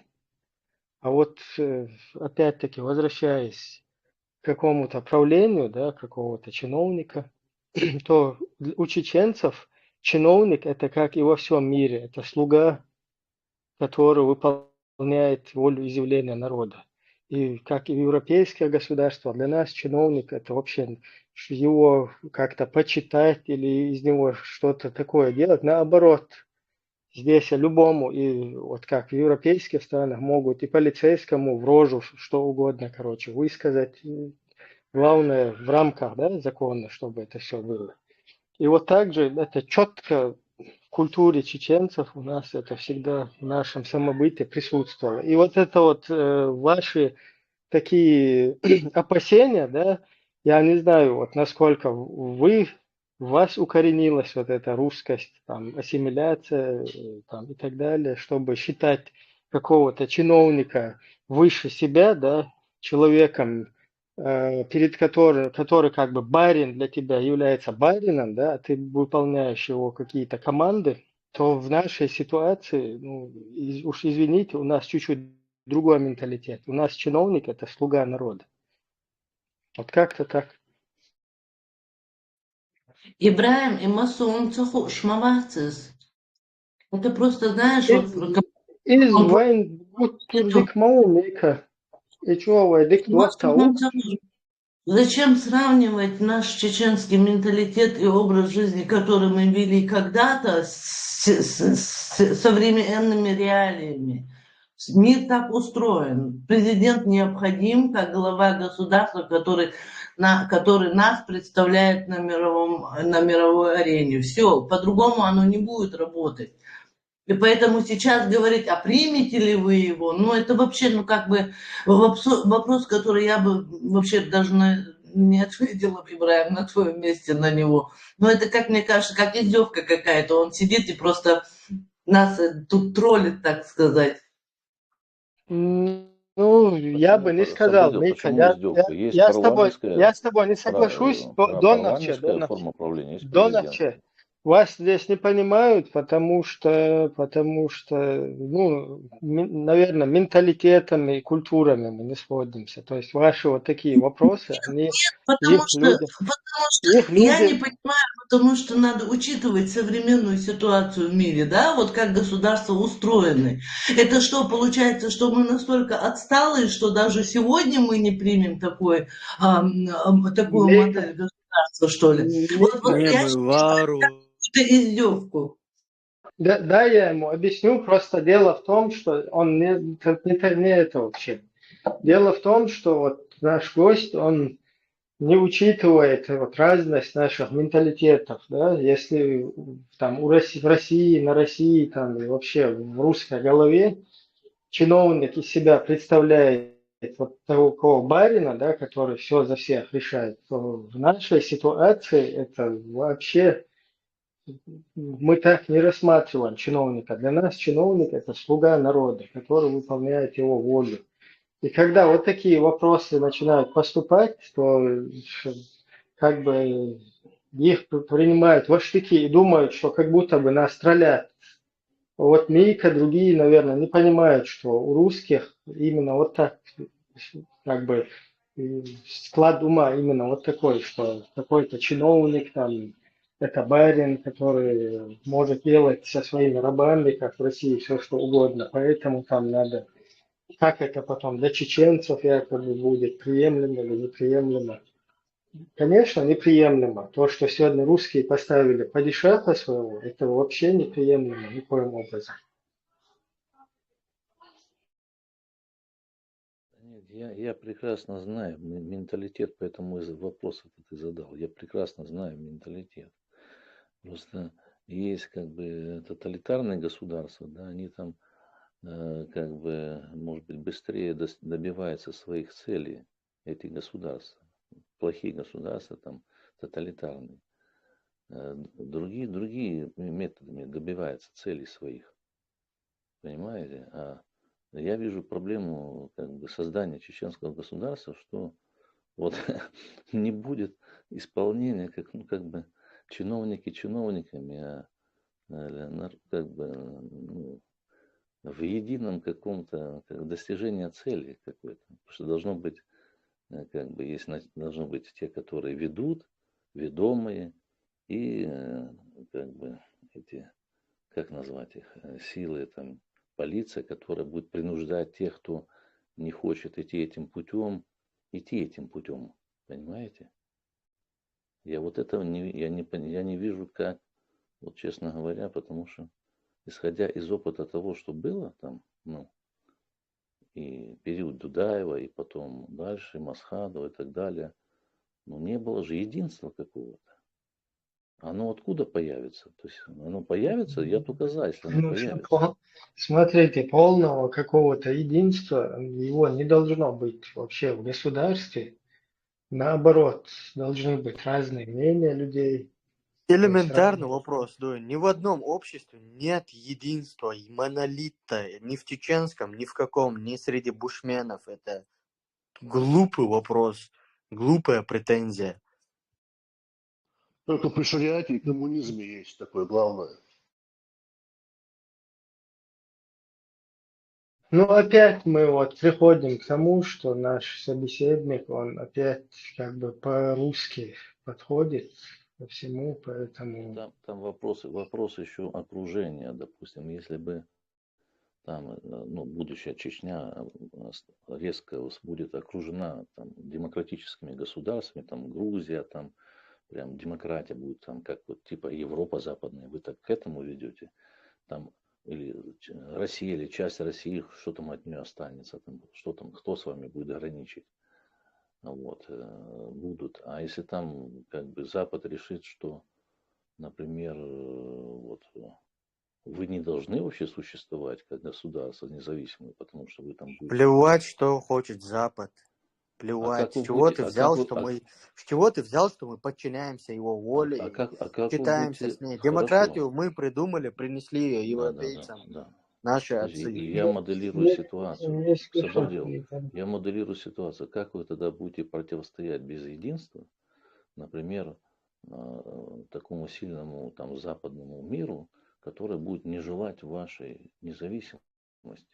Как С чего ты взял, что нет не единства, что это преграда?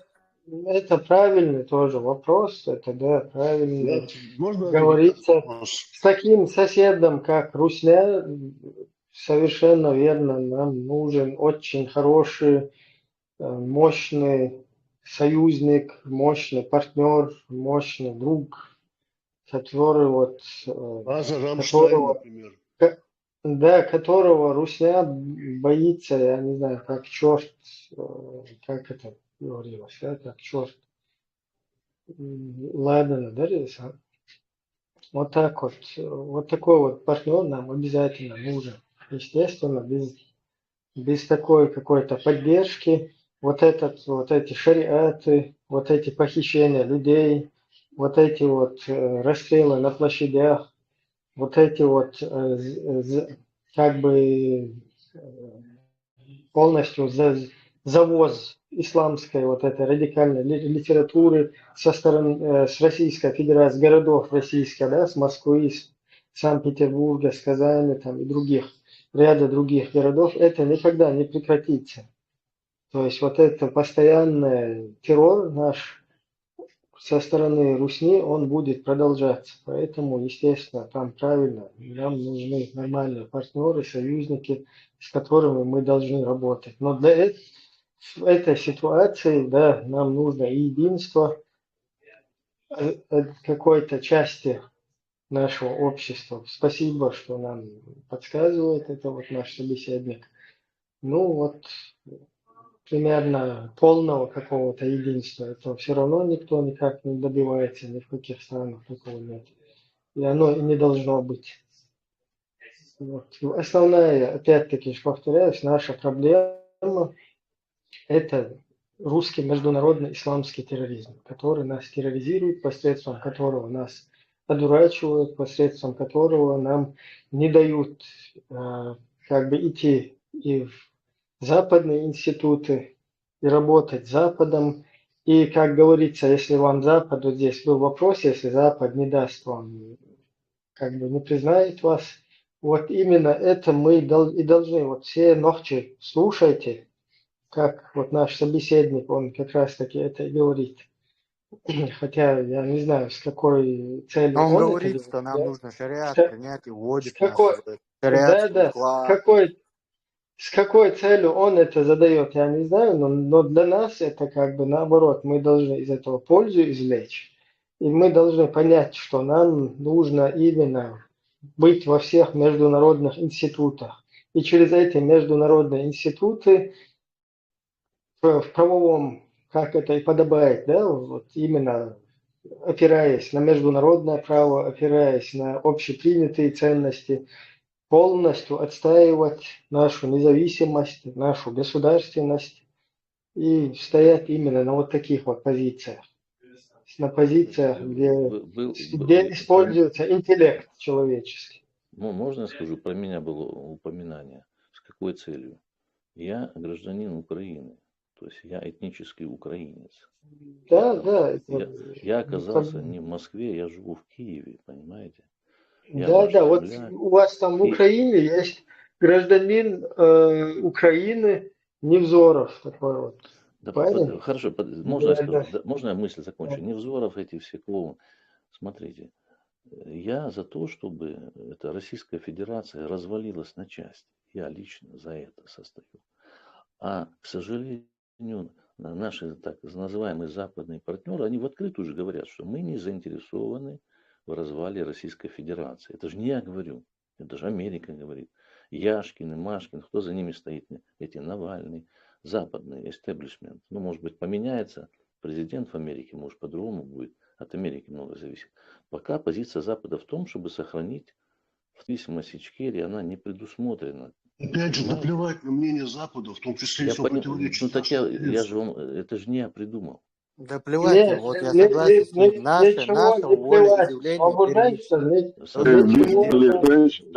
перемирие. Вы ж тут говорилось, что хотите не искать переживайте, на Западе. Ничего нам не наплевать. Это, конечно, не наплевать. Нам очень важно с международными институтами сотрудничать, работать с ними. Конечно, важно. Но Запад не является последним словом. Подождите, Сабурдил, да, я скажу. Запад не является, но нам просто необходимо работать и с Западом, и со всем остальным цивилизациям. Он задавает этот вопрос, выставляет так, будто бы Запад является последним словом для нас. А кто является? Джованни Шевисталита? Да я так не говорю. Раз за разом он задает один и тот же вопрос, одну и ту же тему подводит. Ну, кто слабонервный, можете... Там, звук поменьше сделать. Да. Поэтому на данный день Запад вам не союзник. Понимаете? Вот и все. Может быть, завтра это все поменяется. Они до сих пор геноцид ваш не признали чеченского народа. Вот это выселение и прочее. Тоже хороший вопрос. А знаешь почему? Из-за того, что ударили в шариат, поставили в шариат, присягнули Абу Бакру Багдади, твоему любимому. Тоже хорошая тема. И это как раз таки правильно очень сказано. Благодарю, что это высказано. Именно это очень правильная тема, потому что вот почему по сей день не признали ни геноцид, ни наше государство. Вопрос Нохче, вот к вам вот сюда, к нам, в нашу группу вот сюда, где сейчас собралось 63 человека. Почему нас по сей день не признали? Ладно, сразу по-другому поставлю вопрос. Вы знаете каких-нибудь чеченцев, которые работали в международных институтах, чтобы признали нашу государственность и чтобы признали наш геноцид? Нохче, вы знаете таких?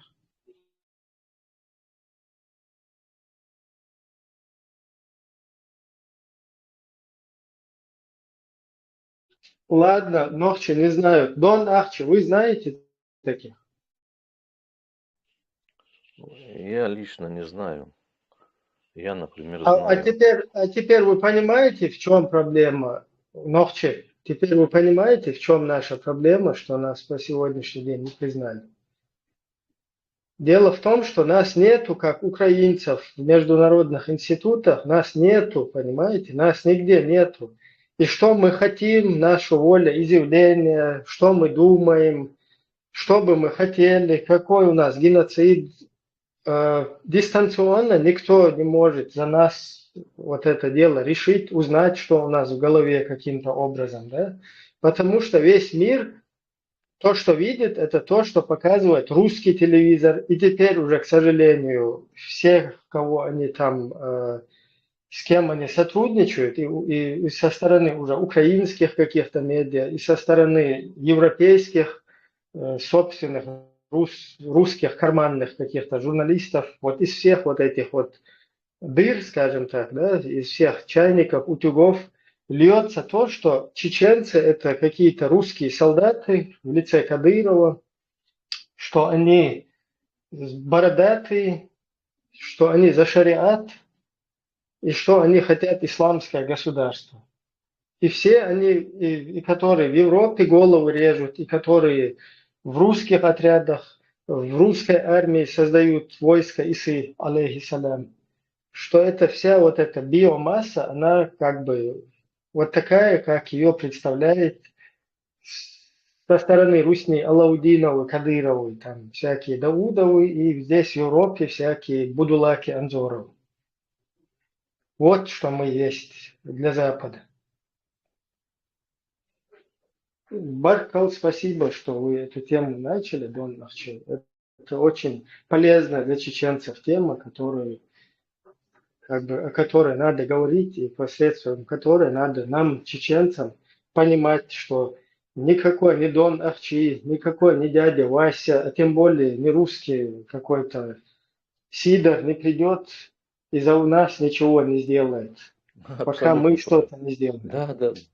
Я вот к этому и клонил, что не надо на кого-то рассчитывать, потому что сейчас, я смотрю, вот эти группировки, да, там... Нет, как раз таки, я сразу перебью, рассчитывать полностью надо.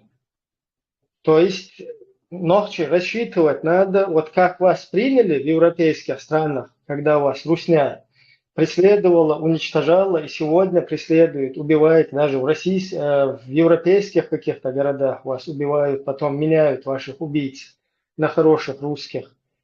И вот эта вот Европа, которая вас приняла, да, сегодня, спасла вас, скажем так, экономически, спасла вам, дав вам убежище, дав крышу над головой. Вот так же эта Европа работает и в других местах тоже. И Европа, и весь цивилизованный мир в целом. То есть на Украину, если вы посмотрите, там можно это четко просмотреть, да? Как Украине помогают и финансово, и оружием, и так далее. И нам тоже могли бы и финансово, и оружием помогать, если бы мы работали в международных институтах. И я чуть-чуть, у меня расходится, да, с Дон Ахчи вот это вот мнение, потому что Дон Ахчи усердно хочет навязать нашему обществу, что вам никто не поможет, а я наоборот сторонник того, что нам помогут, если мы будем для этого проявлять какую-то инициативу, то есть если мы будем действовать. Так я вот это в чем у нас. Я это и хотел сказать. Вы же меня неправильно поняли. Я это хотел. Сначала вы должны объединиться, потом вам помогут те, кто хочет помочь. Ну, неправильно поняли меня. Ну, тут скорее, чем объединиться, мы сначала должны работать все. Вы знаете, масштабы помощи вами преувеличены. Понимаете? Если бы они помогли как положено, уже бы давно закончили бы эту войну, там уже Москва бы сгорела бы, если бы помогли. Ага, и Москва бы сидела бы и смотрела бы, как ее мочат, да? Никакие, и, например, в Запорожье бы атомную станцию не взрывала бы, в Курске бы тоже не взрывала бы. И вот так будет сидеть, будет сидеть и глазами хлопать, как ее будут мочить. Та же Европа выдала убийцу Хангашвили. Для меня это вообще постыдное дело. Это, которого убили Хангашвили, знаете? Его взяли, отдали обратно. Этого тварь эту. Да, совершенно верно. Для меня Хангашвили это... Отдали, потому что абсолютно из чеченского общества не была проявлена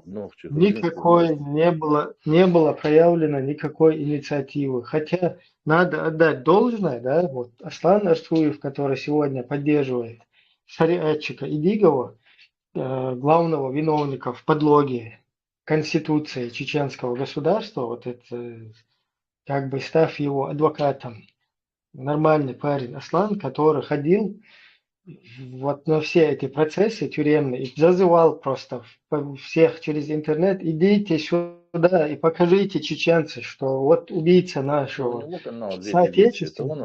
Аслан? Не Аслан, он, это его канал? Ведевич, у Аслана свой канал на Ютубе, Арцуев он. А, Этот Аслан просто всех, идите, чеченцы, покажите, что мы все полностью заинтересованы, чтобы не передали вот этого Руснявого туда. И, к сожалению, никто на это не реагировал.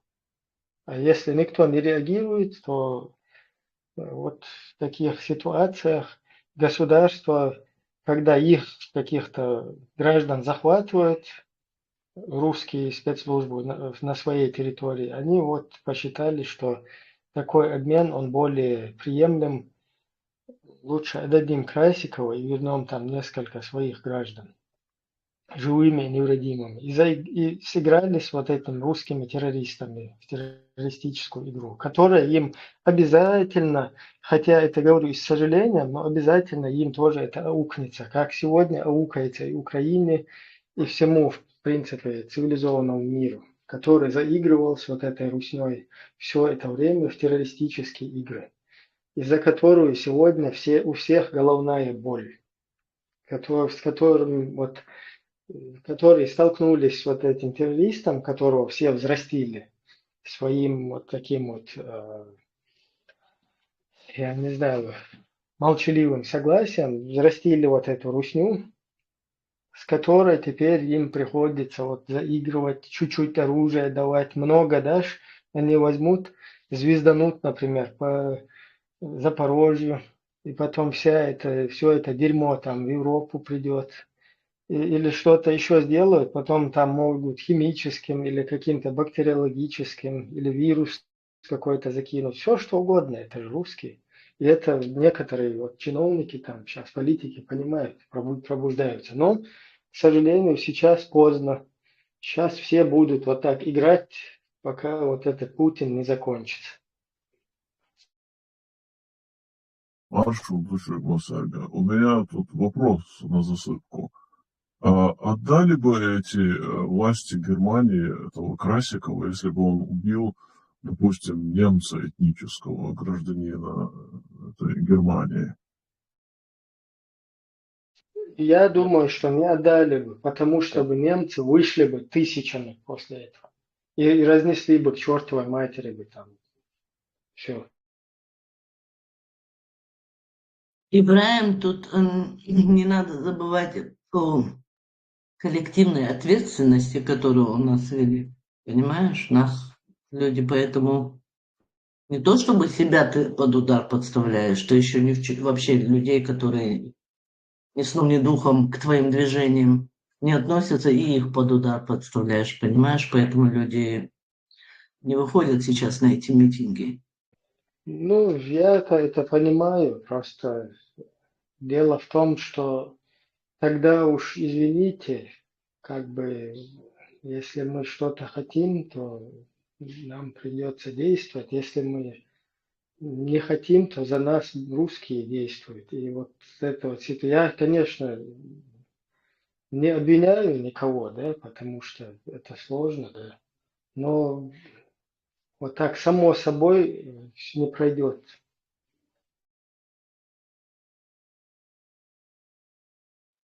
Ламанхо задал вопрос по поводу, отдали бы они Красикова, если бы он немца убил. Мне кажется почему-то, что отдали бы. Потому что немцы очень прагматичные люди. Они бы точно так бы рассудили бы, ах, мы лучше спасем там несколько человек, а этот уже то, что он сделал. Мне кажется, что отдали.